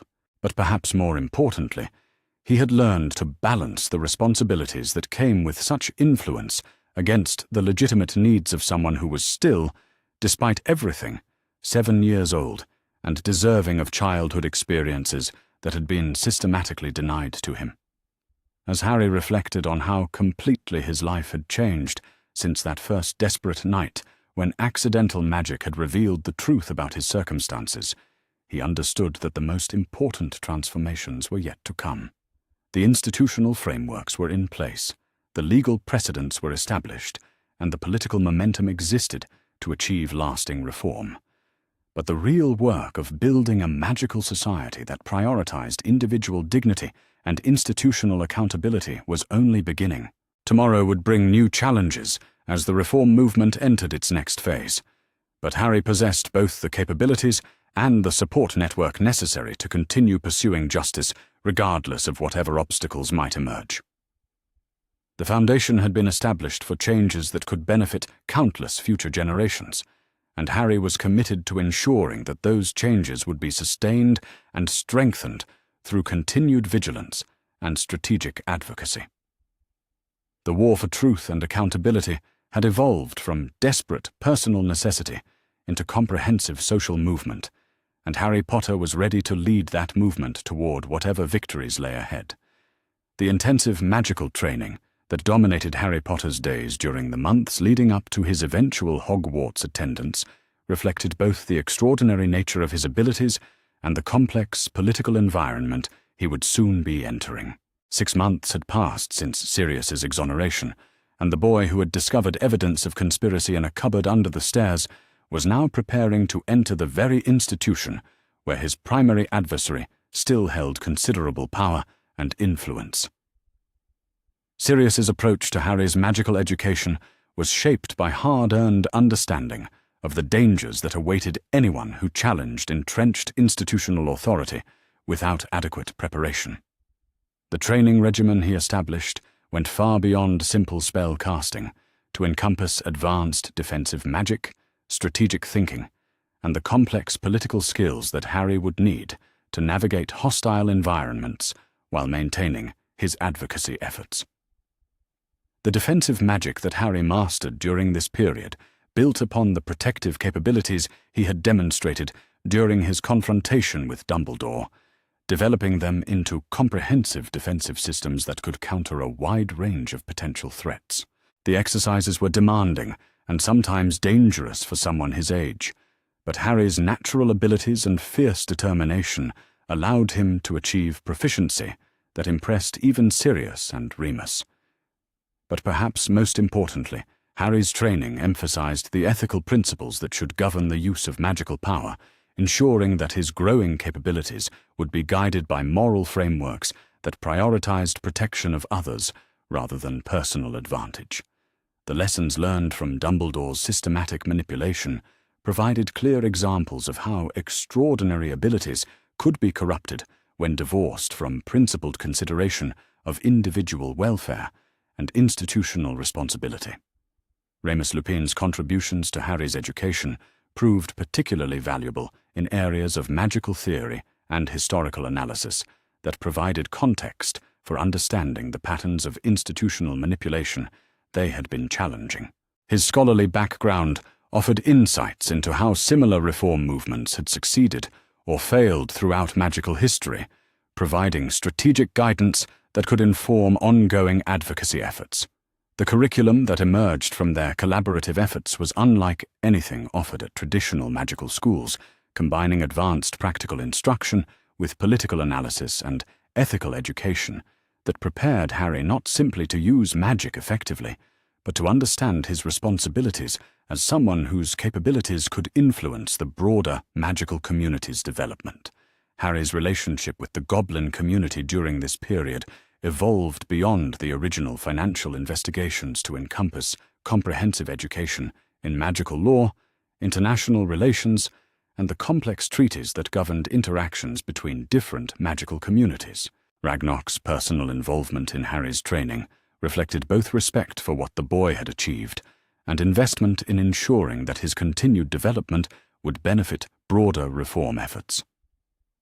The Goblin perspective on magical education emphasized practical application and ethical accountability in ways that complemented the theoretical foundations that Sirius and Remus were providing.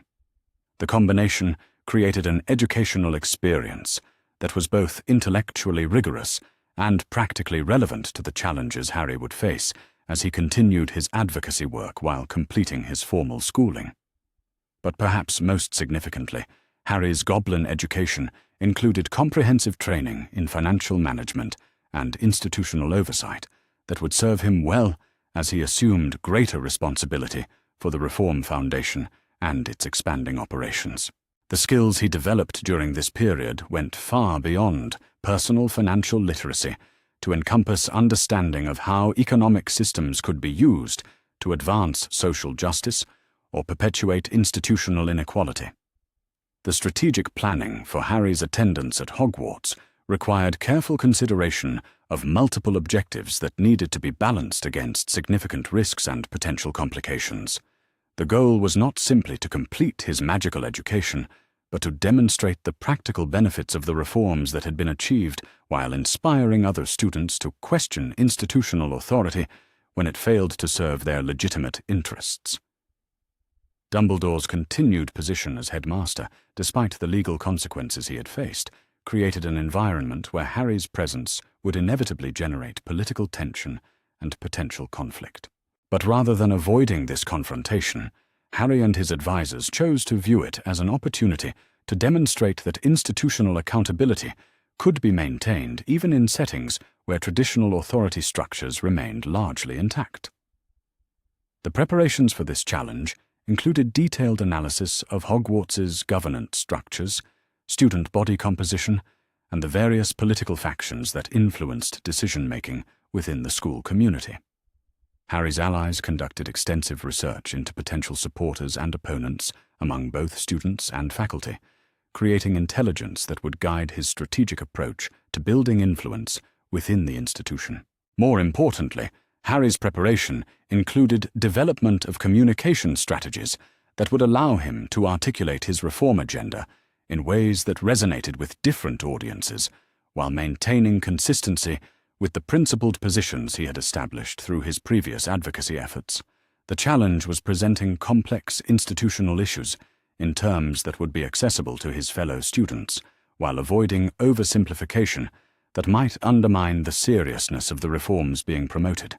Harry's work with the broader magical community during this period expanded to include collaboration with reform advocates in other countries whose own efforts had been inspired by the precedents established through his case.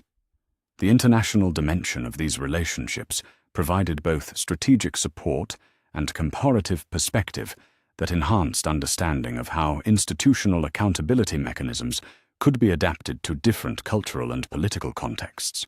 The correspondence that Harry maintained with advocates throughout the magical world revealed the extent to which his example had encouraged challenges to institutional manipulation in communities that had previously accepted such abuses as inevitable aspects of magical governance. The precedents established through his struggle were being applied to cases involving financial fraud, child protection failures, and various forms of governmental overreach that had affected multiple generations of magical citizens. But perhaps most significantly, these international collaborations were beginning to create frameworks for coordinated advocacy that could address institutional problems transcending national boundaries.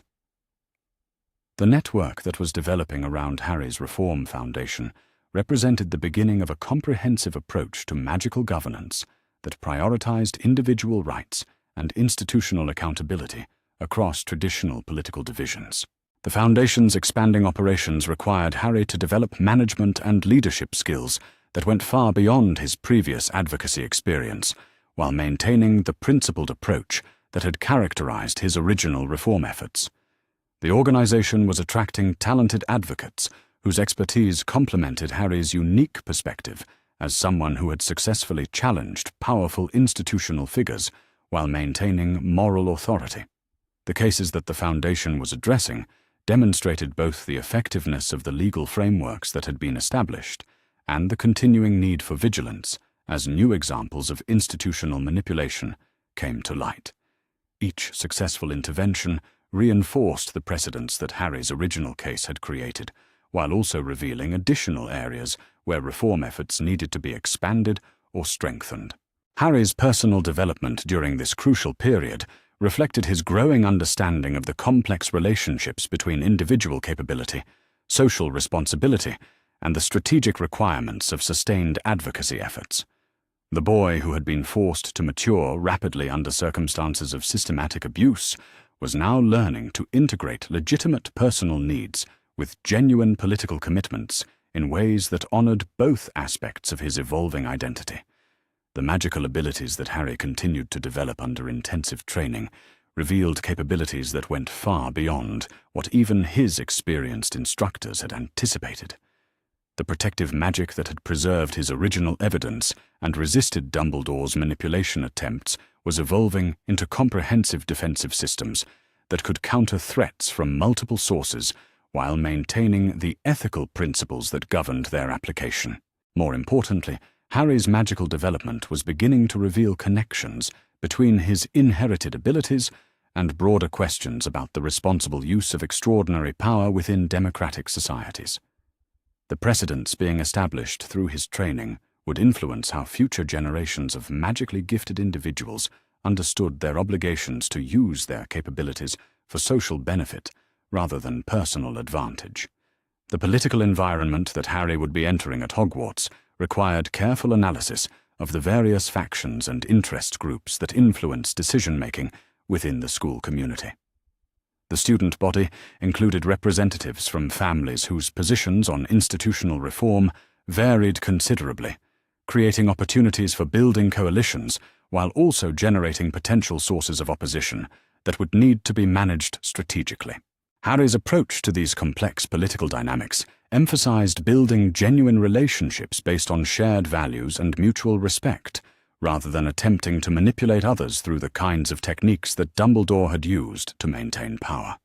The goal was to demonstrate that effective leadership could be exercised without compromising ethical principles or exploiting others' vulnerabilities for strategic advantage.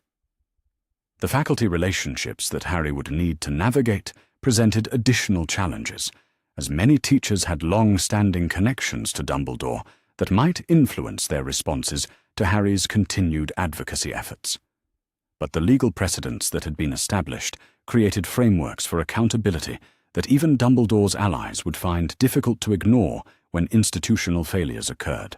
Harry's preparation for these complex interpersonal dynamics included training in conflict resolution and diplomatic communication that would allow him to address disagreements constructively while maintaining his commitment to institutional reform. The skills he developed during this period would serve him well not only at Hogwarts, but in whatever future roles his advocacy work might require. The broader magical community's response to Harry's continued prominence revealed ongoing evolution in public attitudes toward institutional accountability and individual rights. The precedents established through his case had encouraged other victims of manipulation to come forward while also creating political pressure for comprehensive implementation of the reforms that had been achieved. But the success of these reform efforts had also generated more sophisticated opposition from those whose interests depended on maintaining traditional power structures. The resistance that was emerging required continued strategic adaptation from Harry and his allies as they worked to protect the gains that had been achieved while building momentum for additional changes. Harry's understanding of these complex political dynamics reflected his evolution from individual victim-seeking personal justice to strategic leader of comprehensive social change whose influence extended throughout the magical world. The boy who had discovered evidence of conspiracy was now positioned to guide institutional transformation that could benefit countless future generations. The vision for reform that Harry articulated during this period encompassed not only the correction of specific injustices, but the creation of cultural frameworks that prioritized individual dignity and transparent accountability as fundamental principles of magical governance. His approach to these challenges demonstrated sophisticated understanding of how systematic change could be achieved through patient alliance building and strategic communication. The international recognition that Harry's advocacy work was receiving created opportunities for collaboration on reform efforts that transcended national boundaries, while also generating expectations that his continued efforts would maintain the high standards he had established through his original case. The precedents being created were beginning to influence policy discussions throughout the magical world. Harry's preparation for the challenges ahead reflected his growing understanding that the reforms achieved through his personal struggle represented just the beginning of a longer campaign for institutional accountability that would require sustained effort and strategic thinking. The frameworks were established, the precedents were clear, and the political momentum existed to achieve lasting change. But protecting and expanding these gains would demand continued vigilance. The Foundation's strategic plan for the coming years encompassed both defensive measures to protect existing reforms and proactive initiatives to expand accountability mechanisms into additional areas of magical governance. The organization that Harry had established was positioned to influence institutional development long after his personal involvement in day-to-day advocacy might change due to educational or career considerations. Harry's relationship with Sirius and Remus had evolved during this intensive training period to reflect genuine partnership in advancing shared values rather than simple mentorship of a younger person by more experienced adults. The three of them had become collaborators in efforts that could reshape fundamental aspects of magical society while maintaining the family bonds that had been so crucial to Harry's personal healing. The boy who had pressed bleeding hands against cupboard walls in desperate search for truth was now preparing to enter the institution where his primary opponent still held power, armed with capabilities, allies, and strategic understanding that would allow him to continue his advocacy regardless of whatever obstacles he might encounter. The training was complete, the preparations were finished, and Harry Potter was ready for the next phase of his campaign for justice and accountability. Tomorrow would bring new challenges as the reform movement prepared for its most complex phase. But Harry possessed both the individual capabilities and institutional support necessary to pursue lasting change, regardless of whatever opposition might emerge. The precedents had been established, the frameworks were operational, and the momentum existed to achieve comprehensive transformation of how magical institutions approached questions of power and responsibility. The war for truth and accountability was entering its most crucial stage, and Harry Potter was ready to lead that effort toward whatever victories lay ahead. The September morning when Harry Potter first stepped onto the Hogwarts Express represented far more than simply another student beginning their magical education. The boy who had discovered evidence of systematic conspiracy in a blood-warded compartment under the Dursley stairs was now entering the institution where his primary adversary still held considerable authority, armed with capabilities, allies, and strategic understanding that would fundamentally alter the dynamics of magical society's most important educational community. The transformation that Harry had undergone during the months since his first desperate discovery was visible to anyone with eyes to see. Gone was the broken, grateful victim that Dumbledore's manipulation had required, replaced by someone who possessed both the knowledge and the determination necessary to challenge institutional authority while maintaining principled commitment to justice and individual dignity. Harry's arrival at King's Cross Station created immediate disruption of the usual routines that characterized the beginning of each school year. Students and parents who recognized him from the extensive media coverage of his case found themselves witnessing not the famous boy who lived of popular mythology, but a sophisticated political advocate whose presence suggested that traditional power structures within magical education were about to face unprecedented challenges. The compartment that Harry chose on the train was selected not for privacy or social considerations, but for strategic positioning that would allow him to observe the various political dynamics among students while beginning the process of identifying potential allies and opponents within his peer group. The skills he had developed through months of complex political maneuvering were immediately applicable to the social environment of magical education. His first interactions with fellow students revealed both the extent of public awareness about his advocacy work and the complex range of reactions that his transformation had generated throughout magical society. Some approached him with curiosity and respect for what he had achieved, while others displayed wariness about the institutional changes his case had precipitated. But perhaps most significantly, Harry's presence was already inspiring other students to question authority and demand transparency in ways that would have been unthinkable before the precedents his case had established.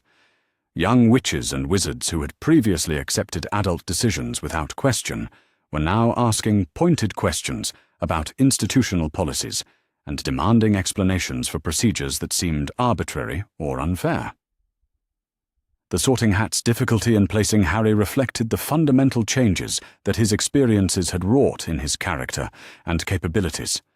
The boy who might once have been easily categorized according to traditional house characteristics now embodied qualities from all four houses through his unique journey from victim to advocate to strategic leader of comprehensive social reform.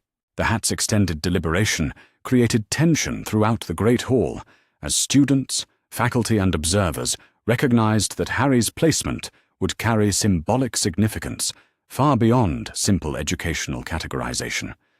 The decision would be interpreted as commentary on his character, his methods, and his likely impact on the school community's future development. When the Sorting Hat finally announced Gryffindor, the choice reflected not simple courage, but the complex moral framework that had guided Harry's transformation from isolated victim to principled advocate for institutional accountability. The placement acknowledged his bravery while recognizing that his approach to challenging authority was guided by ethical considerations rather than simple rebellion or personal ambition. Harry's first night in Gryffindor Tower revealed both the opportunities and challenges that his presence would create within the school's existing social structures. His dormitory mates were clearly aware of his reputation and achievements, but translating that awareness into productive relationships required careful navigation of expectations and assumptions that had been shaped by media coverage and family discussions. The conversation that developed among the first-year Gryffindors during their initial evening together demonstrated Harry's ability to articulate complex political concepts in terms that were accessible to his peers while maintaining consistency with the principled positions he had established through his advocacy work. His approach emphasized shared values and mutual respect rather than attempts to impose his perspectives through superior knowledge or political connections. But perhaps most importantly, Harry's interactions with his fellow students revealed his genuine interest in their individual experiences and perspectives rather than viewing them simply as potential allies or obstacles to his ongoing reform efforts. The boy who had been systematically isolated during his early childhood was now demonstrating remarkable social intelligence and empathy that enhanced his political effectiveness while reflecting authentic personal growth. The faculty's response to Harry's arrival created immediate complications for traditional power structures within the school community. Teachers who had long-standing relationships with Dumbledore found themselves navigating between loyalty to the headmaster and recognition that Harry represented legitimate concerns about institutional accountability that could no longer be dismissed or suppressed. Professor McGonagall's reaction to Harry's presence proved particularly significant, as her combination of respect for his achievements and concern about potential disruption to school routines reflected broader tensions within the magical education community about appropriate responses to the reforms that his case had precipitated. Her approach to managing these competing considerations would influence how other faculty members addressed similar challenges. The defense against the dark arts position, filled by Professor Quirrell, created additional complexity as Harry's advanced training in defensive magic quickly became apparent through classroom interactions. His capabilities exceeded not only those of his fellow students, but occasionally demonstrated knowledge that rivaled his instructor's expertise, creating pedagogical challenges that the school had never previously encountered. Harry's strategic approach to these classroom dynamics emphasized respectful collaboration rather than confrontational demonstration of superior abilities. His goal was to enhance the educational experience for all students while avoiding unnecessary conflict with faculty members who might feel threatened by his unconventional background and political influence. The impact of Harry's presence on student political awareness became apparent within days of the term's beginning, as conversations throughout the school increasingly focused on questions of institutional authority, individual rights, and the mechanisms necessary to ensure accountability from those in positions of power. The precedents established through Harry's case were being applied to student concerns about school policies and procedures. This political awakening among the student body created both opportunities and complications for school administration, as traditional methods of maintaining order through unquestioned authority became less effective when students possessed frameworks for challenging institutional decisions that seemed arbitrary or unfair. The changes were subtle but unmistakable to anyone familiar with previous patterns of student behavior. Harry's relationship with his peers evolved as initial curiosity about his fame gave way to genuine appreciation for his character and capabilities. The boy who had been systematically isolated was now discovering the pleasures of authentic friendship while learning to balance personal relationships with ongoing political commitments that extended far beyond school boundaries. The friendships that Harry developed during his first months at Hogwarts reflected his ability to connect with others across traditional social divisions within the magical community.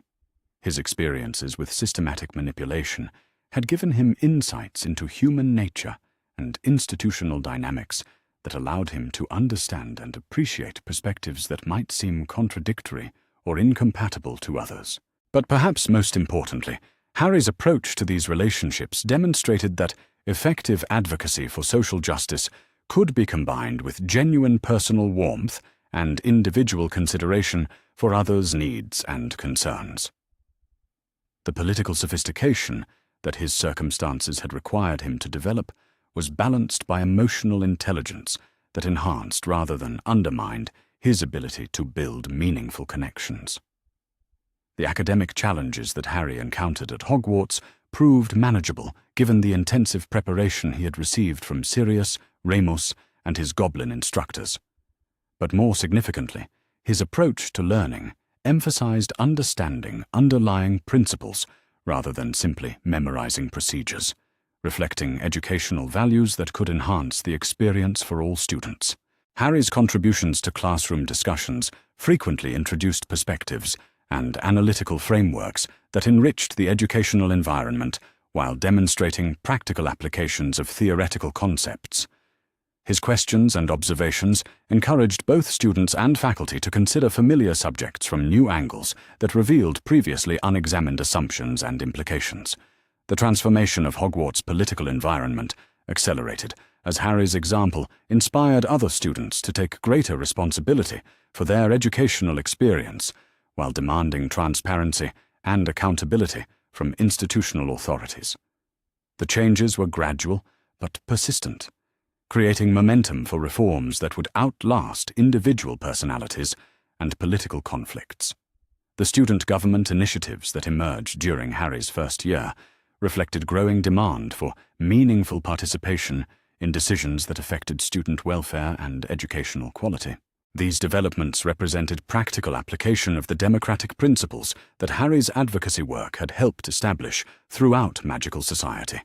Harry's relationship with Dumbledore within the school setting proved complex and carefully managed, as both participants understood that their conflict had evolved beyond personal antagonism to encompass fundamental questions about institutional authority and individual rights.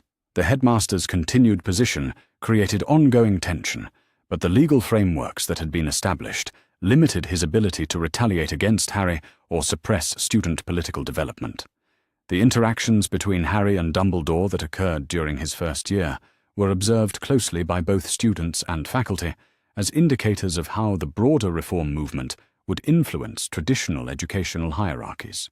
Harry's approach emphasized respectful but firm insistence on accountability and transparency, rather than personal attacks or attempts to undermine legitimate educational authority. But perhaps most importantly, Harry's presence at Hogwarts demonstrated that institutional reform could be achieved through persistent advocacy and principled resistance rather than requiring destructive confrontation or complete replacement of existing structures. The precedents being established would influence how future generations of students understood their rights and responsibilities within educational communities. The broader magical community's response to Harry's integration into Hogwarts revealed ongoing evolution in public attitudes toward institutional accountability and individual empowerment.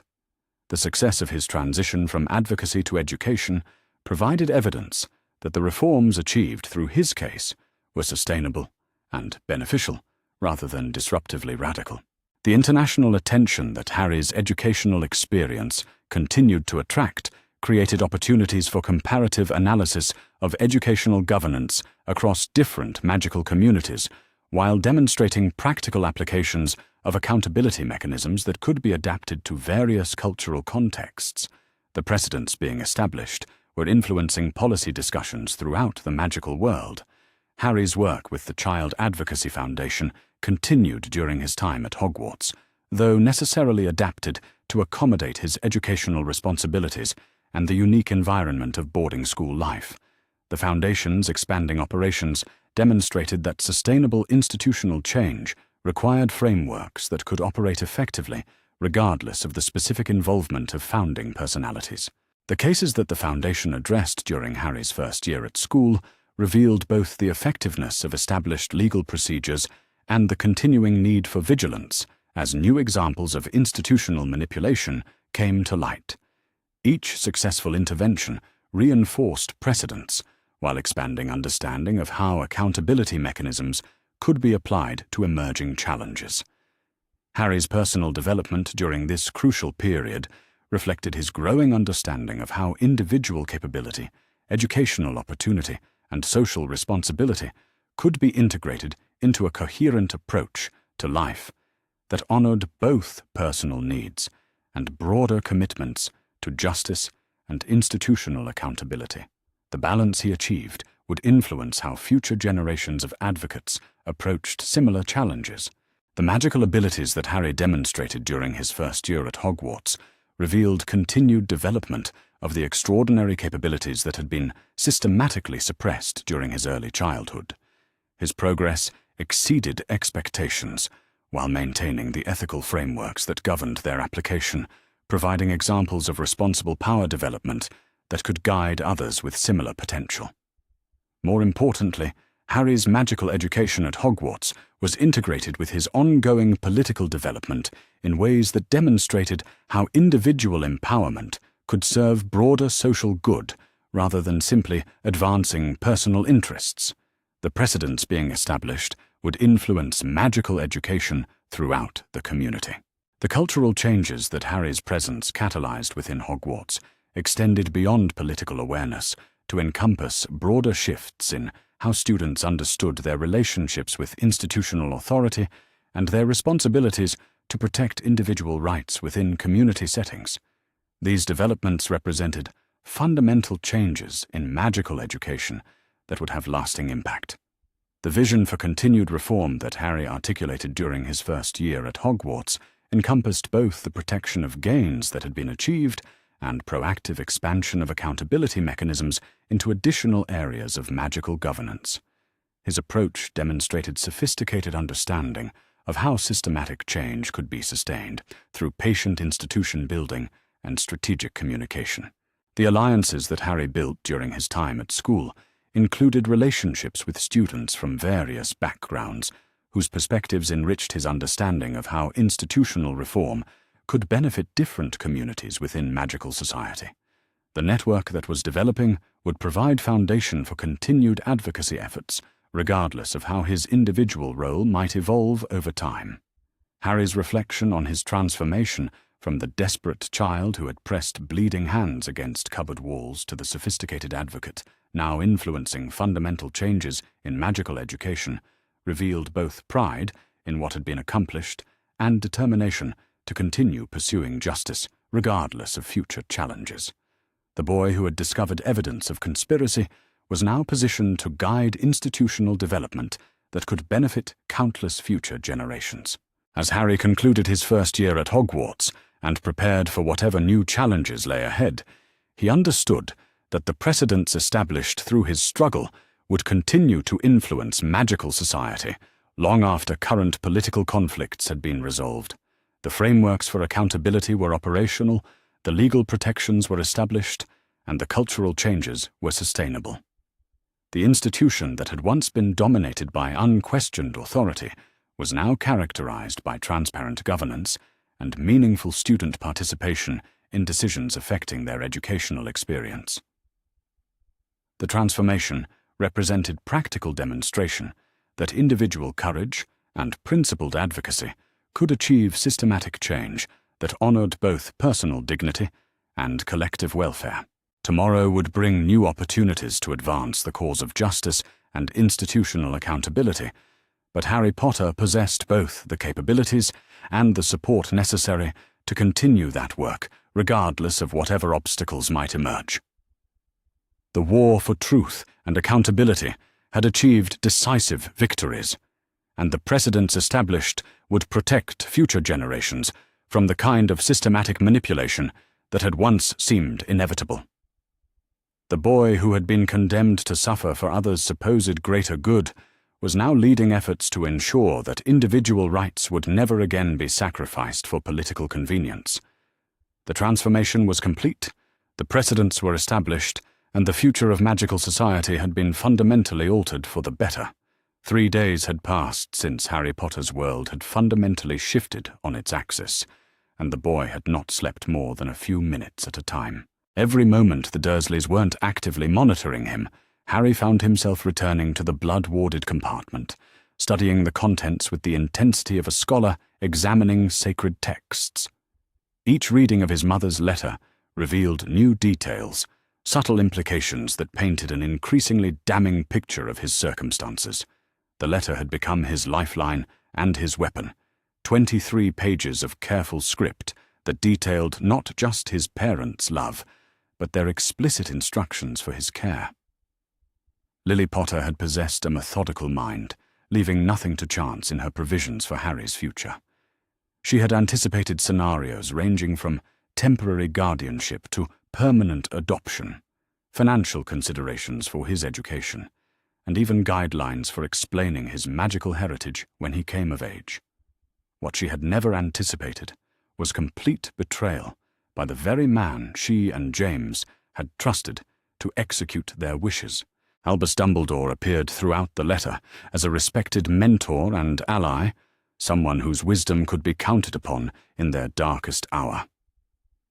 The bitter irony wasn't lost on Harry that his mother's own words now served as evidence of the headmaster's treachery, but it was the discovery of additional documents hidden behind the letter that truly began to illuminate the scope of the conspiracy against him.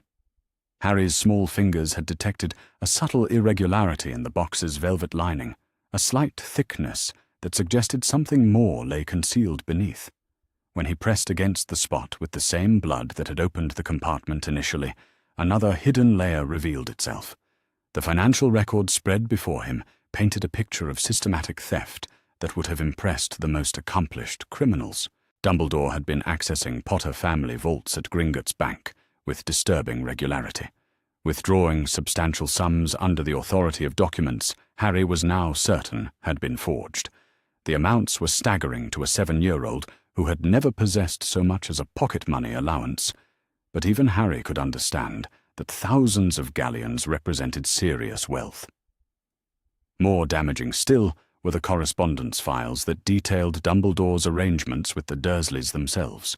Vernon and Petunia weren't just reluctant guardians grudgingly accepting an unwanted burden, they were paid contractors in Harry's systematic abuse.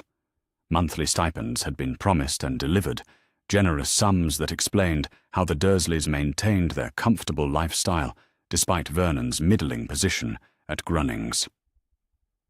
The letters between Dumbledore and Petunia revealed a calculated cruelty that left Harry struggling to process the implications. His aunt hadn't simply been following her natural inclinations toward nastiness. She had been explicitly instructed to ensure Harry remained isolated, desperate, and grateful for any scrap of kindness. Every cruel word, every missed meal, every night locked in his cupboard had been orchestrated as part of a larger plan to break his spirit and mold him into whatever Dumbledore required. Harry's transformation over those 3 days was visible even to his own eyes, when he caught glimpses of his reflection in the box's polished interior. The haunted, defeated expression that had characterized his features for as long as he could remember was hardening into something far more dangerous. His green eyes, inherited from his mother, now burned with an intensity that would have concerned any adult perceptive enough to notice the change. But the Dursleys, secure in their assumption that Harry remained the cowering victim they had always known, failed to observe the subtle shifts in his behavior. They didn't notice how he had stopped flinching quite so dramatically at Vernon's raised voice, or how his responses to their casual cruelty had become more measured, calculated rather than reactive. Most importantly, they failed to recognize that Harry had stopped seeing them as all-powerful authorities and begun viewing them as what they truly were, willing accomplices in his systematic destruction. The boy's methodical nature, sharpened by years of hypervigilance, now turned toward documentation and evidence-gathering with remarkable sophistication for someone his age. Using a disposable camera he had liberated from Dudley's room during one of his cousin's rare absences, Harry began systematically photographing every document in the hidden compartment. The process required patience and careful timing, waiting for moments when the house's occupants were sufficiently distracted to risk the camera's telltale click. Each photograph was taken with exacting precision, ensuring that text remained legible and official seals clearly visible. Harry understood intuitively that these documents represented more than just proof of wrongdoing. They were weapons that could be deployed against his enemies when the proper moment arrived. But weapons required careful maintenance and strategic deployment, lessons he was learning through necessity rather than instruction. The challenge of concealing his activities while maintaining the appearance of the defeated child, the Dursleys expected, proved more complex than Harry had initially anticipated. Vernon and Petunia might not be particularly observant, but they possessed a keen instinct for detecting changes in Harry's demeanor that might suggest he was becoming less manageable. Any hint that their nephew was developing independence, or, worse still, hope, would bring immediate and severe consequences. So Harry learned to compartmentalize his existence in ways that would have impressed trained intelligence operatives. During the day, when the Dursleys were present and watchful, he maintained the facade of the broken boy they required. He flinched appropriately at Vernon's bellowing, kept his eyes downcast when Petunia delivered her casual cruelties, and accepted his meager meals with the grateful desperation they had trained him to display. But in the stolen moments when he was alone, Harry allowed his true nature to emerge. The fierce intelligence that had helped him survive now turned toward analysis and planning, breaking down the conspiracy against him into component parts and identifying potential vulnerabilities. The boy who had learned to anticipate his guardian's moods with uncanny accuracy now applied that same observational skill toward understanding the broader web of manipulation that surrounded him. It was during one of these analytical sessions that Harry made a discovery that changed everything he thought he understood about his own capabilities. Frustrated by the dim lighting in his cupboard that made reading difficult even with the document's subtle magical glow, he found himself wishing desperately for better illumination. The intensity of that wish, combined with the rage that constantly simmered beneath his careful facade, produced an unexpected result. Every light bulb in number 4 Privet Drive exploded simultaneously, creating a cascade of shattering glass and sudden darkness that sent the Dursleys into predictable hysterics. But Harry, sitting in his cupboard and staring at his hands in amazement, realized that the destruction hadn't been random or accidental. He had wanted light, had focused his desire with unusual intensity, and somehow that focus had manifested as electrical overload throughout the house's wiring system. The incident revealed capabilities that went far beyond the occasional bout of accidental magic that supposedly plagued magical children. This had been controlled, directed, and far more powerful than anything Harry had experienced before. More importantly, it suggested that his years of suppression and systematic abuse might have created pressure that was now seeking release in increasingly dramatic ways. Vernon's reaction to the electrical disaster provided Harry with valuable intelligence about the Dursleys' true understanding of their situation. Rather than simply raging about faulty wiring or demanding explanations, Vernon's first concern was ensuring the neighbours didn't ask awkward questions about the simultaneous failure of every bulb in the house. His panic suggested knowledge that went beyond simple suspicion, understanding rooted in specific warnings he had clearly received about Harry's potential capabilities. Petunia's response proved even more revealing. While Vernon blustered and complained about the cost of replacing the bulbs, she spent her time watching Harry with an expression that mixed fear, guilt, and something that might have been recognition. Her words were carefully chosen, references to abnormality, and the need to keep certain things under control that suggested she understood far more about Harry's heritage than she had ever admitted. It was then that Harry began to truly understand his aunt's role in the conspiracy against him. Petunia wasn't just a reluctant guardian accepting payment for an unpleasant duty. She was someone who possessed genuine knowledge about the magical world and had chosen to use that knowledge to facilitate Harry's systematic destruction. Her hatred wasn't born of ignorance, but of understanding, making her complicity infinitely more damning. The realization that his aunt knew exactly what she was doing, that every cruel word and deliberate neglect was calculated to achieve specific psychological effects, filled Harry with a fury that made his previous anger seem insignificant by comparison. But this rage was different from the helpless frustration that had characterized his earlier responses to abuse. This was cold, analytical, and absolutely focused on achieving concrete results. Harry began studying his guardians with the intensity of a predator, observing prey, cataloguing their habits, their fears, their weaknesses, with methodical precision. Vernon's obvious terror of anything that might disrupt his carefully maintained normalcy provided one avenue of potential leverage. Petunia's guilt, barely concealed beneath layers of manufactured justification, offered another. Even Dudley's spoiled nature could be turned to Harry's advantage if properly manipulated. But perhaps most importantly, Harry began to understand that his guardian's power over him was largely illusion maintained by his own compliance. They could hurt him, certainly, but they couldn't actually control him if he chose to resist. Their authority rested on his acceptance of their right to exercise it, and that acceptance was no longer guaranteed. The days following the light bulb incident established a new dynamic in the Dursley household, though one so subtle that its participants barely recognized the change.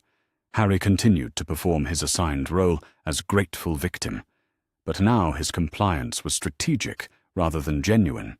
He was gathering intelligence, testing boundaries, and preparing for actions that would fundamentally alter the balance of power. Vernon and Petunia, meanwhile, found themselves dealing with a nephew who seemed somehow different, without being able to identify exactly how. He was still appropriately deferential, still visibly grateful for their grudging care, but something in his demeanor suggested depths they had never noticed before. The change was troubling enough that Petunia had begun watching Harry with increased attention, though she couldn't articulate what she was looking for. It was during this period of escalating tension that Harry made his most disturbing discovery yet. Hidden in the very back of the document collection, beneath records and correspondence that had already shattered his understanding of his situation, lay a single sheet of parchment that bore his own name in official script.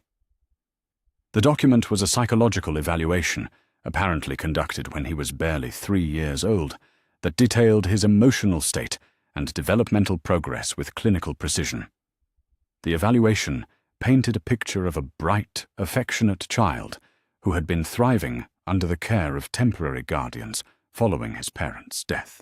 Harry learned that he had spent nearly 6 months with Frank and Alice Longbottom, who were described as loving, attentive caregivers who had helped him process his trauma and begin healing from his parents' loss. The boy described in those pages bore no resemblance to the broken creature he had become under Dursley care. More damaging still was the recommendation section, where the evaluating professional strongly advised against placing Harry with relatives who had previously expressed hostility toward his parents and their lifestyle.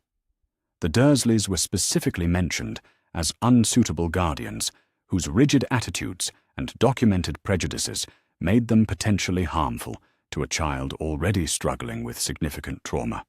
Dumbledore's handwritten notes in the margins revealed the true purpose of commissioning the evaluation.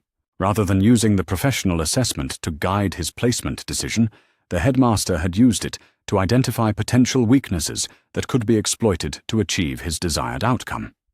Every positive trait mentioned in the report was accompanied by Dumbledore's speculation about how it could be systematically destroyed through appropriate environmental pressure.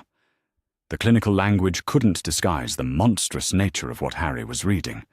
Dumbledore had deliberately chosen the placement most likely to damage him, specifically because that damage would serve the headmaster's larger purposes. The man who claimed to act in Harry's best interests had coldly calculated how to break a 3-year-old child's spirit, and then implemented that plan with methodical precision. Harry's reaction to this final revelation went beyond anger into something approaching transcendent rage. The boy who had learned to survive by suppressing his emotions now found those emotions demanding expression with volcanic intensity. But rather than exploding into the kind of tantrum that would have brought immediate punishment, Harry channeled that fury into clarity of purpose that was remarkable for someone his age. He was done being a victim, done accepting abuse as his natural lot in life, done believing that adults knew what was best for him when those same adults had systematically betrayed every trust placed in them.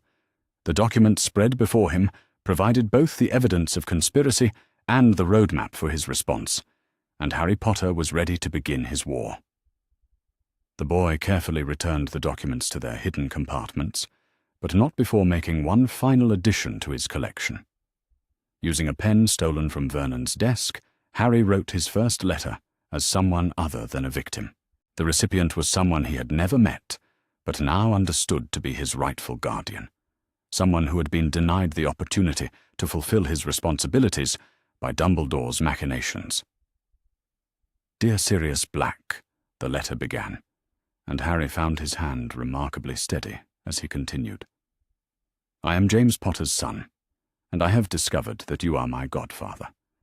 I have proof that you are innocent of the crimes you were accused of, and I have proof that Albus Dumbledore has been systematically stealing from my family and orchestrating my abuse.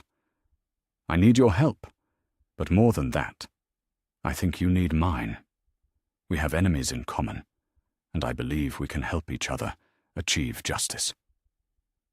The letter was longer than anything Harry had ever written, filled with specifics about his situation and detailed references to the documents he had discovered. But more than that, it was the first communication Harry had ever initiated as an equal rather than a supplicant, someone offering alliance rather than begging for mercy. Harry sealed the letter in an envelope taken from Petunia's writing desk, addressing it with careful precision, though he had no clear idea how to deliver it to someone imprisoned in a wizard prison he had never heard of. But that was a problem for tomorrow, along with the 100 other challenges he would need to overcome to transform from victim to victor.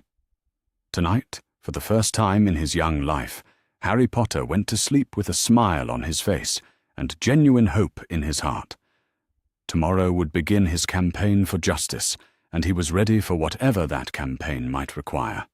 The challenge of contacting Sirius Black while imprisoned in a wizard prison had occupied Harry's thoughts for nearly a week before inspiration struck in the most unlikely of places. Dudley's bedroom, a shrine to mediocrity decorated with the detritus of a spoiled childhood, contained something Harry had previously dismissed as irrelevant to his circumstances. The computer that Vernon had purchased for his son's education, though used primarily for primitive games and the occasional homework assignment, represented access to information that Harry was only beginning to understand. The Dursleys' paranoid insistence on maintaining the appearance of normalcy meant they subscribed to various publications and maintained memberships in organizations that reinforced their status as respectable suburban citizens. Among these was Vernon's largely ignored subscription to several business journals that occasionally referenced government operations, including the justice system. Harry had noticed references to something called the Ministry of Justice in various contexts, though he had initially assumed these were mundane government departments. But his mother's letter had mentioned a Ministry of Magic, and Harry's increasingly sophisticated understanding of his situation suggested that the magical world might maintain parallel institutions to those of the non-magical government. If there was a magical prison system, there might also be magical courts, magical law enforcement, and magical legal procedures that governed such matters as wrongful imprisonment.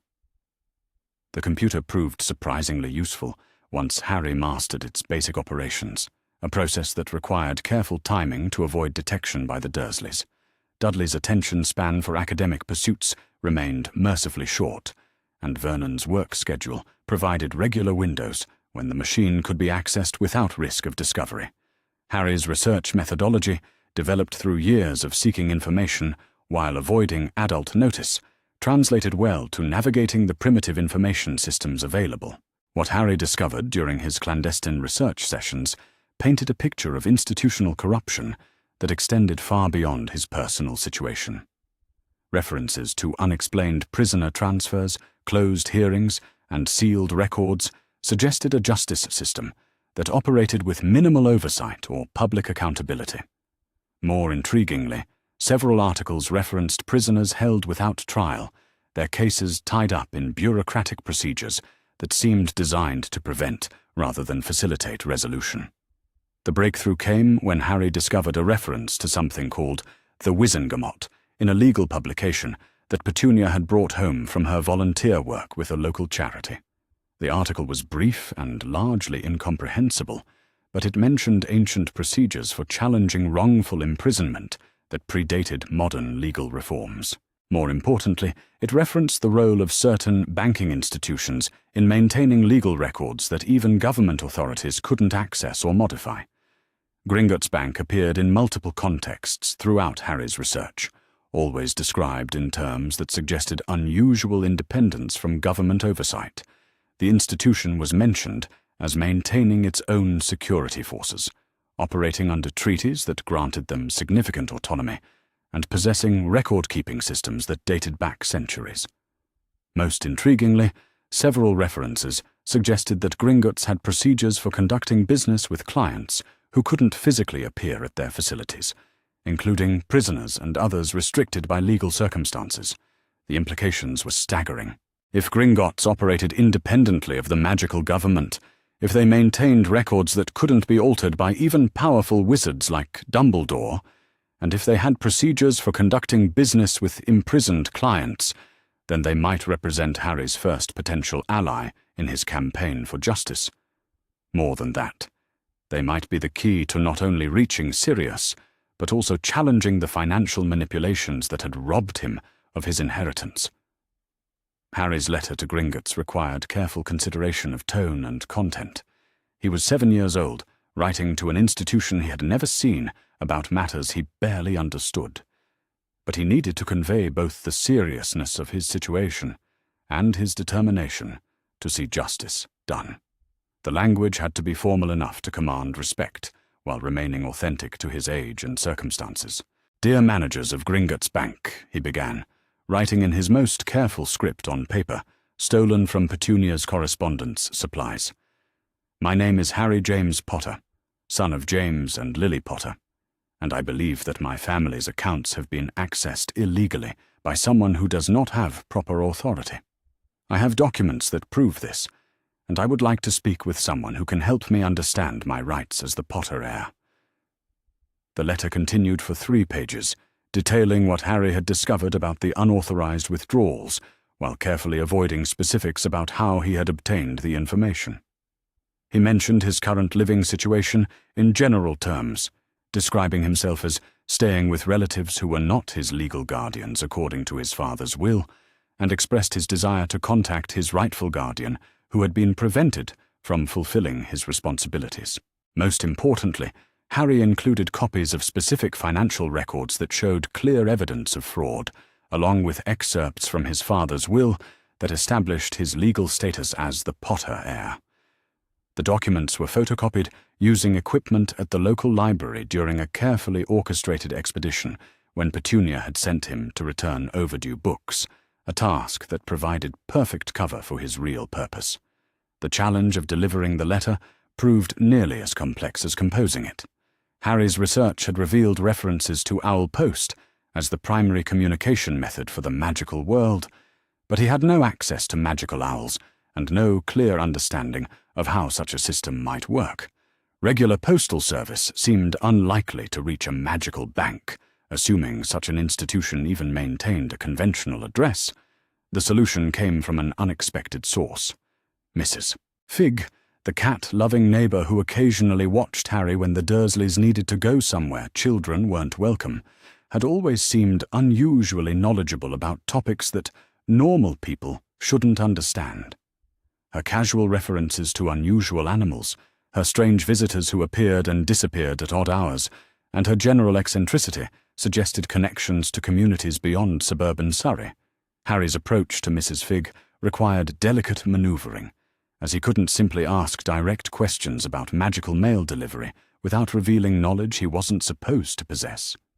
Instead, he crafted a story about a school project on unusual postal systems around the world, claiming he needed information about historical methods of long-distance communication for a report he was supposedly writing. Mrs. Fig's reaction to Harry's carefully innocent questions confirmed his suspicions about her true nature. Rather than dismissing his inquiries as childish curiosity, she responded with detailed information about various communication methods that included references to trained birds, enchanted objects, and delivery services that operated outside normal government oversight. More tellingly, she offered to help him send a letter, using methods that would ensure it reached its intended recipient, regardless of their unusual circumstances. The conversation that followed represented Harry's first genuine negotiation as an equal participant, rather than a powerless child seeking adult assistance. Mrs. Fig clearly suspected that Harry's interest in alternative postal systems went beyond academic research, but rather than pressing for details she couldn't rightfully expect to receive, she offered assistance in exchange for simple honesty about his basic situation. Harry's decision to trust Mrs. Fig with edited version of his circumstances proved remarkably liberating. For the first time since discovering the hidden documents, he could discuss his situation with someone who possessed the knowledge to understand its implications. Mrs. Fig's reactions to his carefully chosen revelations confirmed both the seriousness of his situation and the validity of his planned response. The elderly woman's network of contacts proved both extensive and remarkably discreet. Within 2 days of their initial conversation, she had arranged for Harry's letter to be delivered to Gringotts through channels that bypassed normal postal systems entirely. More importantly, she had provided Harry with information about proper protocols for communicating with goblin institutions, including forms of address and cultural considerations that could mean the difference between respectful attention and dismissive rejection. The response from Gringotts arrived with startling efficiency, delivered by methods that Harry never fully observed, but which resulted in an envelope appearing in Mrs. Fig's garden, where she discovered it during her morning routine. The letter bore official seals and formal language that immediately established its legitimacy, but its contents exceeded even Harry's optimistic expectations for institutional support. Griphook, the goblin who had authored the response, acknowledged the serious nature of Harry's allegations while expressing the bank's concern about unauthorized access to Potter family accounts.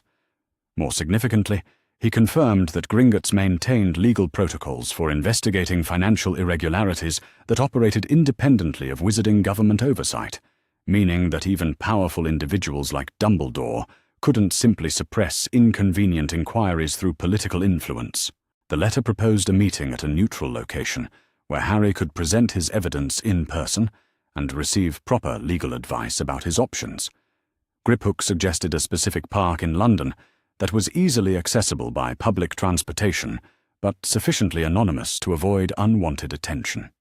The time and date were left for Harry to determine based on his ability to travel without arousing suspicion from his guardians. But perhaps most encouraging was Griphook's acknowledgement that similar concerns had been raised by other goblin officials regarding Dumbledore's financial activities. The bank had been monitoring the situation, but required evidence from the affected party to initiate formal proceedings. Harry's letter provided exactly the authorization they needed to begin a comprehensive investigation into not only the Potter accounts, but potentially other instances of unauthorized access. The meeting with Griphook required careful planning and considerable courage from someone Harry's age. The journey to London represented his first independent travel beyond the immediate vicinity of Little Whinging, and the prospect of negotiating with a goblin banker about complex financial matters would have intimidated adults with far more experience than Harry possessed. But the boy who had survived years of systematic abuse while maintaining both his sanity and his moral compass proved remarkably adaptable to new challenges. Harry's preparation for the meeting included researching goblin cultural norms, practicing formal speech patterns that would command respect, and organizing his evidence in a manner that would facilitate productive discussion rather than confused explanations. The park where they met was carefully chosen for its combination of public accessibility and private conversation opportunities. Griphook's appearance initially startled Harry, as his previous exposure to non-human intelligence had been limited to pets and the occasional nature documentary, but the goblin's professional demeanor and obvious competence quickly established a foundation for productive dialogue. Griphook's examination of Harry's evidence produced reactions that validated the boy's understanding of his situation while introducing complications he hadn't previously considered. The unauthorized withdrawals were clearly fraudulent, violating both wizarding law and the specific terms of James Potter's will, but the scope of Dumbledore's financial manipulation extended far beyond simple theft, encompassing a systematic effort to control Harry's resources and limit his options for independent action. More disturbing was Griphook's revelation that similar patterns of unauthorized access had been detected in other accounts associated with families that had opposed Voldemort during the recent war. The evidence suggested a coordinated effort to limit the financial independence of potential opposition while consolidating resources under Dumbledore's control. Harry's case wasn't an isolated incident of questionable judgment, but part of a larger pattern of institutional manipulation. The introduction of Ragnok, Griphook's superior, and a goblin of considerable influence within the bank's hierarchy, marked a turning point in both the investigation and Harry's understanding of his situation's broader implications. Ragnok's experience with wizarding politics provided context for Dumbledore's actions, while revealing vulnerabilities that could be exploited to achieve justice. Ragnok explained that goblins had been suspicious of Dumbledore's activities for years, but had been unable to act without explicit authorization from affected account holders. The wizard's political connections and carefully cultivated reputation for benevolence had protected him from official scrutiny, while his victims remained either ignorant of the manipulation or too intimidated to challenge his authority. But Harry's case was different in several crucial respects. His age made him a sympathetic figure whose mistreatment would generate public outrage if properly presented. His status as the boy who lived gave him political significance that even Dumbledore couldn't simply dismiss. Most importantly, his evidence was both comprehensive and impossible to explain away through the usual techniques of misdirection and political influence. The goblin's offer of assistance went far beyond simple financial advice. Ragnok proposed a comprehensive investigation into Dumbledore's activities that would be conducted under goblin law, which operated independently of wizarding government authority and couldn't be suppressed through political pressure. The investigation would be thorough, impartial, and conducted according to standards that prioritized evidence over reputation or political convenience. In exchange, Ragnok requested that Harry grant Gringotts exclusive authority to manage his financial affairs until he reached his majority, an arrangement that would both protect his inheritance from further manipulation and provide the bank with legal standing to pursue broader reforms in wizarding financial oversight. The terms were generous, offering Harry both protection and profit, while advancing goblin interests in establishing stronger legal precedents for their institutional independence.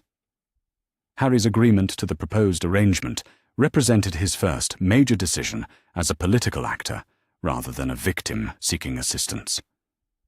The boy understood that he was entering into an alliance with beings whose interests aligned with his own, but whose ultimate goals extended far beyond his personal situation.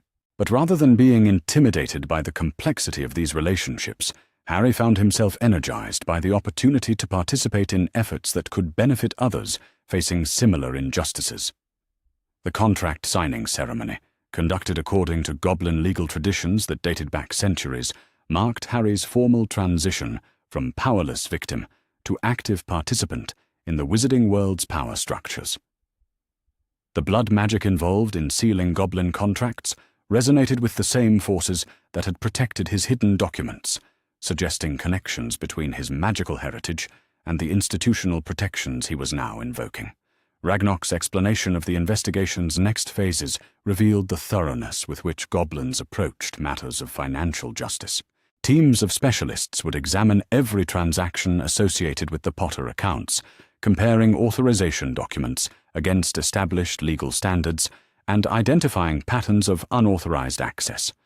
Similar scrutiny would be applied to other accounts where suspicious activity had been detected, building a comprehensive case against Dumbledore's financial manipulations. But perhaps most significantly, the goblins would be investigating the legal basis for Harry's placement with the Dursleys, examining whether proper procedures had been followed and whether the arrangement served Harry's interests, as required by wizarding child protection laws. This investigation had the potential to not only free Harry from his current circumstances, but also to establish legal precedents that would protect other children from similar manipulation. The meeting concluded with Harry possessing something he had never experienced in his young life: powerful allies who were committed to achieving justice on his behalf while respecting his agency and intelligence. The documents he had discovered in his cupboard had opened a door to a wider world where his suffering wasn't simply accepted as inevitable, but recognized as evidence of serious wrongdoing that demanded correction. Harry's journey back to Little Whinging was marked by a sense of anticipation rather than the dread that had characterized his previous returns to Privet Drive. The boy who had been systematically isolated and demoralized now possessed connections to institutions that could challenge even the most powerful figures in the wizarding world. More importantly, he had demonstrated to himself that he possessed both the intelligence and the courage necessary to navigate complex political waters while maintaining his integrity and advancing his legitimate interests. The Dursleys' evening routine proceeded without any indication that their nephew had spent the day fundamentally altering the balance of power that had previously defined their relationship. Vernon complained about his usual workplace irritations, while Petunia fussed over Dudley's minor accomplishments, neither of them recognizing that the boy they had systematically abused was no longer the helpless victim their arrangement with Dumbledore required. But Harry, sitting in his cupboard and reviewing the documents that had started his transformation, was already planning his next moves in a campaign that would ultimately expose the conspiracy against him while establishing protections for others who might face similar manipulation. The goblins had provided him with both the resources and the legal framework necessary to challenge Dumbledore's authority, but the real work of achieving justice was only beginning. Tomorrow would bring new challenges and new opportunities as the investigation moved forward and the scope of Dumbledore's manipulation became clearer. But tonight, Harry Potter went to sleep, knowing that he was no longer fighting alone, and that the evidence of his enemy's crimes was now in the hands of allies with both the power and the determination to see justice done. The discovery that changed everything came not through careful research or deliberate investigation, but through the kind of magical accident that seemed to follow Harry wherever his emotions ran strongest. 3 weeks had passed since his meeting with the goblins, and Harry had grown increasingly frustrated with the limited scope of the evidence at his disposal. The documents hidden in his cupboard told a damning story of financial manipulation and deliberate child abuse, but they revealed little about the broader conspiracy that had shaped his life from its earliest moments. It was during one of his regular examination sessions, when Harry was studying his mother's letter for what must have been the 100th time, that his desperate wish for more information triggered an unexpected magical response. The letter in his hands began to glow with the same golden light that had first revealed the hidden compartment, But this time, the illumination spread beyond the parchment itself to encompass the entire blood-warded box. What emerged from that golden radiance was something Harry had never seen before, a second compartment that had remained hidden even from his previous blood magic discoveries. This new space contained materials that James Potter had clearly intended to remain concealed until his son possessed both the magical strength and emotional maturity to handle their contents safely. James Potter's private journal comprised nearly 200 pages of careful observations about the war against Voldemort, the politics of the wizarding world, and most damning of all, his growing suspicions about Albus Dumbledore's true motivations and methods. Written in the months leading up to his death, the journal painted a picture of a man gradually realizing that his most trusted mentor might represent a threat to everything he held dear. The early entries revealed James as an idealistic young man eager to serve the cause of justice under Dumbledore's guidance. But as the war progressed, and James gained access to more sensitive information through his role in the Order of the Phoenix, troubling patterns began to emerge. Missions that seemed designed to fail, intelligence that proved suspiciously inaccurate, and strategic decisions that consistently benefited Dumbledore's long-term positioning rather than the immediate goal of defeating Voldemort. Most significantly, James had documented his discovery of Dumbledore's manipulation of the Fidelius charm that was supposed to protect the Potter family. The secret keeper arrangement, which should have been a straightforward protective measure, had been deliberately complicated through Dumbledore's insistence on multiple layers of misdirection that served no obvious security purpose, but created numerous opportunities for betrayal. The journal revealed that James had originally intended to serve as his own secret keeper, an arrangement that would have made the protective charm nearly unbreachable.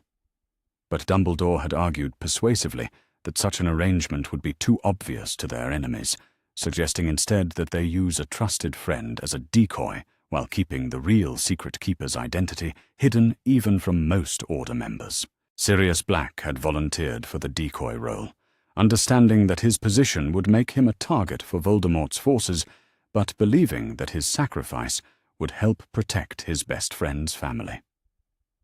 The real secret keeper was to have been Peter Pettigrew, chosen specifically because his apparent cowardice and weak magical abilities would make him seem an unlikely candidate for such an important responsibility.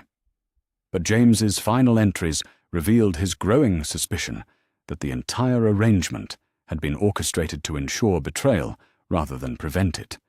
Dumbledore's insistence on the complex secret keeper switch, his careful positioning of Peter as the supposedly secret choice, and his failure to implement additional security measures that James had suggested all pointed toward a conspiracy designed to ensure the Potter family's vulnerability at a crucial moment.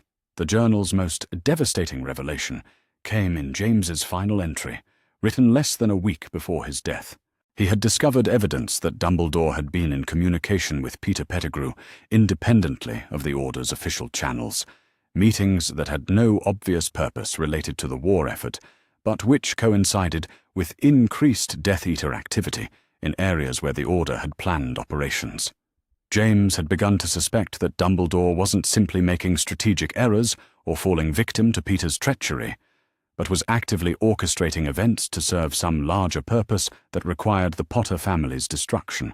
The prophecy that had made Harry a target wasn't just an unfortunate magical accident that had drawn Voldemort's attention, but a carefully manipulated revelation designed to create exactly the circumstances that ultimately led to Godric's Hollow. The implications were staggering and horrible. Dumbledore hadn't simply failed to protect Harry's parents, he had engineered their deaths as part of a larger plan that required Harry to survive while losing everything else.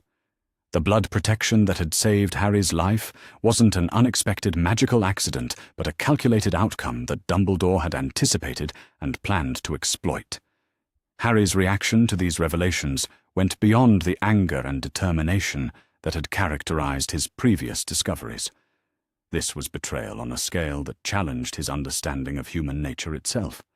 The man who claimed to represent the forces of good in the wizarding world had deliberately orchestrated the murder of Harry's parents for reasons that remained unclear, but were obviously connected to the systematic manipulation that had defined Harry's entire life.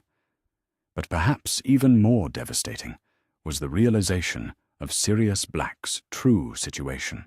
The man who should have been Harry's guardian hadn't betrayed the Potter family, but had been framed for crimes committed by the real traitor. Sirius had spent years in the wizard prison of Azkaban, enduring torments that Harry could barely imagine, not because he was guilty of the crimes attributed to him, but because his imprisonment served Dumbledore's purposes. The injustice was absolute and intolerable. An innocent man suffered in prison while his parents' real murderer lived free, protected by the same system that claimed to represent justice. Meanwhile, Harry had been deliberately placed with abusive guardians and systematically isolated from anyone who might challenge Dumbledore's control over his life and resources. Harry's magical response to these revelations was immediate and dramatic. Every piece of glass in number 4 Privet Drive shattered simultaneously, from the windows to the dishes to Dudley's collection of toy figurines. The Dursleys' screams of terror and confusion provided a soundtrack to Harry's transformation from victim to something far more dangerous. But this time, Harry's accidental magic wasn't simply an expression of uncontrolled emotion. The power that flowed through him carried purpose and direction, responding to his conscious will rather than simply reacting to his emotional state. Harry could feel the magic answering to his intentions, could sense its readiness to serve his commands in ways that went far beyond simple destruction. The boy who had spent years suppressing his magical abilities to avoid punishment now found himself capable of effects that would have impressed trained wizards decades older than himself. The glass hadn't simply broken randomly, but had shattered in patterns that avoided injuring anyone while making clear the scope of power at Harry's disposal. This wasn't an accident, but a demonstration, a warning to anyone who might be watching that Harry Potter was no longer the helpless victim they had assumed him to be. Vernon's reaction to the magical outburst revealed knowledge that Harry had suspected, but never confirmed. Rather than simply raging about property damage or demanding explanations, Vernon immediately began making phone calls that referenced previous incidents and promised authorities. His conversation suggested ongoing communication with people who understood exactly what Harry was capable of and were prepared to respond to escalating magical activity. Petunia's response proved even more revealing. She approached Harry with a combination of fear and guilt that suggested she understood the broader implications of what was happening. Her questions weren't about broken glass or property damage, but about Harry's emotional state and whether he had discovered things that adults had hoped would remain hidden. It was during this tense confrontation that Petunia made the admission that completed Harry's understanding of the conspiracy against him. She revealed that Dumbledore had indeed been in regular contact with the Dursleys throughout Harry's childhood, providing not just financial compensation for his care, but specific instructions about how that care should be administered to achieve desired psychological effects. The elderly wizard had been explicit about his requirements, Petunia explained with obvious reluctance. Harry was to be kept isolated from the magical world, grateful for any scraps of affection shown to him, and convinced of his own unworthiness. The abuse hadn't been simple neglect or the Dursleys following their natural inclinations, but a carefully calibrated program designed to break Harry's spirit while maintaining his basic physical health.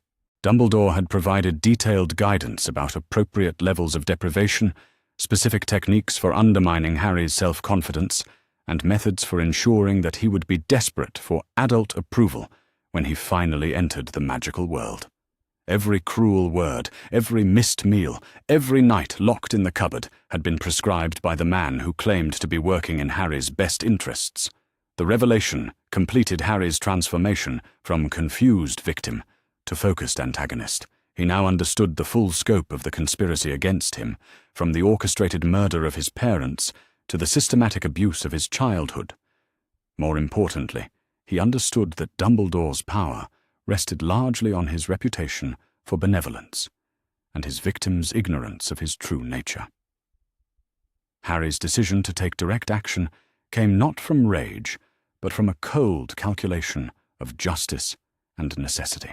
Sirius Black was innocent and had suffered years of wrongful imprisonment to serve Dumbledore's purposes. Other victims, both known and unknown, continued to suffer under a system that protected manipulative authority figures while silencing their victims. The situation demanded action that went beyond simply protecting Harry's own interests. The boy's first step was to contact Ragnok through the secure communication methods the Goblin had established. Harry's message was brief but comprehensive, outlining his new discoveries while requesting immediate expansion of the investigation to include not just financial crimes, but potential criminal conspiracy in the deaths of James and Lily Potter. Ragnok's response arrived within hours, carried by methods that bypassed both magical and mundane postal systems entirely. The Goblin's tone conveyed both shock at the scope of the revelations and determination to pursue justice regardless of the political consequences.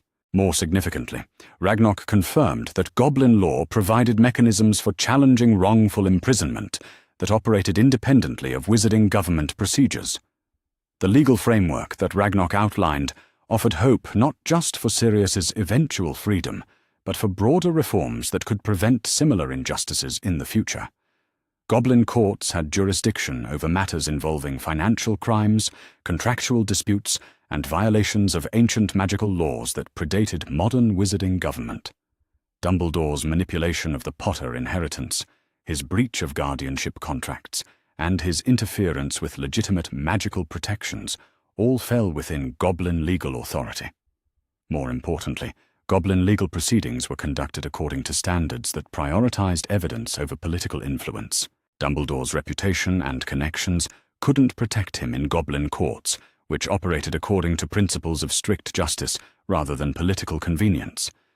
The evidence Harry had assembled, combined with the Goblin's own investigation results, would be sufficient to secure not just financial restitution, but criminal sanctions that could strip Dumbledore of his authority and prevent future victims. But the most significant aspect of Ragnok's response was his revelation that other parties had begun investigating Dumbledore independently. The Goblin Intelligence Network had detected inquiries from various sources, suggesting that Harry's case was part of a broader pattern of suspicious activity that was finally attracting official attention. The prospect of joining forces with other Dumbledore opponents offered possibilities that went far beyond Harry's personal quest for justice.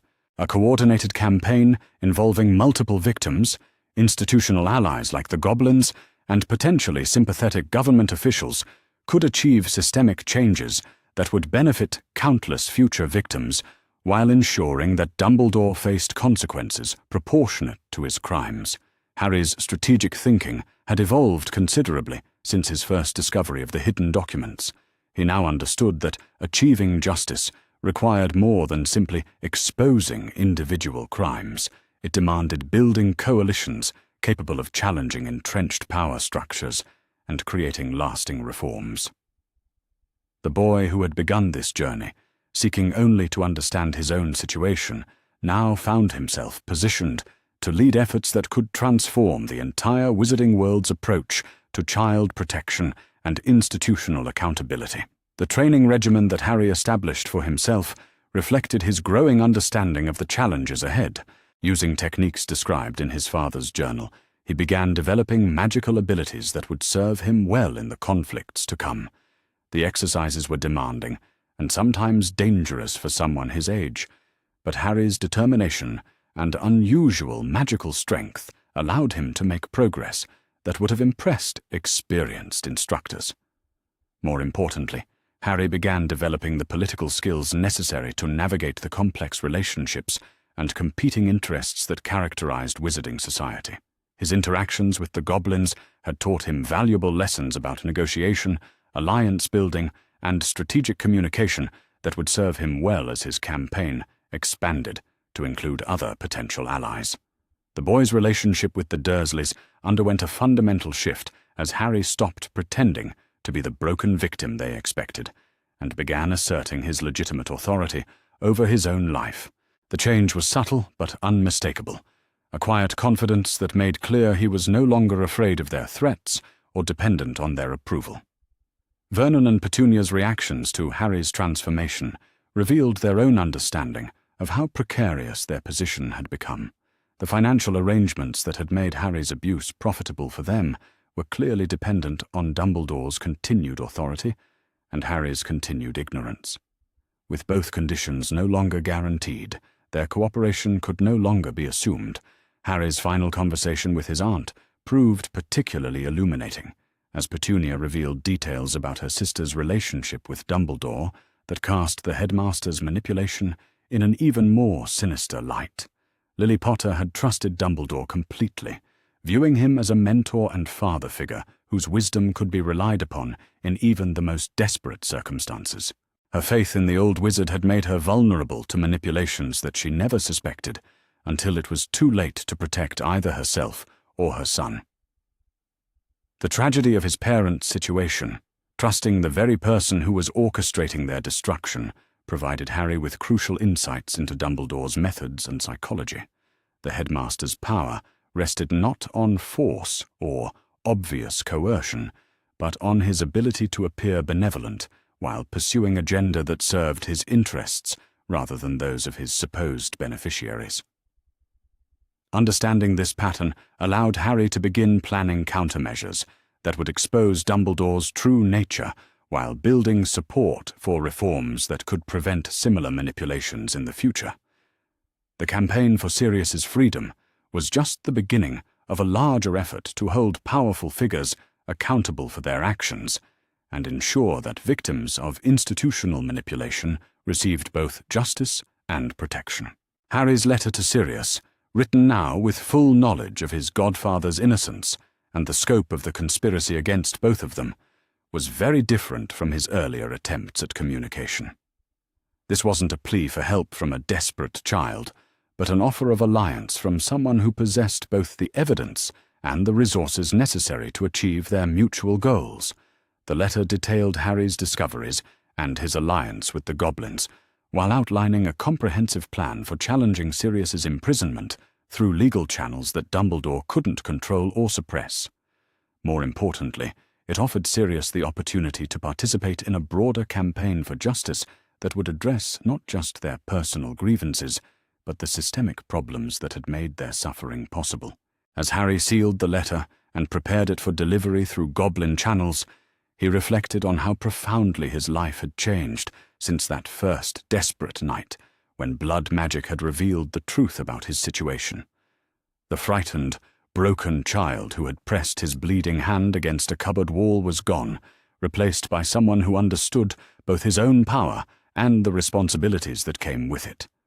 Tomorrow would bring new challenges as the investigation expanded and more allies joined the cause of justice. But tonight, Harry Potter went to sleep, knowing that he had moved beyond simply seeking personal vindication to leading efforts that could transform the wizarding world for the better. The boy who had been systematically betrayed and abused was becoming the man who would ensure that such betrayals never happened again. The transformation of Harry Potter from victim to strategic operator required more than simply understanding the scope of the conspiracy against him. It demanded the methodical construction of an unassailable case that could withstand the political pressure and institutional manipulation that had protected Dumbledore for decades.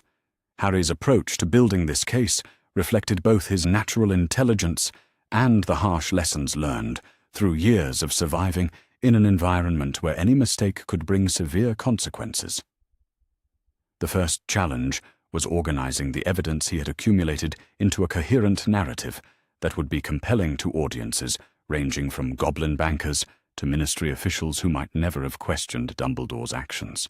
Harry's discoveries spanned financial fraud, child abuse, wrongful imprisonment, and potentially murder, but presenting these crimes as interconnected parts of a larger conspiracy required careful documentation and strategic presentation. Harry established his evidence organization system using techniques borrowed from his observations of Vernon's business practices, adapted for the unique requirements of exposing magical crimes. Each piece of evidence was catalogued by type, date, and relevance to specific criminal charges, with copies made and stored in multiple secure locations to prevent loss or tampering. The system was designed to be comprehensible to adults who might not initially believe that a 7-year-old could have uncovered such extensive corruption. The blood-warded compartment in his cupboard served as the primary archive, but Harry had learned from Dumbledore's own methods that single points of failure invited catastrophic loss. Additional copies of crucial documents were secured with Mrs. Fig, whose goblin contacts provided storage solutions that combined magical protection with physical security. The most critical evidence was deposited with Gringotts itself, where even Dumbledore's considerable influence couldn't reach. But documentation alone wouldn't be sufficient to challenge someone of Dumbledore's stature and connections. Harry needed witnesses, people who could provide testimony that corroborated his evidence and demonstrated the conspiracy's impact on real lives. The challenge was identifying potential allies who possessed relevant knowledge, but weren't so deeply implicated in Dumbledore's schemes that they couldn't be trusted or wouldn't be dismissed as biased. Mrs. Fig's transformation from unwitting accomplice to active ally proved more significant than Harry had initially anticipated. Her years of observing Harry's treatment while reporting to Dumbledore had left her with detailed knowledge of both the abuse itself and the headmaster's specific instructions for maintaining it. More importantly, her growing horror at realizing her own complicity in systematic child abuse made her a powerful witness whose testimony couldn't be easily dismissed. The elderly woman's network of contacts within the magical community provided Harry with his first insights into how extensively Dumbledore's influence reached and where vulnerabilities might exist. Mrs. Fig's friends and acquaintances included people who had worked with Dumbledore in various capacities over the decades, and their casual conversations revealed patterns of questionable decisions that individually seemed like honest mistakes, but collectively suggested deliberate manipulation. Harry's approach to recruiting these potential allies required subtlety that went far beyond his years. He couldn't simply approach strangers with accusations against one of the wizarding world's most respected figures, but he could present evidence in ways that allowed people to reach their own conclusions about Dumbledore's true nature. The key was providing enough information to raise questions while leaving people feeling like they were discovering the truth rather than being told what to think. The breakthrough came when Harry learned about Andromeda Tonks through Mrs. Fig's casual mention of a young woman whose family had been torn apart by the war against Voldemort.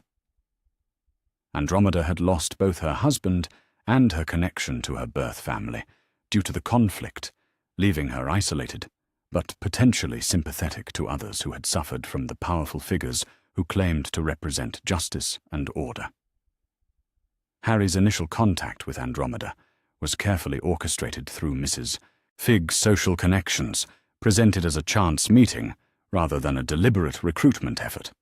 The conversation that followed revealed someone whose sharp intelligence and deep understanding of wizarding politics made her both a valuable ally and a dangerous person to deceive.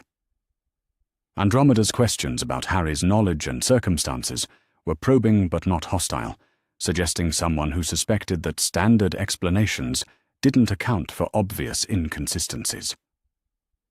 The decision to trust Andromeda with edited versions of his discoveries proved remarkably liberating for Harry.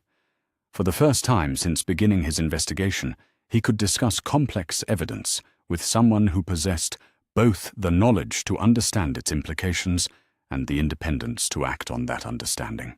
Andromeda's reactions to Harry's revelations confirmed their significance, while providing crucial context about how they would be received by different audiences within the magical community.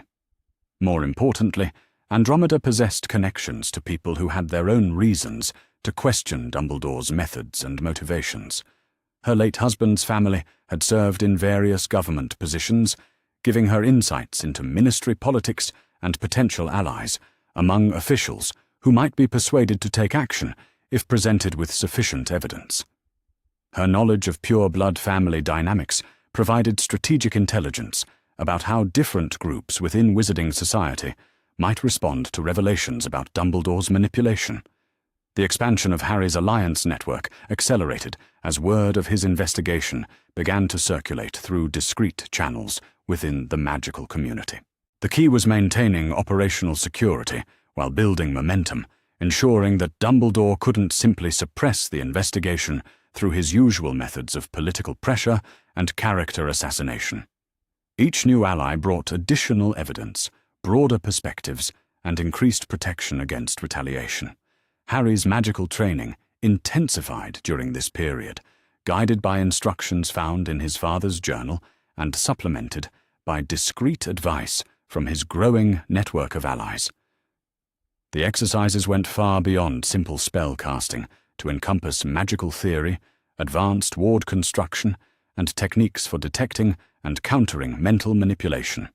The training was demanding and sometimes dangerous for someone Harry's age, but his unusual magical strength and fierce determination allowed him to make progress that impressed even experienced practitioners. The development of Harry's magical abilities served multiple purposes beyond simple self-protection. Each demonstration of advanced capability reinforced his credibility with potential allies who might otherwise dismiss him as simply a manipulated child repeating adult accusations. More importantly, his growing power made clear that suppressing him through conventional methods would be increasingly difficult, forcing Dumbledore to respond in ways that might expose the headmaster's true nature. But perhaps most significantly, Harry's magical development was revealing connections between his abilities and the protective magic his mother had used to save his life. The blood wards that had hidden his evidence seemed to resonate with his growing power, becoming stronger and more sophisticated as his understanding of their principles improved.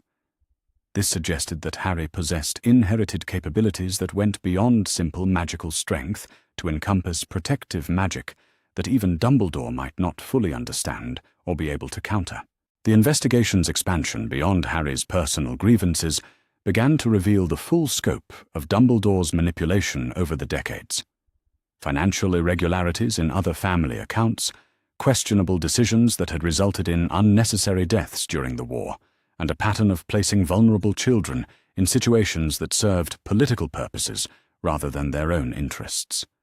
The evidence painted a picture of someone who had used his reputation for benevolence to pursue an agenda that consistently sacrificed individual welfare for supposed greater goods.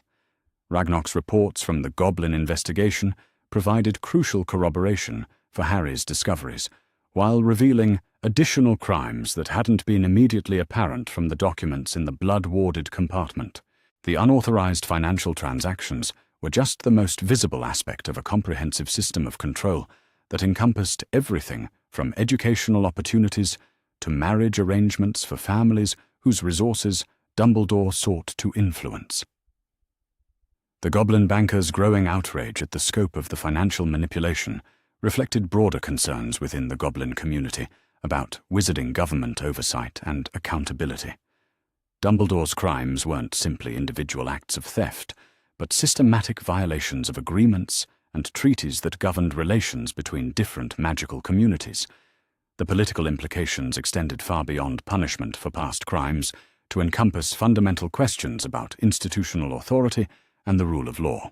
Harry's role in these broader discussions evolved as his understanding of wizarding politics became more sophisticated.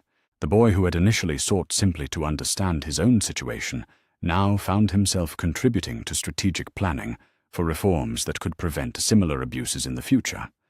His unique perspective as both a victim of institutional manipulation and someone with access to extensive evidence made his insights valuable to allies who possessed political experience but lacked direct knowledge of Dumbledore's methods. The relationship dynamics within Harry's expanding alliance network required careful management, as different participants brought varying motivations and capabilities to the common cause. Mrs. Figg's guilt over her unwitting complicity provided powerful motivation, but also emotional volatility that needed to be channeled constructively. Andromeda's political sophistication made her invaluable for strategic planning, but her personal losses sometimes led to calls for vengeance that could undermine legal approaches to achieving justice. The goblins brought institutional resources and legal expertise that were crucial for mounting effective challenges to Dumbledore's authority, but their primary interests focused on financial crimes and treaty violations rather than the human costs of the headmaster's manipulation. Balancing these different priorities while maintaining alliance cohesion required diplomatic skills that Harry was developing through necessity rather than formal training. Harry's strategic thinking during this period reflected his growing understanding that achieving justice required more than simply exposing Dumbledore's crimes. The evidence needed to be presented in ways that would compel action from institutions and individuals who had previously been content to accept the headmaster's reputation at face value. This meant crafting narratives that were both emotionally compelling and legally sound, backed by evidence that couldn't be dismissed through the usual techniques of misdirection and character assassination. The challenge of maintaining secrecy while building political momentum required increasingly sophisticated operational security as the investigation expanded. Dumbledore's intelligence network within the wizarding community was extensive, and any premature revelation of the conspiracy against him could result in evidence destruction, witness intimidation, or worse. Harry's allies needed to coordinate their activities without revealing the full scope of their cooperation until they were ready to move decisively. The breakthrough that transformed the investigation from evidence gathering to active legal challenge came when Andromeda discovered government records that confirmed Harry's suspicions about Sirius Black's imprisonment. The Ministry files revealed that Black had never received a trial, despite legal requirements that should have guaranteed such proceedings regardless of the apparent evidence against him. More damaging still, the files showed that Dumbledore had been consulted about the decision and had specifically recommended against formal legal proceedings that might have revealed exonerating evidence. This discovery provided the foundation for direct legal challenges that could be mounted through both Goblin and Wizarding court systems. Sirius's wrongful imprisonment violated multiple legal frameworks, creating opportunities for allied advocates to pursue justice through channels that Dumbledore couldn't simply suppress through political influence.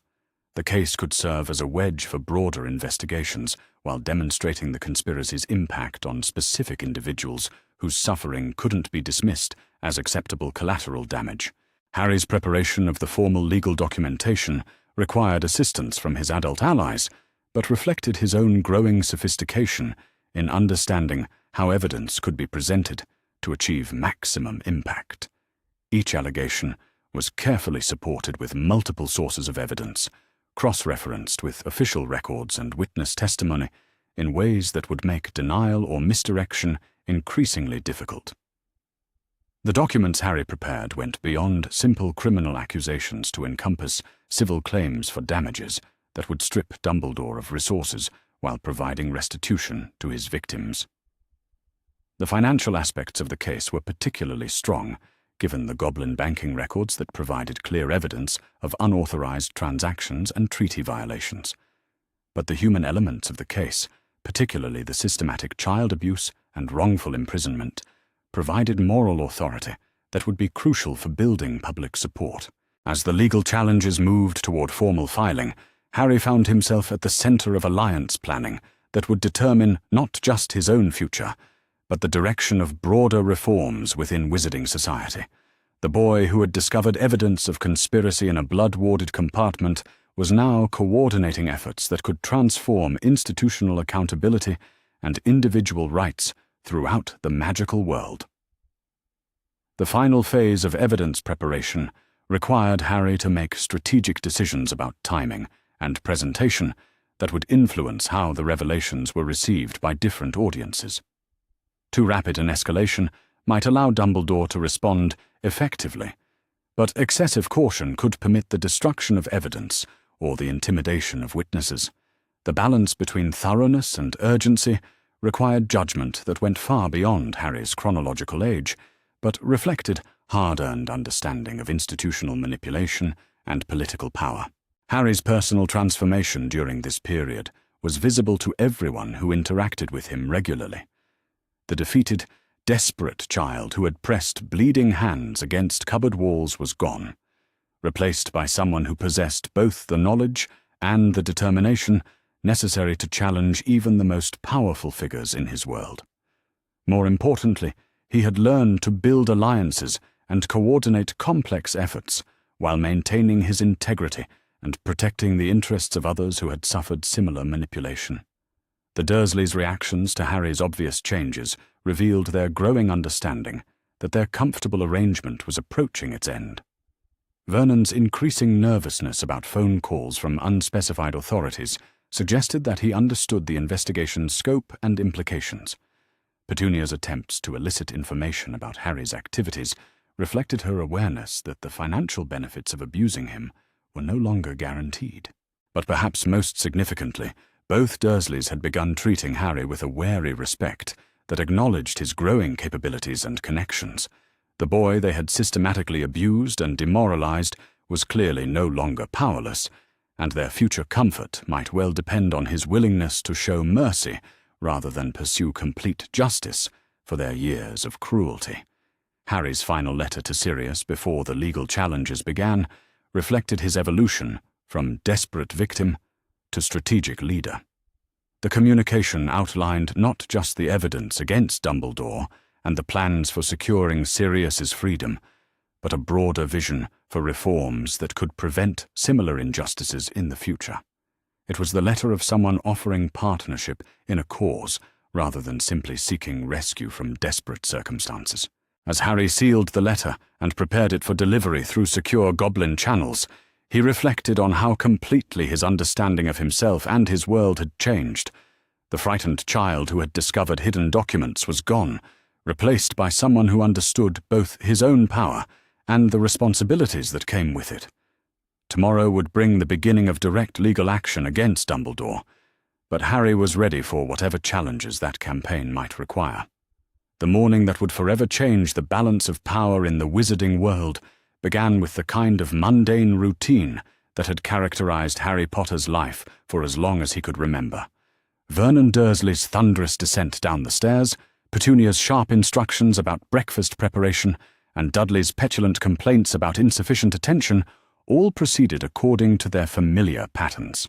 But beneath this veneer of suburban normalcy, forces were already in motion that would strip away the comfortable illusions that had protected some of the magical world's most powerful figures.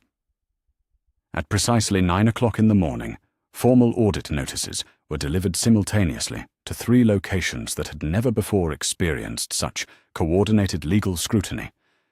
Gringotts Bank's Department of Magical Account Oversight presented comprehensive documentation of financial irregularities to both the Ministry of Magic's Department of Magical Law Enforcement and the Gringotts Administrative Council, while Goblin legal representatives filed formal charges under treaties that governed interspecies financial relations. The charges were devastating in their scope and precision. Unauthorized access to protected accounts, forgery of legal documents, breach of fiduciary responsibility, and violation of international magical banking agreements created a web of criminal and civil liability that even Dumbledore's considerable political influence couldn't simply dismiss. More importantly, the evidence supporting these charges was documented with the kind of thoroughness that goblins brought to all matters involving their institutional integrity. Harry's role in triggering this legal earthquake remained carefully concealed behind layers of procedural complexity that would take even skilled investigators considerable time to unravel. The boy who had discovered the first evidence of financial manipulation was now safely positioned as a concerned heir seeking clarification of his inheritance rights rather than the architect of a comprehensive challenge to one of the wizarding world's most respected figures. But even as the formal legal processes began their inexorable progress through official channels, Harry was implementing the second phase of his campaign with timing that reflected months of careful planning. The evidence packages that arrived at key ministry offices that same morning were delivered through channels that ensured they would receive immediate attention from officials who possessed both the authority and the political motivation to act on their contents.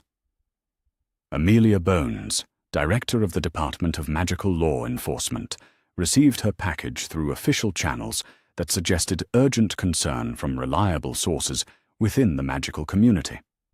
The documentation she found within fundamentally challenged her understanding of cases that had defined her career, particularly the imprisonment of Sirius Black and the circumstances surrounding the Potter family's deaths during the war against Voldemort.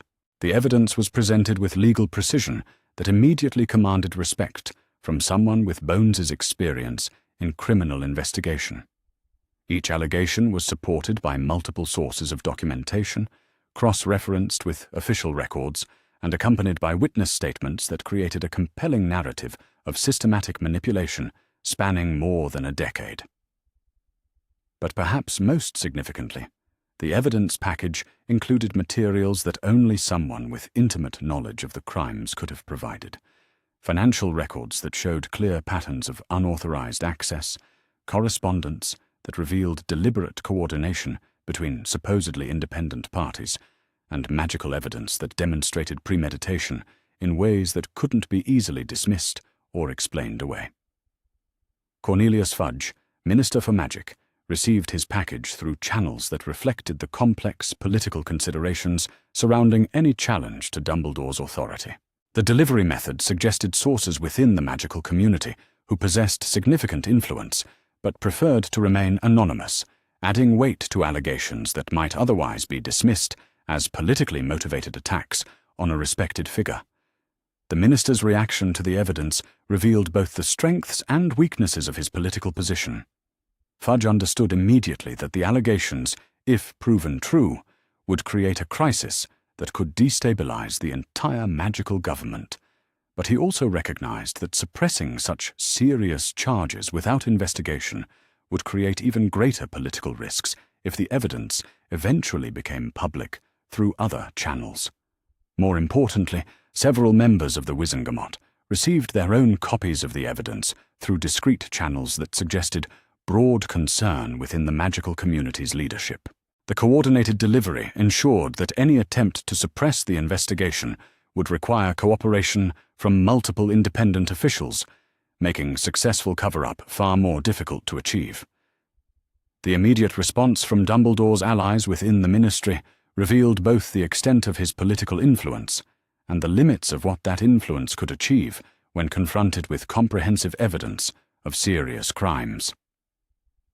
Initial attempts to dismiss the allegations as politically motivated attacks quickly foundered when the supporting documentation proved too substantial to be ignored. But it was Dumbledore's personal response to the crisis that demonstrated both his political sophistication and his fundamental miscalculation of the forces arrayed against him. Rather than attempting to deny the allegations or challenge the evidence directly, the headmaster chose to position himself as the victim of a coordinated attack by enemies who sought to undermine his efforts to protect the magical community. The strategy was characteristically subtle, relying on Dumbledore's reputation for benevolence and his supporters' unwillingness to believe that someone who had opposed Voldemort could be capable of the systematic manipulation described in the evidence. But this approach required maintaining control over the narrative in ways that the coordinated legal challenges made increasingly difficult. Harry's first direct confrontation with Dumbledore came not through his own initiative, but as a result of the headmaster's decision to visit Privet Drive in response to the crisis that was rapidly spiraling beyond his control. The old wizard's arrival at Number 4 during the early afternoon created exactly the kind of dramatic confrontation that Harry had been preparing for since his first discovery of the hidden documents. Dumbledore's appearance was carefully calculated to reinforce his image as a concerned mentor, seeking to protect a vulnerable child from manipulation by adults with questionable motives. His grandfatherly demeanor, his expressions of worry about Harry's welfare, and his gentle questions about who might have been influencing the boy's understanding of his situation all followed patterns that had proven effective in previous situations requiring damage control. But Harry's response to this familiar manipulation revealed how completely his perspective had changed since their last interaction. The boy who had once been desperate for adult approval and protection now possessed both the knowledge and the confidence necessary to engage Dumbledore as an equal rather than a supplicant seeking guidance. The conversation began with Dumbledore's customary pleasantries, expressions of concern about Harry's development and welfare that were designed to re-establish his authority as the caring adult responsible for the boy's best interests.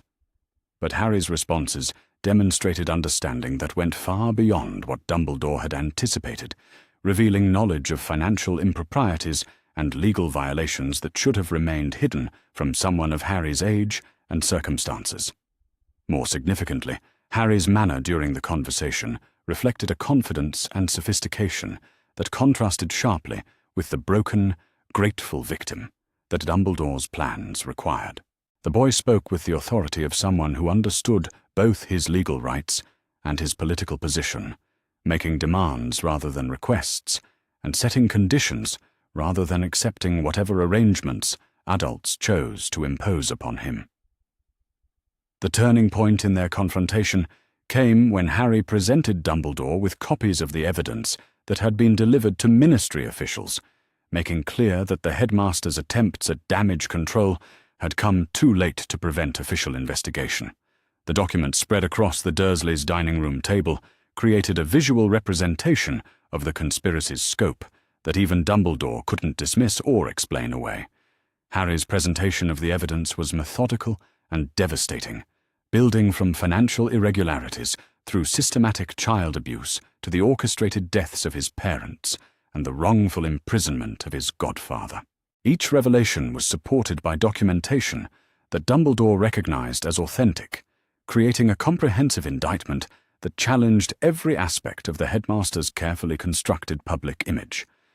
But perhaps most damaging was Harry's demonstration of the magical protections that had preserved the evidence, despite Dumbledore's considerable power and influence.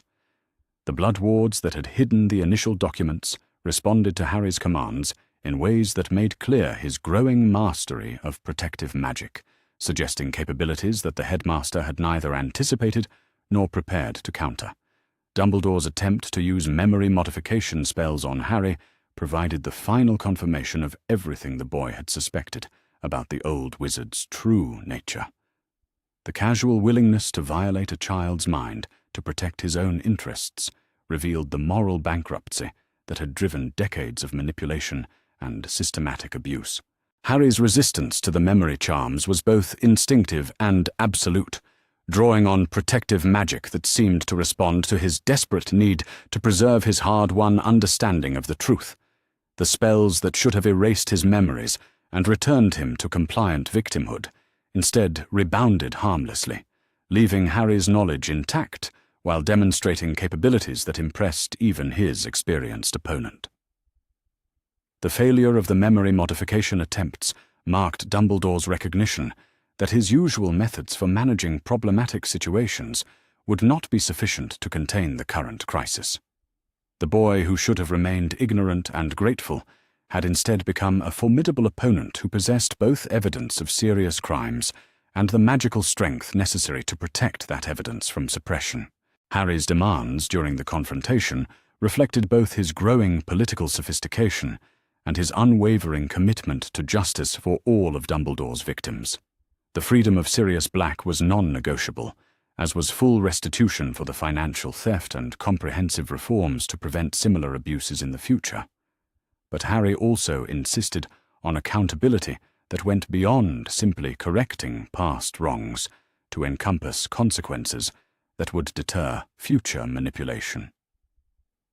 The conversation revealed the fundamental difference in their respective understandings of power and responsibility. Dumbledore viewed his actions as necessary sacrifices made for the greater good, justifying individual suffering as acceptable costs for achieving broader objectives.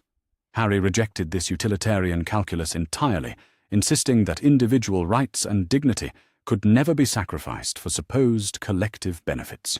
More importantly, Harry demonstrated understanding of institutional accountability that went far beyond his chronological age, demanding systemic changes that would prevent future victims rather than simply seeking personal vindication. His vision for reforms encompassed everything from financial oversight to child protection services, creating frameworks that would make similar manipulation far more difficult to achieve. Dumbledore's final gambit involved attempting to position Harry's actions as dangerous to the magical community's stability, arguing that exposing institutional weaknesses would create vulnerabilities that enemies could exploit. But this argument failed to acknowledge that the existing system's corruption had already created those vulnerabilities, making reform a matter of security rather than risk. Harry's rejection of this argument was both principled and practical, pointing out that institutions that couldn't withstand scrutiny were already compromised, and that transparency was the only reliable foundation for genuine security. His response demonstrated understanding of governance principles that many adult wizards had never considered, reflecting education that had come through necessity rather than formal instruction. The confrontation's conclusion left both participants with clear understanding of their respective positions and the inevitable conflict that lay ahead. Dumbledore could no longer maintain the illusion that Harry remained under his control, while Harry had demonstrated both his determination to pursue justice and his capability to withstand attempts at intimidation or manipulation. But perhaps most significantly, the failed memory modification attempts had revealed the extent of Harry's magical development and his growing mastery of protective magic that seemed to operate according to principles that even Dumbledore didn't fully understand. The boy who had been systematically abused and isolated was demonstrating capabilities that suggested his true potential had been deliberately suppressed rather than simply underdeveloped.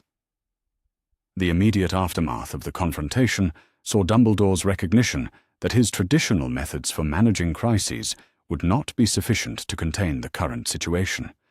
The evidence was already in official hands, the legal challenges were proceeding through multiple channels, and Harry had demonstrated both the knowledge and the capability necessary to resist direct intervention. More importantly, Harry's network of allies had grown beyond the headmaster's ability to suppress through conventional political pressure. The goblins operated according to their own legal frameworks, the ministry officials who had received evidence possessed independent authority, and the broader magical community was beginning to ask questions that couldn't be easily dismissed.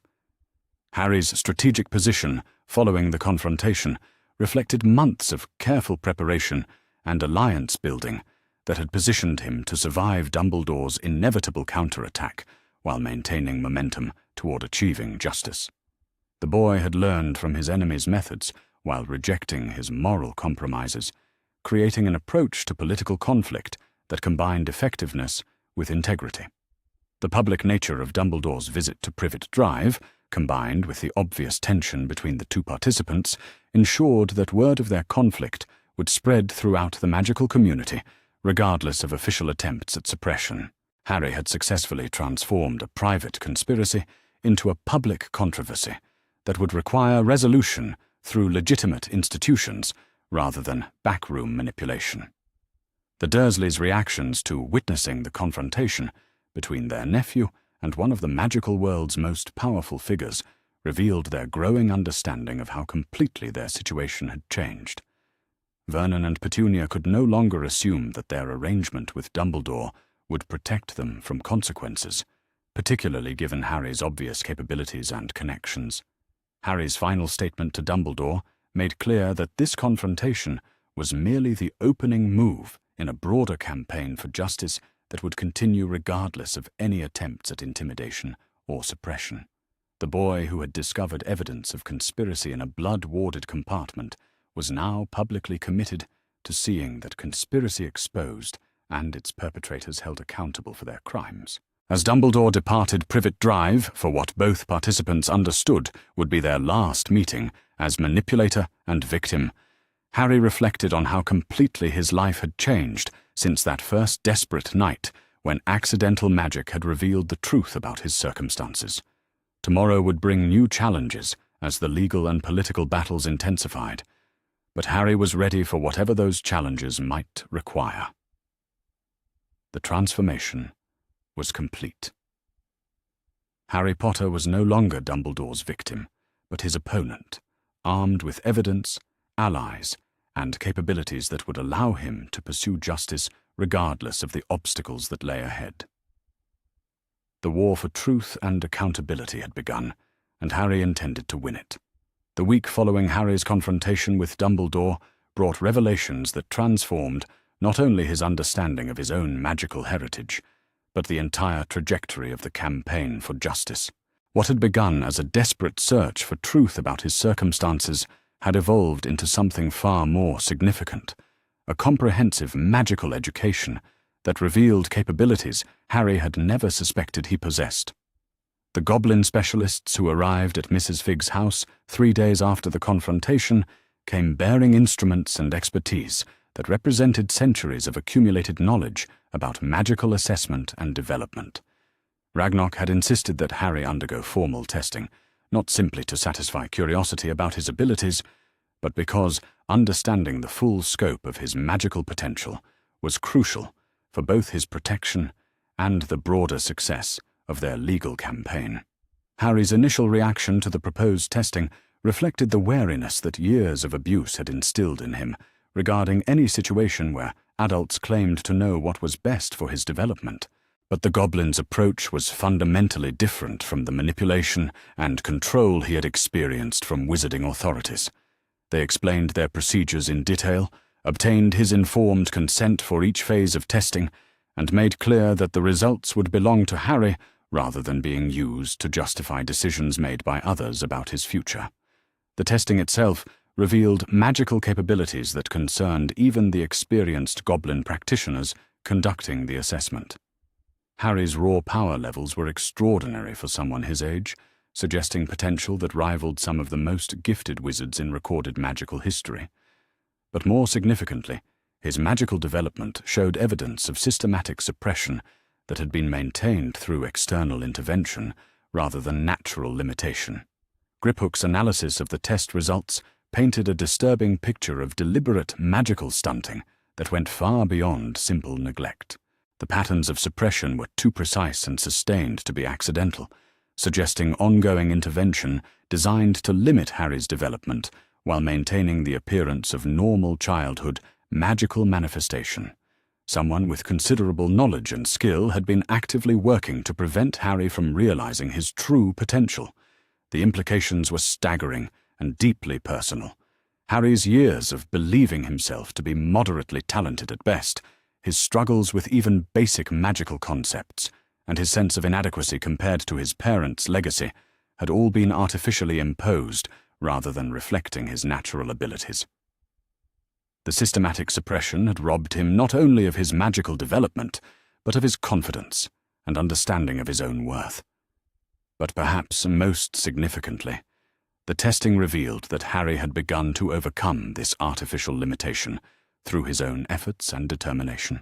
The blood magic that had revealed the hidden documents, the protective wards that had shielded his evidence from Dumbledore's attempts at suppression, and his resistance to memory modification all reflected natural capabilities that were asserting themselves despite years of systematic interference. The goblin specialists were particularly intrigued by Harry's apparent mastery of protective magic, abilities that seemed to operate according to principles that predated modern magical theory. The blood wards that had hidden his evidence weren't simply inherited protections from his mother's sacrifice, but active magical constructs that Harry was unconsciously maintaining and strengthening through his own power and will. Ragnarok's explanation of these discoveries introduced Harry to magical concepts and traditions that weren't taught in modern wizarding schools, but represented some of the oldest and most powerful forms of magical practice. The Potter family, it seemed, had possessed hereditary connections to protective magic that stretched back centuries, abilities that had been systematically suppressed or ignored by recent generations in favor of more conventional magical education. The goblin grimoire that Ragnarok presented to Harry contained centuries of accumulated knowledge about protective magic, ward construction, and magical theory that had been preserved by the Goblin Nation when wizard authorities had deemed such knowledge too dangerous or primitive for general study. The text was written in multiple languages and magical scripts, requiring significant effort to master, but it represented a complete magical education that operated independently of wizard institutional control. Harry's first attempts at the exercises described in the grimoire produced results that exceeded even Ragnarok's optimistic expectations. The boy who had struggled with basic levitation charms under the Dursleys' suppression was now demonstrating mastery of complex ward structures and protective magic that typically required years of advanced study. His natural affinity for this type of magic was remarkable, suggesting inherited abilities that had been waiting for proper guidance and development. But the magical training was only one aspect of Harry's accelerating education during this crucial period. His growing network of allies provided access to political knowledge and strategic thinking that complemented his expanding magical capabilities.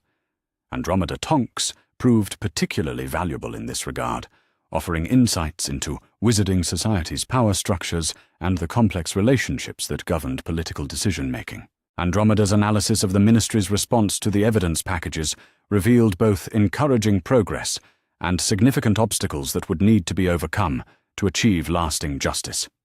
Officials like Amelia Bones were conducting serious investigations that couldn't easily be suppressed, but Dumbledore's political influence remained substantial enough to complicate efforts at institutional accountability.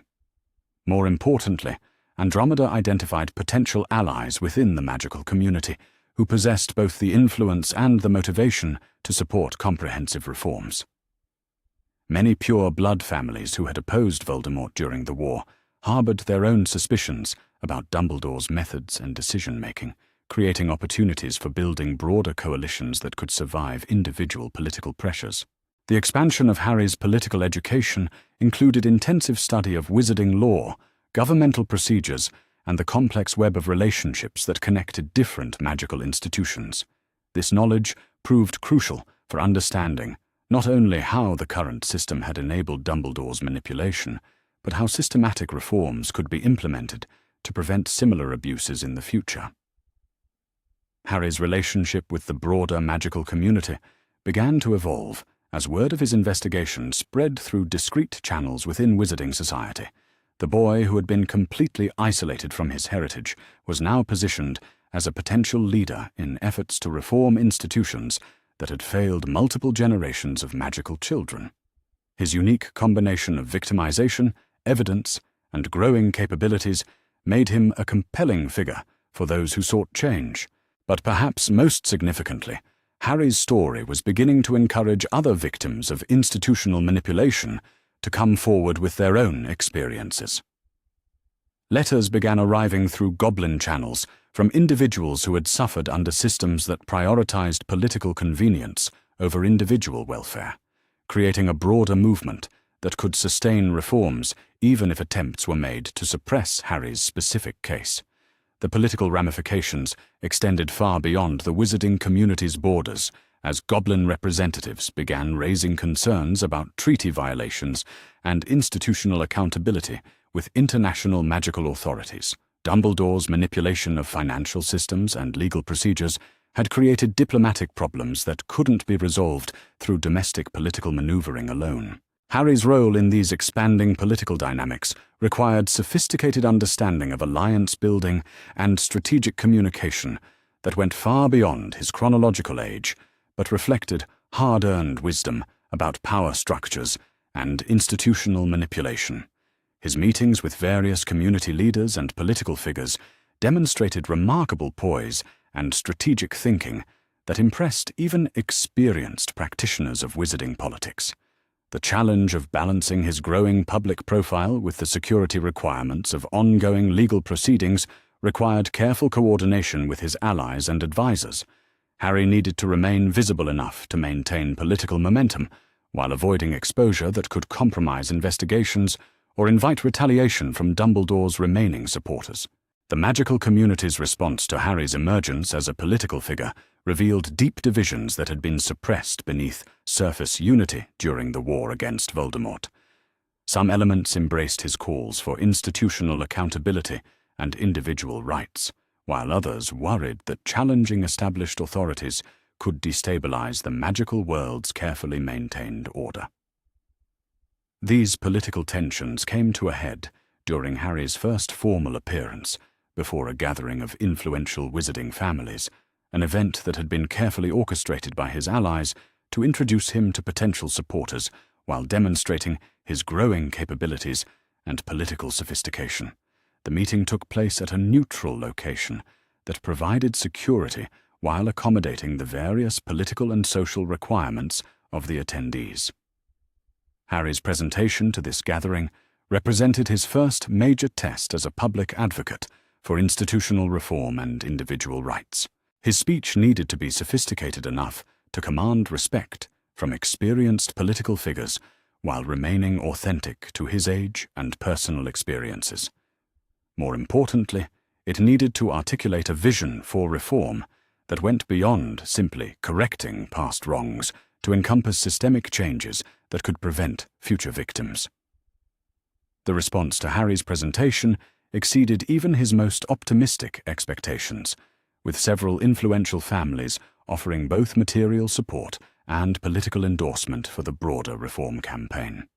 More significantly, representatives from international magical communities expressed interest in supporting efforts to establish stronger institutional accountability and individual protections throughout the magical world. But the meeting also revealed the extent of opposition that Harry and his allies would face as the campaign progressed. Dumbledore's supporters, while fewer in number than previously assumed, included individuals with significant resources and institutional influence who were prepared to defend their interests through whatever means proved necessary. The threats that emerged from these opposition forces required immediate attention to security measures that went beyond simple physical protection to encompass magical defenses and political countermeasures. Harry's growing capabilities in protective magic proved crucial for maintaining his safety while continuing his public advocacy, but the escalating conflict made clear that the stakes of their campaign extended far beyond individual justice to encompass fundamental questions about magical society's future direction. Harry's training during this period intensified accordingly, with goblin instructors providing advanced education in both offensive and defensive magic that would serve him well in the conflicts ahead. The exercises were demanding and sometimes dangerous, but Harry's natural abilities and fierce determination allowed him to make progress that impressed even his experienced teachers. The development of Harry's magical capabilities was paralleled by his growing understanding of the political and legal frameworks that would determine the ultimate success or failure of the campaign for justice.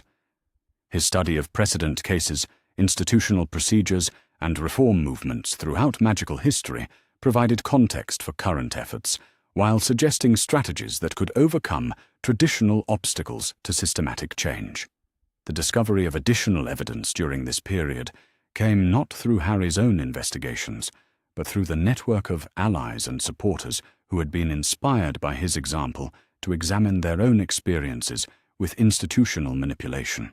Financial records, correspondence, and witness testimony began flowing through goblin channels, creating a comprehensive picture of systematic abuse that extended far beyond Harry's individual case. This expanding evidence base strengthened the legal challenges while complicating the political dynamics surrounding the campaign. Each new revelation of institutional failure created additional momentum for reform, while also increasing the stakes for those whose interests depended on maintaining existing power structures. Harry's personal development during this transformative period reflected his evolution from isolated victim to public advocate and potential leader of broader social change. The boy who had discovered hidden documents in a cupboard was now coordinating complex political and legal strategies while mastering magical abilities that had been systematically suppressed for years. The relationship between Harry's magical development and his growing political influence proved mutually reinforcing, with each area of growth strengthening his capabilities in the other. His expanding magical abilities provided credibility and protection that enhanced his political effectiveness, while his political knowledge and alliance networks created opportunities for advanced magical education that wouldn't have been available through traditional channels. The international attention that Harry's case was beginning to attract represented both opportunity and risk for the broader reform campaign. Support from foreign magical communities could provide resources and legitimacy that domestic opposition would find difficult to counter, but it also raised stakes that could invite more serious retaliation from those whose interests were threatened by systematic change. Harry's preparation for the next phase of the campaign reflected his growing understanding that achieving justice would require not only exposing past crimes, but building institutions capable of preventing future manipulation and abuse. His vision for reform encompassed everything from financial oversight to child protection services, creating comprehensive frameworks that would make similar victimization far more difficult to achieve. The boy who had pressed bleeding hands against cupboard walls in desperate hope of finding truth was now positioned to reshape the fundamental structures of magical society in ways that could benefit countless future generations. The transformation was remarkable, not only in its scope, but in its demonstration that individual courage and determination could challenge even the most entrenched systems of institutional power. As Harry concluded his magical training session and prepared for the political battles ahead, he reflected on how completely his understanding of himself and his world had changed. Tomorrow would bring new challenges as the campaign entered its most crucial phase, but Harry possessed both the capabilities and the allies necessary to pursue justice regardless of the obstacles that lay ahead. The war for truth and accountability was accelerating, and Harry intended to see it through to victory. The formal launch of the Ministry investigation into Sirius Black's imprisonment marked a turning point that transformed Harry's carefully orchestrated campaign from discreet political maneuvering into open institutional warfare. 3 weeks had passed since the evidence packages had reached key ministry officials, and the political pressure that Harry's allies had been building through careful alliance construction was finally compelling official action that could no longer be suppressed through traditional channels. Amelia Bones's decision to personally oversee the Black investigation represented both a victory for Harry's strategic planning and a recognition that the evidence presented demands that went far beyond typical cases of wrongful imprisonment. The Director of Magical Law Enforcement had built her career on meticulous attention to legal procedures and institutional integrity, making her both an ideal advocate for justice and a formidable opponent for anyone who had manipulated the system for personal advantage. The investigation's scope expanded rapidly as Bones and her team discovered the extent to which proper legal procedures had been ignored or deliberately circumvented in Black's case.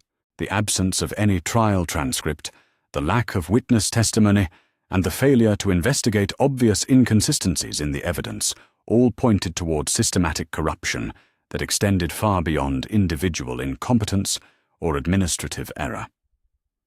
More damaging still was the discovery that key ministry officials had been explicitly advised against conducting formal proceedings by external authorities who claimed special knowledge about the case's sensitivity and security implications.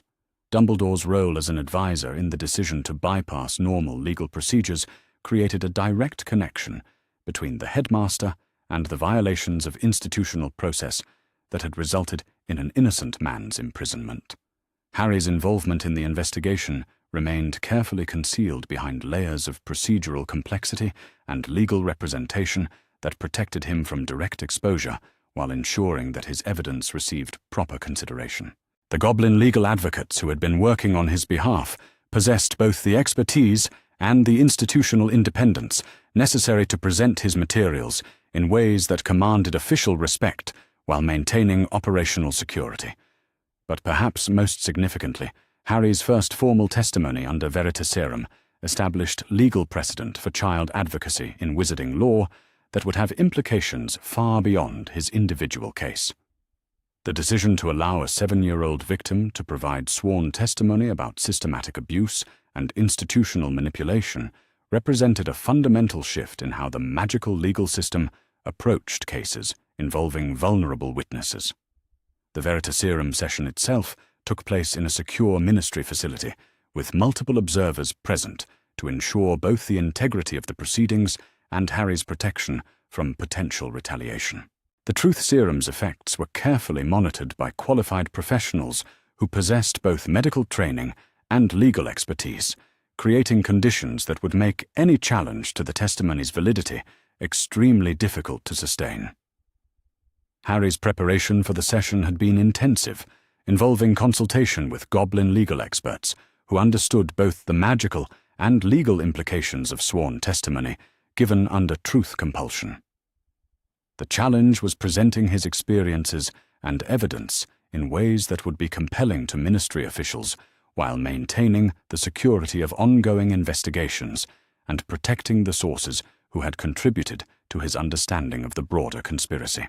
The testimony itself was devastating in its clarity and comprehensiveness, establishing a timeline of systematic abuse that began with Harry's earliest memories and continued through his recent discoveries about the scope of institutional manipulation that had shaped his entire life.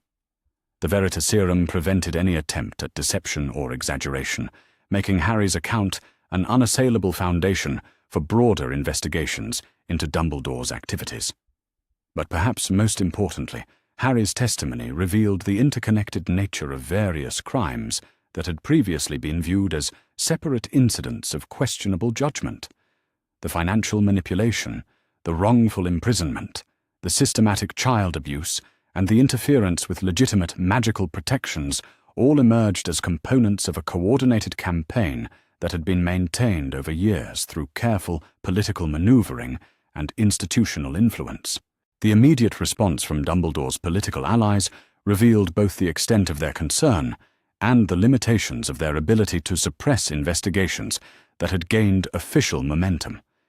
Initial attempts to challenge Harry's testimony on grounds of age and competence quickly foundered when the Veritaserum evidence proved impossible to dispute through conventional legal arguments. More sophisticated efforts focused on questioning the motivations of those who had encouraged Harry to come forward with his allegations, suggesting that the boy was being manipulated by adults with political agenda that went beyond simple justice for past wrongs. But these arguments struggled to explain the comprehensive nature of Harry's evidence, or the independent corroboration that was emerging from multiple sources. The political complexity of the situation was further complicated by the involvement of Lucius Malfoy, whose interest in the proceedings reflected opportunities to damage Dumbledore while appearing to support justice and institutional reform.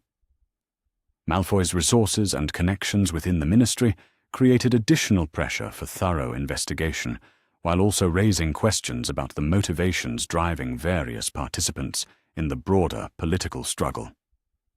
Harry's strategic response to Malfoy's involvement demonstrated remarkable sophistication for someone his age, recognizing both the potential benefits and risks of accepting support from sources whose ultimate objectives might not align with his own principles.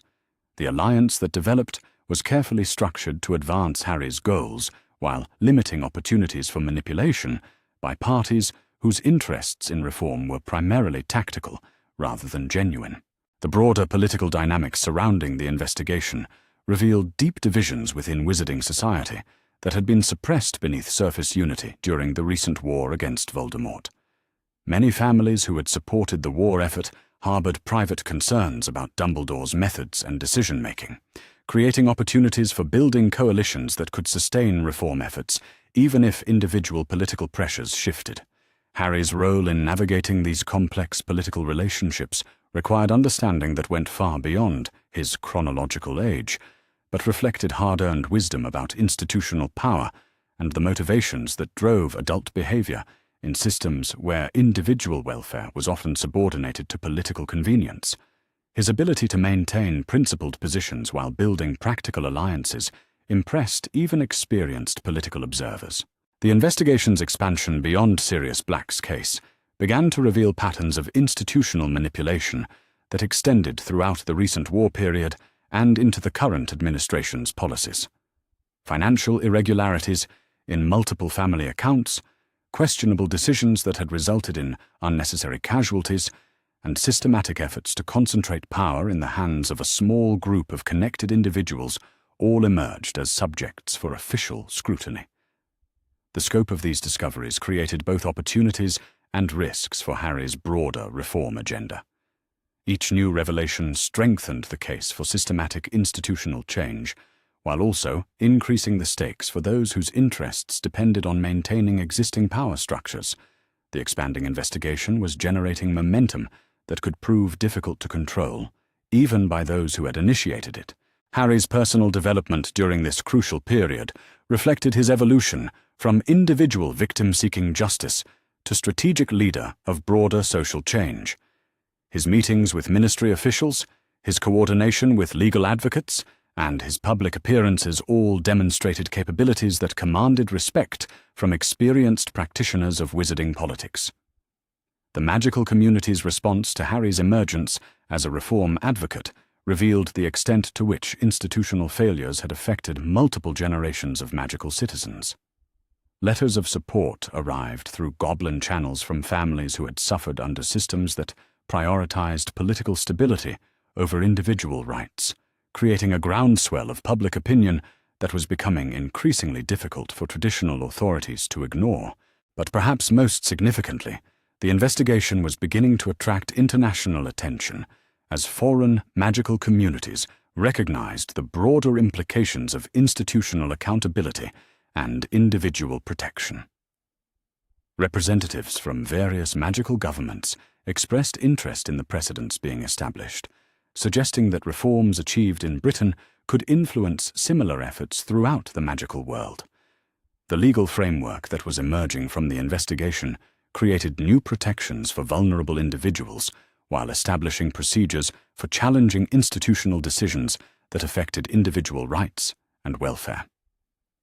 These developments represented fundamental changes in how magical society approached questions of authority and accountability, changes that would have lasting impact regardless of the specific outcomes in individual cases.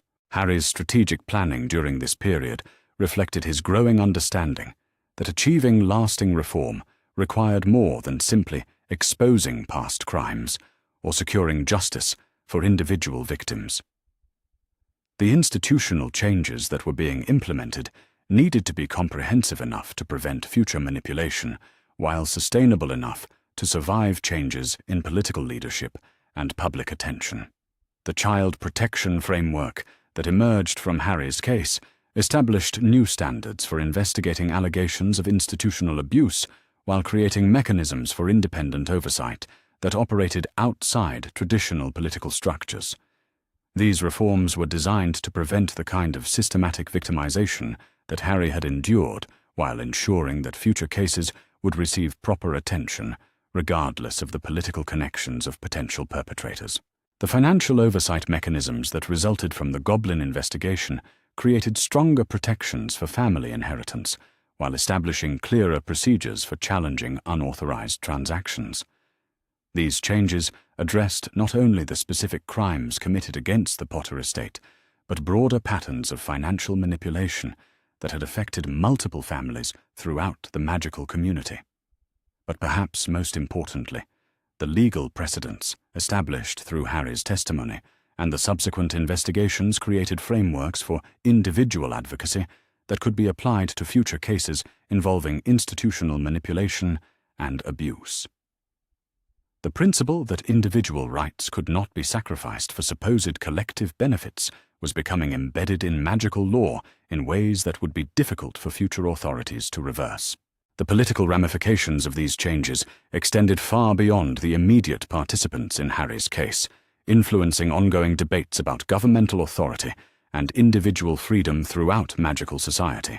The reforms that had emerged from one boy's desperate search for truth were beginning to reshape fundamental assumptions about power and responsibility that had governed wizarding politics for generations. Harry's relationship with the broader magical community continued to evolve as his role in driving institutional change became more widely understood. The boy who had been completely isolated from his heritage was now positioned as a symbol of individual courage and institutional accountability that inspired others to challenge systems that had previously seemed immutable. The opposition that had emerged in response to these changes revealed both the extent of resistance to reform and the vulnerabilities of those whose interests depended on maintaining existing power structures. Dumbledore's remaining supporters found themselves defending increasingly indefensible positions as evidence of systematic manipulation became impossible to deny or dismiss. The international dimension of the reform movement created additional pressure for comprehensive change, while also providing protection for Harry and his allies against potential retaliation from domestic opponents. Support from foreign magical communities made suppression of the investigation politically impossible, while creating opportunities for collaboration on broader reform initiatives.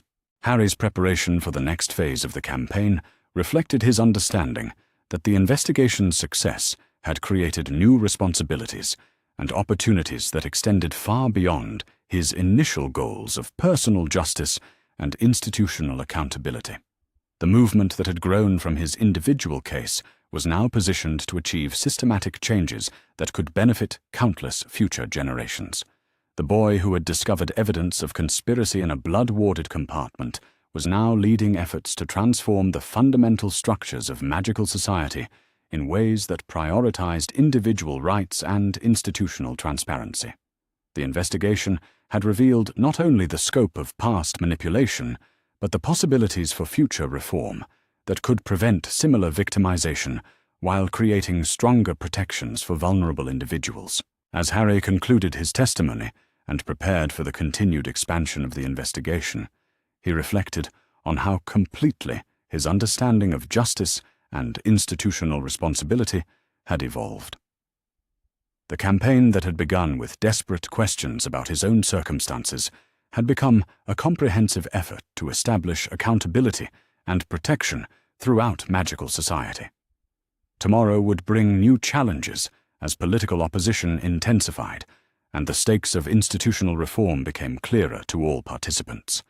But Harry possessed both the evidence and the allies necessary to pursue lasting change, regardless of the obstacles that lay ahead. The investigation had gained momentum that would be difficult to suppress, and the precedents being established would continue to influence magical society long after current political struggles had been resolved.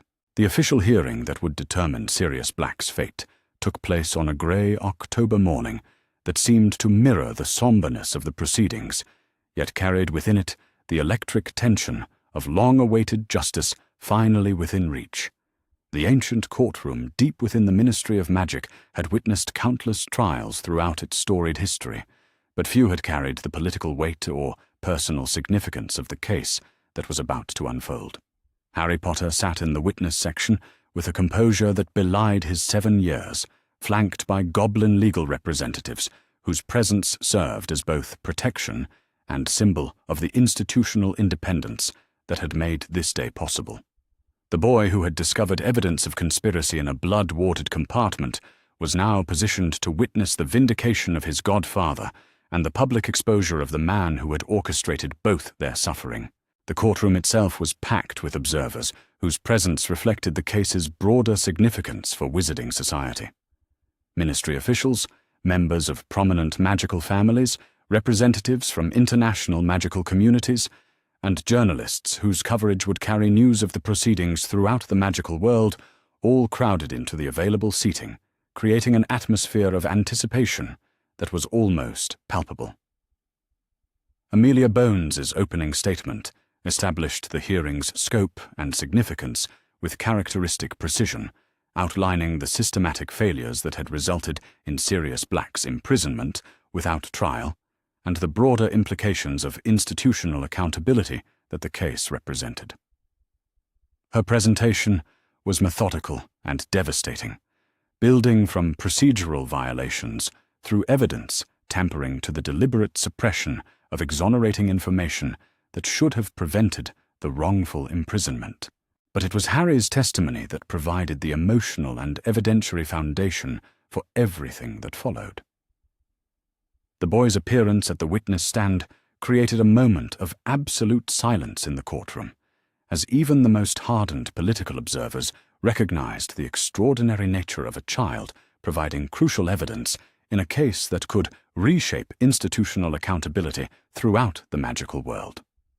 Harry's account of discovering his father's journal and the evidence of Peter Pettigrew's betrayal was delivered with clarity and precision that commanded respect from even those who had initially questioned whether someone his age could provide reliable testimony in such complex proceedings. The veritaserum that had been administered under strict medical supervision ensured that every word carried the weight of absolute truth, making denial or contradiction impossible.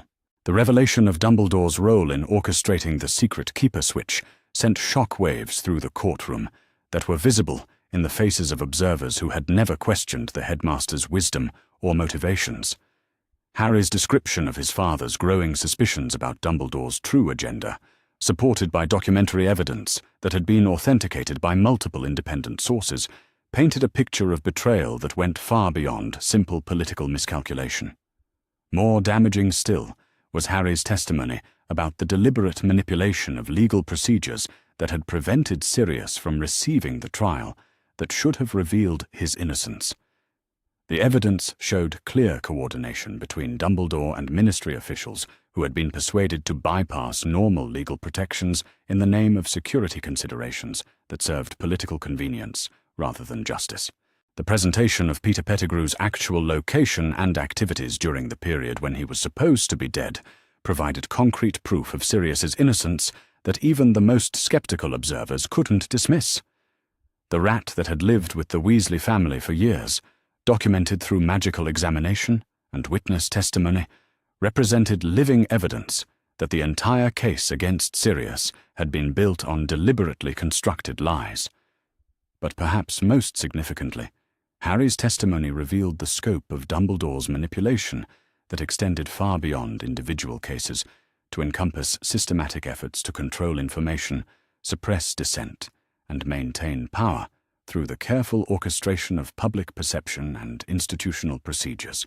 The pattern that emerged was one of calculated betrayal, maintained over years through careful political maneuvering and the exploitation of trust that had been earned through genuine service during darker times. Sirius Black's first public appearance in more than 6 years created an emotional moment that transcended the legal proceedings to touch something fundamental about justice, suffering, and the human cost of institutional failure.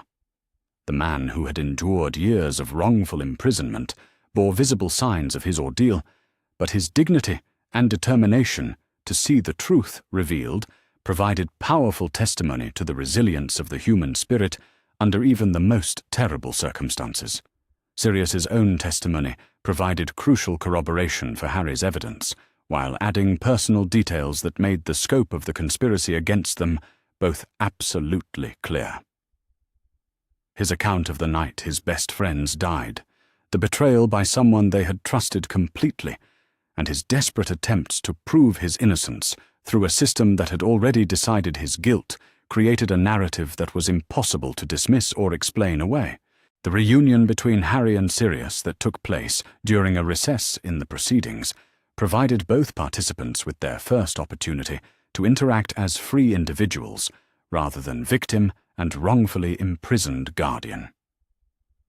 The emotional complexity of the moment was overwhelming, combining years of separation, systematic abuse, and institutional betrayal with the hope of genuine family connection that had been denied to both of them for so long. Harry's first experience of unconditional family love was complicated by the circumstances that had brought them together and the years of systematic conditioning that had taught him to distrust adult affection as potentially manipulative. But Sirius's obvious genuine care, combined with his understanding of the political sophistication Harry had been forced to develop, created a foundation for relationship that acknowledged both their shared trauma and their individual strength. Sirius's rage upon learning the full extent of Harry's abuse and the systematic nature of Dumbledore's manipulation created tension about the appropriate response to institutional betrayal that went beyond simple criminal prosecution. The man who had spent years in Azkaban, dreaming of revenge against those who had wronged him, now found himself part of a broader movement for justice that required strategic thinking rather than emotional satisfaction. The introduction of Remus Lupin to the proceedings brought additional complexity to the family dynamics, while providing crucial testimony about the events leading up to James and Lily Potter's deaths. Lupin's guilt over his failure to investigate Harry's circumstances more thoroughly during the years of wrongful separation created emotional weight that complemented the legal and political significance of the broader case. But Lupin's testimony also revealed the extent to which Dumbledore's manipulation had affected multiple generations of those who had trusted him, isolating potential allies from each other while maintaining central control over information and decision-making. The systematic nature of this manipulation became clear as witness after witness described decisions that had served Dumbledore's agenda while causing unnecessary suffering for those who should have been protected. The legal proceedings against Dumbledore that were announced during the hearing represented the culmination of months of careful investigation and strategic preparation. The charges encompassed fraud, child endangerment, obstruction of justice, and violations of international magical law that created both criminal and civil liability, extending far beyond the specific case of Sirius Black's wrongful imprisonment.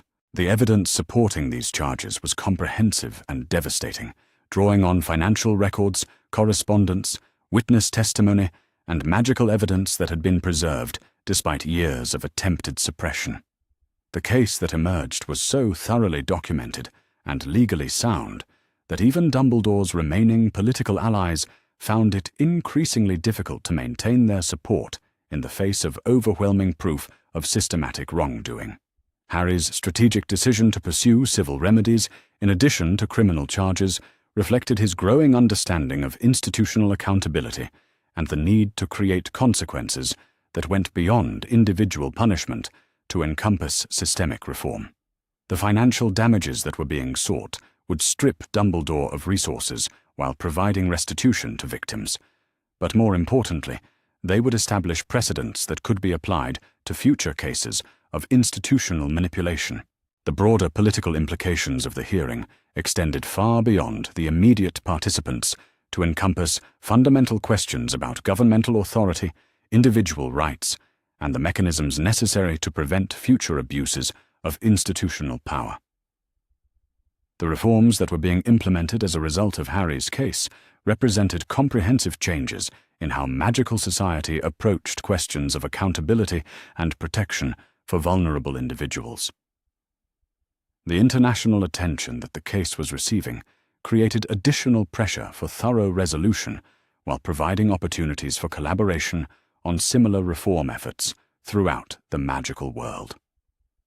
Representatives from various foreign magical governments expressed interest in implementing comparable protections and oversight mechanisms, suggesting that the precedents being established could have lasting impact far beyond Britain's borders. The courtroom's response to the presentation of evidence revealed the extent to which public opinion had shifted as the scope of institutional manipulation became clear. Observers who had initially been skeptical about challenging such a respected figure as Dumbledore now found themselves confronting undeniable proof of systematic betrayal that demanded accountability, regardless of previous reputation or political connections.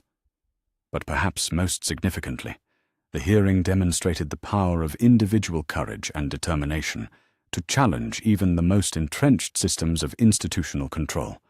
Harry's transformation from isolated victim to strategic advocate for broader social change provided inspiration for others who had suffered under systems that prioritized political convenience over individual welfare. The formal exoneration of Sirius Black that concluded the hearing represented not only personal vindication for Harry and his godfather, but symbolic victory for principles of justice and institutional accountability that had been systematically undermined through years of careful manipulation. The moment when Sirius was officially declared innocent and free carried emotional weight that transcended the legal proceedings to touch fundamental questions about truth, justice, and the responsibility of institutions to protect rather than exploit those they claim to serve. The political ramifications of the hearing's outcome were immediately apparent as Dumbledore's support within the Wizengamot began to collapse in the face of undeniable evidence of systematic wrongdoing. The man who had maintained power through careful cultivation of his reputation for benevolence now faced consequences that reflected the scope of his betrayal of public trust. More importantly, the institutional reforms that were being implemented as a direct result of Harry's case created frameworks for accountability and protection that would make similar manipulation far more difficult to achieve in the future. The precedents being established represented fundamental changes in how magical society approached questions of power and responsibility. The child protection services that emerged from the investigation created new standards for monitoring and intervention that operated independently of traditional political structures, ensuring that future cases of institutional abuse would receive proper attention regardless of the political connections of potential perpetrators. These reforms addressed not only Harry's specific situation, but broader patterns of systematic victimization that had affected multiple generations of magical children. The financial oversight mechanisms that resulted from the Goblin investigation established stronger protections for family inheritance while creating clearer procedures for challenging unauthorized transactions. These changes addressed both the specific crimes committed against the Potter estate and similar patterns of financial manipulation that had affected other families throughout the magical community. Harry's role in these broader reforms reflected his evolution from individual victim-seeking personal justice to strategic leader of comprehensive social change. The boy who had discovered evidence of conspiracy was now positioned as a catalyst for institutional transformation that could benefit countless future generations. The reunion celebration that took place after the hearing's conclusion provided Harry and Sirius with their first opportunity to interact as a genuine family, free from the constraints of legal proceedings and institutional manipulation. The complexity of their relationship, shaped by years of separation and systematic abuse, would require time and patience to develop, but the foundation of mutual respect and understanding was clearly established. Sirius's commitment to supporting Harry's continued advocacy for institutional reform reflected his understanding that their personal vindication was part of a broader movement for justice that extended far beyond their individual circumstances.